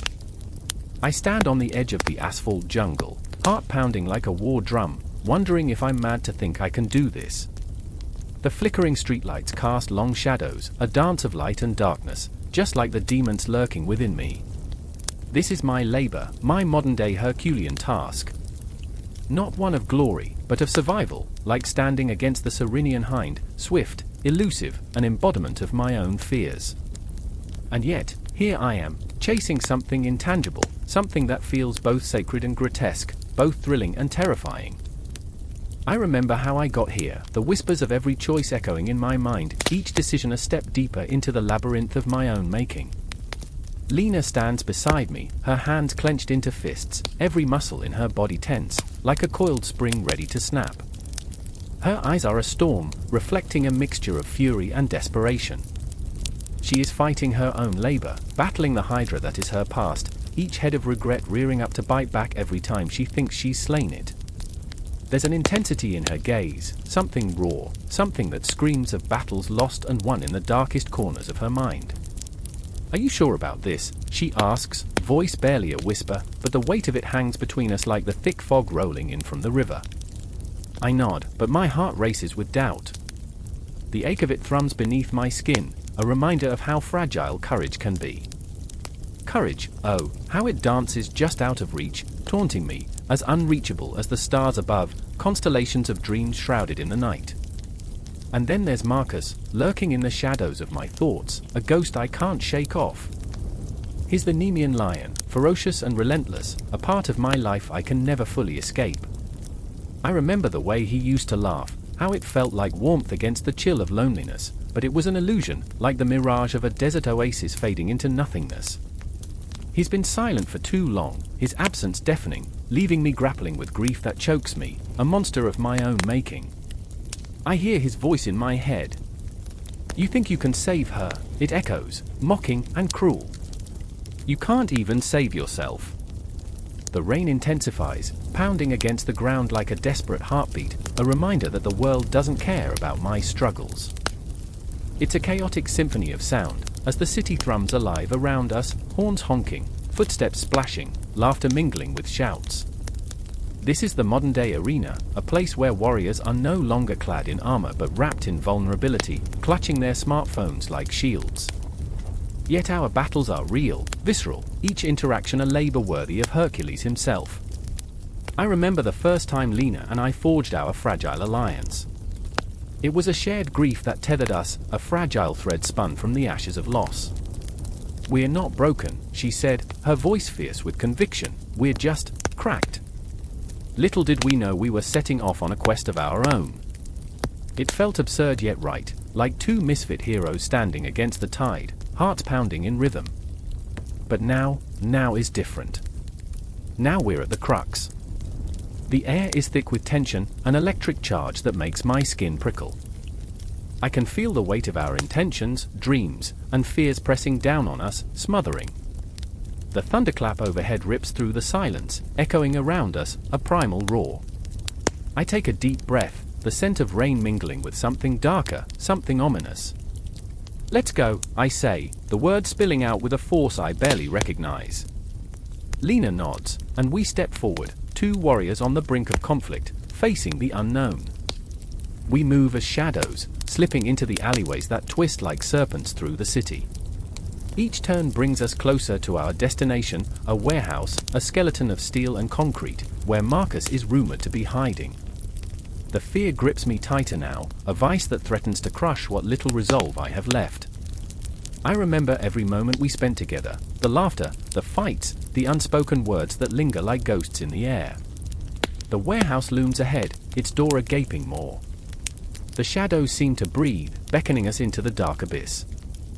My heart races, a wild stallion bucking against the reins of fear. I look at Lena, and she meets my gaze with a fierce determination that makes me want to believe, to hope.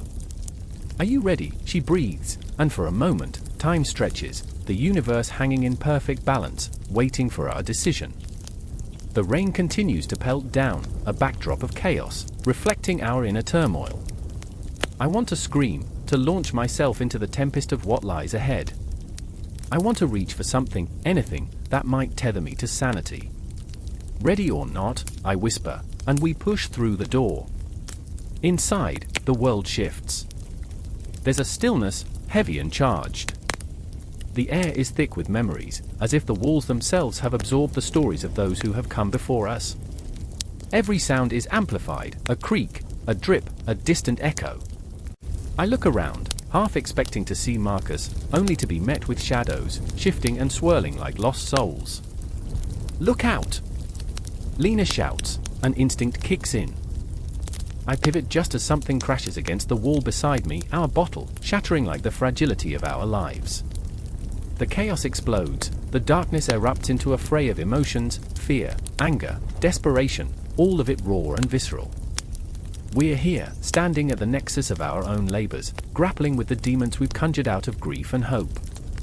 I catch a glimpse of Lena, her eyes fierce as she faces the darkness, ready to confront her own Hydra, while I stand paralyzed, wrestling with the ghosts of my past. But we're in this together. Despite the chaos, there's a flicker of light in our hearts, a shared resolve that binds us. We are flawed, scarred, but we are here. And as the storm rages outside, we step further into the shadows, ready to confront whatever awaits us. The battle is far from over. A thunderclap echoes in the distance, and for the first time, I feel a strange surge of hope. The fight is not against monsters, but against the very essence of what it means to be human: fear, loss, love, and the unyielding will to survive. And so we plunge forward, into the night, into the unknown. The air crackles with tension. A thunderstorm brews overhead, the sky swirls with dark clouds, each rumble of thunder echoing the turmoil within. Lightning splits the heavens, illuminating a gaunt figure standing at the precipice of an ancient cliff. Hercules, the once proud demigod, now a shadow of his former self, gazes into the abyss, the weight of his failures pressing down like a leaden cloak. He remembers glory, but all that lingers now is the haunting echo of his own past. I remember the screams, the cries for help, the darkness swallowing my family whole. A chill grips his heart as he recalls Megara. Her laughter had sparkled like sunlight on the surface of a river, a stark contrast to the shadows that now devour his memories. Her fiery spirit, her defiance, a dance that pulled him in, and now on nothing but a whisper, a ghost, a wound that never truly heals. Each heartbeat is a reminder, a drumbeat of sorrow. I remember the way her eyes sparkled, how they danced with mischief, only to fade away when the darkness arrived. Then there's Hades, that slick serpent, with a smile like ice. Each encounter is a duel of wits, a grotesque game where the stakes are souls. The underworld's master taunts him, "Can't save them all, can you, Hercules?" That voice wraps around him like chains, each word a reminder of his inadequacies. The fire in Hades' eyes is unsettling, a reminder of what lurks beneath the surface, a darkness that calls to Hercules like a siren. Right now, the city below, the streets teeming with life, feels like a cruel joke. Laughter and joy echo through the alleyways where despair once ruled. The people don't know, can't know, the cost of their happiness. They move about in a haze, unaware of Hercules standing high above them, wrestling with demons unseen. He is a titan among mortals, yet he feels smaller than a whisper. I remember sparring with fear, pushing it down until it rotted inside me. The world spins on, oblivious to the shadows creeping in. A young boy, no older than 10, stands on the corner selling flowers, the last remnants of beauty in a time that has forgotten it. His eyes are wide, filled with dreams of grandeur, of flying higher than the gods. Hercules sees that spark and feels a pang in his chest, a piercing ache. What will he tell this child? That the world is unforgiving? That heroes fall, too? The boy beams, unaware, and yet, somehow, he holds all the hope in the universe. Then, just as quickly, the light dims. The clouds gather, swirling in a chaotic dance above. Hyd's laughter fills the air, a sound that lingers, a sinister melody that haunts Hercules. Can he save this boy? Can he protect that light? Memories flood back, each victory marred with loss, every triumph stained with sacrifice. I remember fighting beasts, gods, and my own heart. I remember the taste of ash, the scent of betrayal. It's a cycle, victories turn to dust, dreams buried beneath layers of regret. And Megara. She stood before him, defiant, unyielding. You think strength is enough? Her voice rings in his ears. Strength can't save you from yourself. He had fought for her, bled for her, but, in the end, he was too late. Now, shadows linger where love once bloomed. A funeral dirge plays in his heart, a reminder that loss is a cruel tutor. The boy shouts, breaking Hercules from his reverie. Mister, he cries, are you a hero? The question hangs in the air, heavy with expectation. Hercules flinches, the word feels foreign on his tongue, like a spell miscast. He wants to shout, to claim that title, but he's not sure he can anymore. I remember the weight of that word, the burden attached to it. I remember when I believed. And just like that, the storm breaks. Rain lashes down, a torrential downpour that erases the line between heaven and earth. It feels like purification, like the world is washing away the sins of the past. Hercules stands, drenched, heart pounding, as the tempest roars around him. Each drop is a memory, a regret, a moment lost in time. Hyd's taunts echo louder, drowning him in despair. But then, something shifts. The boy races through the rain, arms wide, eyes bright with laughter, unafraid. He twirls, spins, with a joy that feels like salvation. Hercules watches, and for a moment, the clouds crack, allowing a sliver of light to pierce through. I remember that feeling, that pulsing energy of life, unfettered, real. And yet, as the boy dances, Hercules is confronted with a painful realization. He has the power to inspire, to ignite hope in the hearts of others even when he feels so utterly lost. He sees the truth, that every hero carries scars, that strength isn't the absence of fear, but the courage to face it head-on. In that moment of clarity, something deep within him ignites, a flicker of hope. The storm becomes part of him, each raindrop a catalyst for change. The clouds swirl above, but he stands firm, anchored by the boy's laughter, the echo of Megara's spirit, Hyd's mocking laughter fading into the background. In the chaos, the night feels alive, electric with potential. The fight is far from over.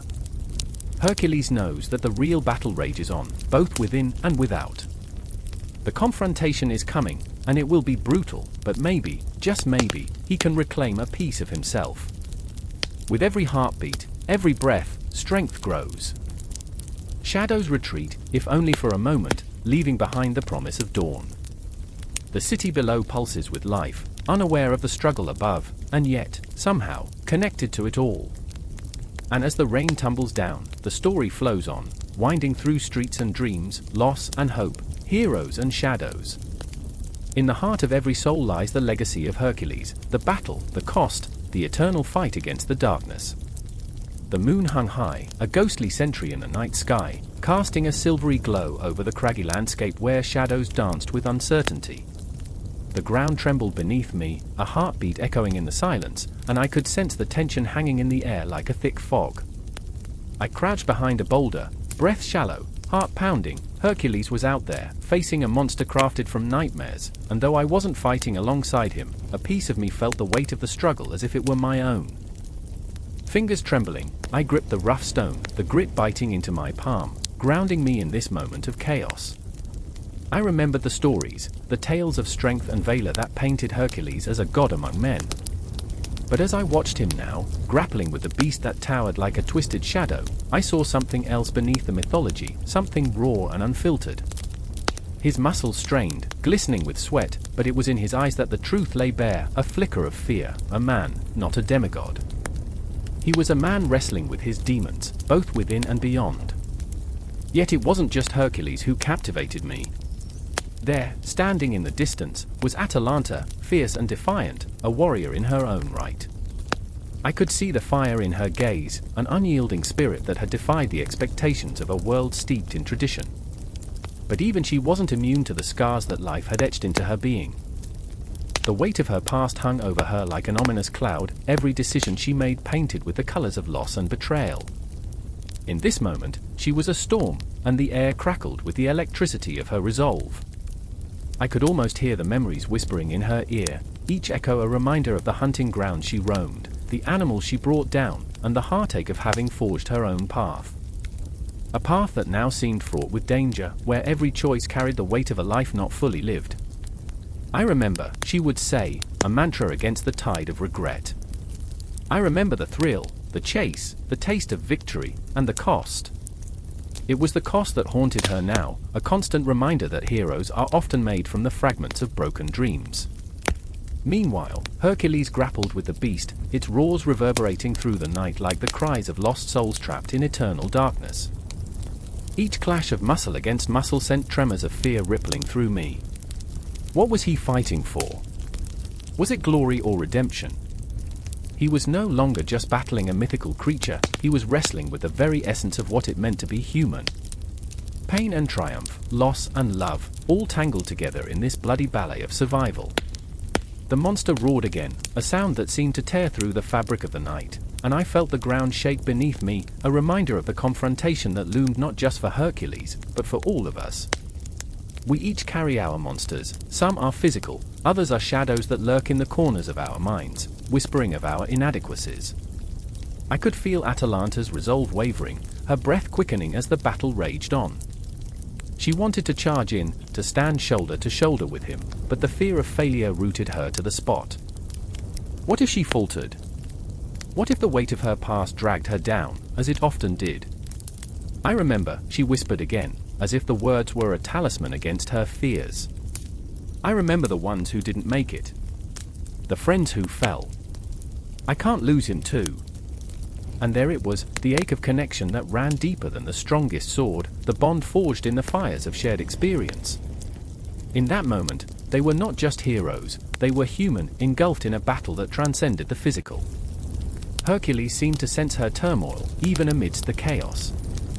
I could see it in the way his eyes flickered toward her, an unspoken promise that he wouldn't fall, that he wouldn't let the darkness claim him. But oh, how the weight of expectation bore down on him. He was expected to be invulnerable, to conquer without faltering. But what if he didn't want to be the hero? What if he wanted to be just Hercules, flawed and imperfect?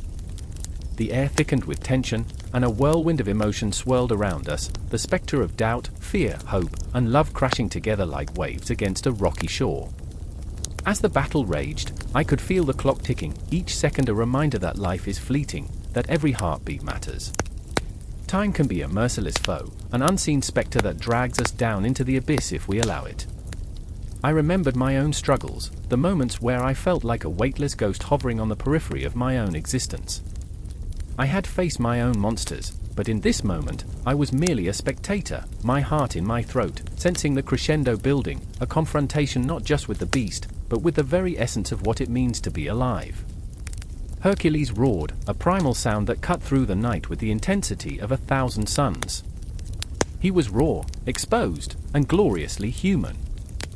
I could see him fighting not merely for victory, but for redemption, for connection, for the belief that he was more than the sum of his legendary feats. And as the monster lunged, teeth bared, I knew this was the moment, the conflict of heart and spirit, flesh and bone, love and fear, all colliding in a cosmic dance of chaos. Together, Atalanta breathed, and there it was, the fragile thread of hope shimmering against the backdrop of despair. They were stronger together, and in that realization, the air crackled with possibilities. I felt it, the truth of their shared fight, the blossoming potential of what it means to be a hero in a world that often demands perfection but offers none. The night was pregnant with anticipation as they stood on the precipice of eternity, and I could feel the universe holding its breath, waiting for the moment when they would confront the darkness not just outside, but within. It was in that silence, that tension, that I understood, their fight was our fight, their fears our fears. And as they surged forward, the world beneath us shifted, and the story unfolded like the petals of a flower, a symbol of rebirth in the face of chaos.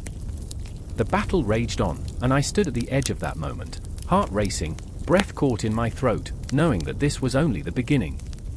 The echoes of their struggle would linger, and the threads of their lives would weave into something much greater than themselves. No neat conclusions, no tidy endings, just the raw, unfiltered pulse of humanity, beating strong and fierce in the shadow of the night. And as the cosmic clock continued to tick, I felt a surge of hope, a glimmer of possibility, knowing that the next chapter was waiting just beyond the horizon. The moon hung low, a fragile or bleeding silver into a world that felt both ancient and eternal. I stood in the heart of chaos, a battlefield where ghosts of half-remembered dreams clashed with the grim realities of existence. Hercules, a titan of muscle and despair, loomed before me, sweat glistening on his brow, each drop a testament to the burdens he bore. He was a man trapped in an unforgiving cycle, a hero shackled by his own myths, and yet here he was, facing the monstrous Hydra, its head slithering and hissing like a chorus of demons. Each severed head, a reminder that every sacrifice could sprout another challenge, a bitter lesson etched in blood and memory. I remember the air thick with tension, a palpable dread that wrapped around my chest like a vice. I remember the young woman beside me, Atalanta, fierce and resolute, her eyes aflame with determination. Yet beneath that fierce exterior lay a tempest of doubt. She had once run faster than the wind, crowned with the accolades of victories, but now found herself caught in the web of her own expectations. "What if I fail?" she whispered, a tremor in her voice. "What if this time, I can't save him?" Her words were a haunting refrain that echoed in my mind. I remember the weight of her fear pressing down like a leaden shroud. It was a fear I recognized all too well, the gnawing anxiety that comes with ambition, the shadow that stalks the ambitious. I had felt the sting of disappointment in my own soul, the crushing realization that sometimes, even the strongest among us falter. As Hercules swung his sword, the blade arched through the air like poetry written in desperation. The first head fell, but out of the gory stump, two more sprouted, grotesque and writhing. More than one battle, I thought, as the horror unfolded before my eyes. Each struggle, a reflection of our own lives, a relentless cycle where each victory bore the seeds of future sorrow. Hercules was not just fighting a beast, he was grappling with fate itself, wrestling with the monstrous nature of existence. Atalanta's breath quickened. "We need to think. There has to be a way," she darted forward, her confidence a fleeting shadow, and for a moment, I feared she might be swallowed whole by the chaos. I watched her, torn between admiration and the instinctive urge to scream. What did it mean to be brave? Was it the act of facing death head-on, or was it the quiet acceptance of one's own limitations? The flames danced in the distance, another reminder of the world's insatiable appetite for suffering. Each flicker told a story of struggle, of pain woven into the tapestry of life. I felt the heat kiss my skin, an echo of the flames that had once consumed my own happiness. Some battles leave scars, deep and unhealable, marking us forever as warriors against the tide of despair. Hercules, drenched in the sweat of his labor, roared as he severed another head, his voice a symphony of defiance. "I will not fall. I will not." But even as he declared his intent, I saw the weariness in his eyes, the flicker of doubt that dared to creep into a hero's heart. In that moment, I understood the fragility of heroism. The gods had made him strong, but they had not made him invulnerable. "I cannot be like him," Atalanta said, her voice a tremor in a rising storm. "He is the hero. I am just me." I wanted to scream, to shake her from her despair, to tell her that each of us carries our own burdens, that her worth was not defined by comparison. You're not just a shadow in his story, I wanted to say. You are the storm that gives him strength. But the words caught in my throat, suffocating under the weight of my own insecurities. I remember the whispers of the past, those haunting reminders that chased me relentlessly. I remember nights spent in longing for validation, nights where dreams twisted into nightmares, where I felt invisible, a mere ghost haunting the periphery of existence. As Hercules fell to one knee, exhausted and battered, I felt the world tilt on its axis. Each labored breath was a thunderclap of despair reverberating through my soul. I wanted to reach out, to tell him that strength is not found in the absence of fear or doubt, but in the determination to rise again, to embrace the struggle. Atalanta, driven by an unquenchable fire, leaped into the fray. Together, she shouted, her voice slicing through the tension like a blade. She was a beacon amidst the abyss, a reminder that even in darkness, connection could spark hope. I felt the tether of camaraderie tighten, a bond forged in the crucible of struggle, whispering the eternal truth, we do not face our battles alone. As they fought, sweat and blood mingling in the dirt, I felt the pulse of the world around me. The spirits of the fallen hovered like sentinels, ancestors bearing witness to the eternal cycle of fight and flight, of love and loss. Each swing, each clash echoed the heartbeat of history, reminding me that these struggles were not new, they were as ancient as the stars that shone above. I watched as Hercules found his rhythm, as Atalanta danced around the chaos, a whirlwind of determination. And in that moment, I realized, this was not just a fight against a monster, but a fight against the very essence of doubt that clings to us like a shroud. They were not just battling the Hydra, they were battling the fears that bind us all. The final blow landed, and the heads fell one by one, like fallen stars extinguished in the vast expanse of the universe. But with each victory, I felt the weight of the lessons. Every labor, every struggle, was a reminder that we are all entwined in this dance of existence. Darkness and light, victory and sacrifice, these were the threads that wove the fabric of our lives. And as Hercules rose, bloodied but unbroken, I felt the stirrings of hope. Not because he had triumphed, but because he had embraced the journey. In that moment, I understood. The true moral lesson of the 12 labors was not about conquering foes, but about conquering oneself. In the depths of our trials lies the heartbeat of our humanity, the raw, pulsating reminder that we are here to fight, to fail, to rise again, together. A cycle that, like time, would echo endlessly, drawing us all deeper into the labyrinth of existence. The air crackled with tension, a storm brewing in the distance as I stood on the precipice of despair. The ground trembled beneath me, not from an earthquake, but from the weight of expectation, the shadow of Hercules looming large over every soul in the arena. He wasn't just a hero, he was a phantom, a haunting reminder of courage and failure, a living legend whose very name sent currents of dread through the hearts of those who dared to follow in his footsteps. The sun dipped low, painting the sky crimson, a warning, a harbinger of the trials ahead. I remember the moment vividly. A spectator, half breathless with anticipation, clutched his daughter's hand. She was wide-eyed, innocence clashing violently with the raw brutality of the world surrounding us. If he can do it, so can I, she whispered, a flicker of hope in her voice. But hope is a cruel mistress, and I could see the doubt creeping into her father's eyes.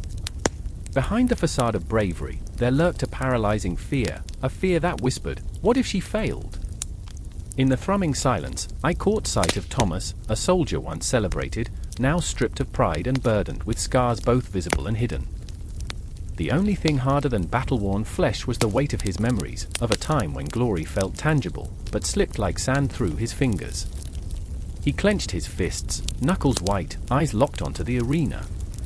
I can't fail her, he murmured to himself, desperation lacing his voice like poison.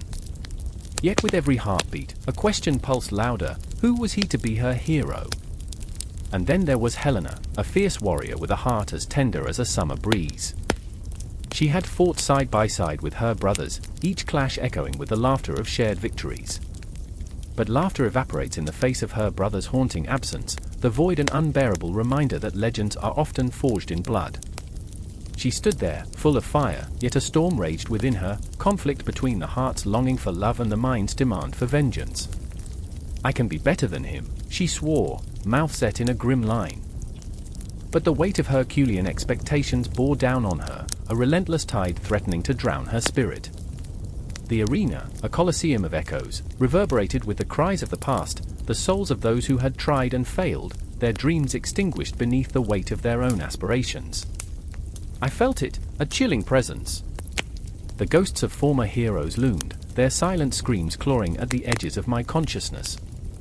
Suddenly, a horn blared, deep, resonant, a signal that shattered the fragile silence. The moment crystallized. Thomas stepped forward, his breath hitching. "I won't be a ghost in my own life," he declared, a battle cry against the shadows that threatened to claim him.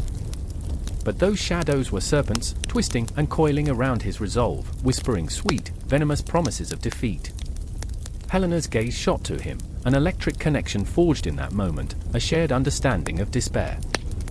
"You have to fight for something greater," she urged, her voice a potent blend of strength and vulnerability.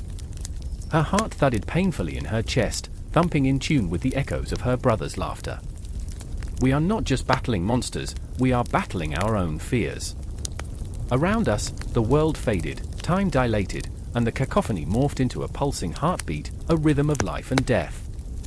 Every second stretched, each breath became heavy with the weight of choices unmade and sacrifices unspoken. "I remember," I whispered, memories flooding back, men and women, heroes and fools, all tangled in the web of their own making. "Remember the smell of charred flesh?" I heard a voice murmur, ghostly, slippery like the fog rolling in. "Remember the taste of blood?" The shadows laughed, a sinister symphony.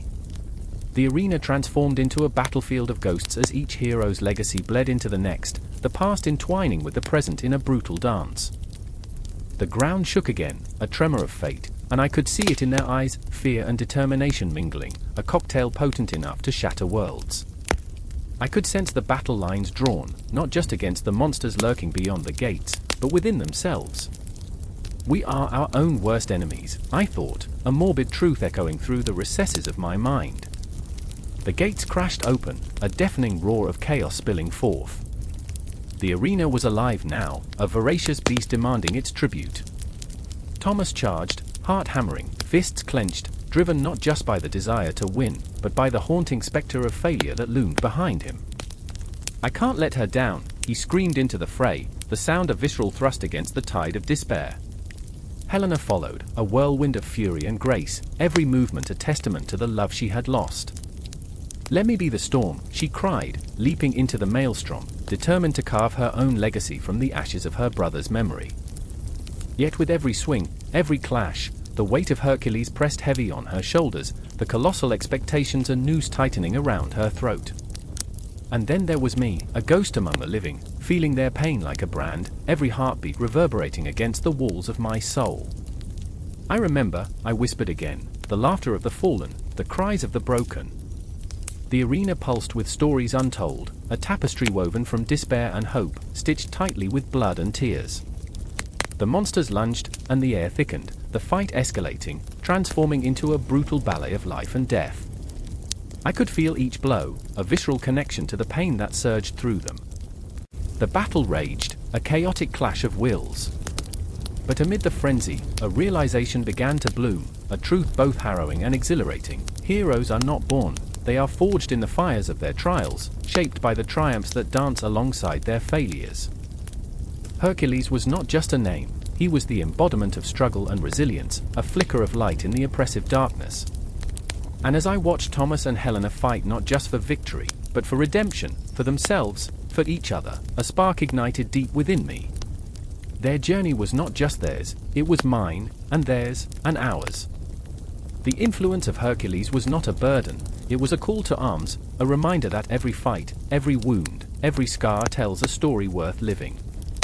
The arena echoed with the cries of the past, but here, in this charged moment, we were all heroes in our own right, and the battle was far from over. The air crackled with electricity, the kind that sends pulses of anxiety shooting through your veins. In the heart of a crumbling city, shadows twisted like the gnarled roots of ancient trees, whispering secrets that should have remained buried. A howling wind carried the distant echoes of a clash, steel on steel, desperation laced with fury. The night was heavy, stained with the scent of rain-soaked earth and bloodshed, a testament to battles fought and dreams shattered. I remember standing there, breathless, heart pounding like a war drum inside my chest. The clash of swords sang a melody of chaos, and I was a mere spectator, paralyzed by the weight of uncertainty. My gaze flicked between two figures, locked in a dance of death. One was Hercules, a titan of muscle and might, his very presence a living legend. The other, a spectre of revenge, cloaked in darkness, driven by a pain that twisted within him like a knife. Hercules moved with a grace that belied his size, each strike an echo of ancient glories. Yet, beneath that chiseled exterior, a storm raged, a tempest of loneliness and guilt. I could almost hear the whispers of failed promises, the sighs of those who had trusted him to be their savior. He was a hero, yes, but a hero burdened by the weight of expectations and choices that haunted him like restless ghosts. "Why can't you see?" the shadows hissed, the voice of his opponent slicing through the air like a dagger. "You are the monster in your own tale." As the words hung in the air, I felt the chill of truth wrapping around me. I watched as Hercules faltered, just for a heartbeat, just long enough for doubt to creep in. It was as if their battle was not merely for survival, but for the soul of a man who had become the embodiment of heroism yet felt so utterly human. Then there was the shadow, the embodiment of fury and anguish, a figure whose own life was a tapestry woven from loss and betrayal. This was no mindless beast, this was a man stripped of love, driven by an insatiable need for vengeance. I could feel his pain vibrating through the air, a visceral reminder of what it meant to lose everything. I remember, he spat, each word a bullet fired into Hercules' heart, "How you turned your back when I needed you most." Time seemed to pause, the world narrowing to that singular moment. Every breath felt heavy, laden with the memories of past mistakes, the ghosts of choices long made. I could almost see the flickering images behind Hercules' eyes, childhood laughter, a warm embrace, the light of unbroken trust, each a shard of glass cutting deeper into his soul. The city around us held its breath, as if even the stones recognized the gravity of this encounter. I could taste the moisture in the air, thick with the promise of rain yet to fall, and my body tingled with the anticipation of the inevitable. Would Hercules rise or would he fall? Would he confront the darkness within, or would he remain ensnared by the shadows that threatened to consume him? "Face it," the shadow's voice thundered, and a crack of thunder echoed in response, the heavens resonating with the tension of the moment. "You are as flawed as the rest of us. Your strength is nothing without understanding." I remember Hercules shifting, his shoulders tensing, muscles coiling like a serpent ready to strike. The fabric of night swirled around him, a backdrop to the tempest within. He clenched his fists, the raw power of his physical form almost palpable, yet what burned in his eyes was not just fury, it was fear. Fear of the darkness that lay within, of the monster he could become. But what is a hero without his flaws? What is strength if not humbled by vulnerability? In that moment, I realized that Hercules was not merely a myth, a larger-than-life figure draped in glory. He was the embodiment of every struggle, every tear shed in the quiet of the night, the raw humanity that binds us all. As the confrontation escalated, I felt the heartbeat of the city quicken, the pulse of lives intertwined in a tapestry of joy and sorrow, of victories hard-won and losses that cut like knives. I could feel the weight of history pressing down, the echoes of countless warriors who had stood where Hercules stood now, facing their demons with blooded hands and broken hearts. Remember, the shadow taunted, "You may be strong, but even the greatest of heroes can fall." With each clash of steel, I could feel Hercules grappling with not just the physicality of the fight, but the emotional crucible swirling around them.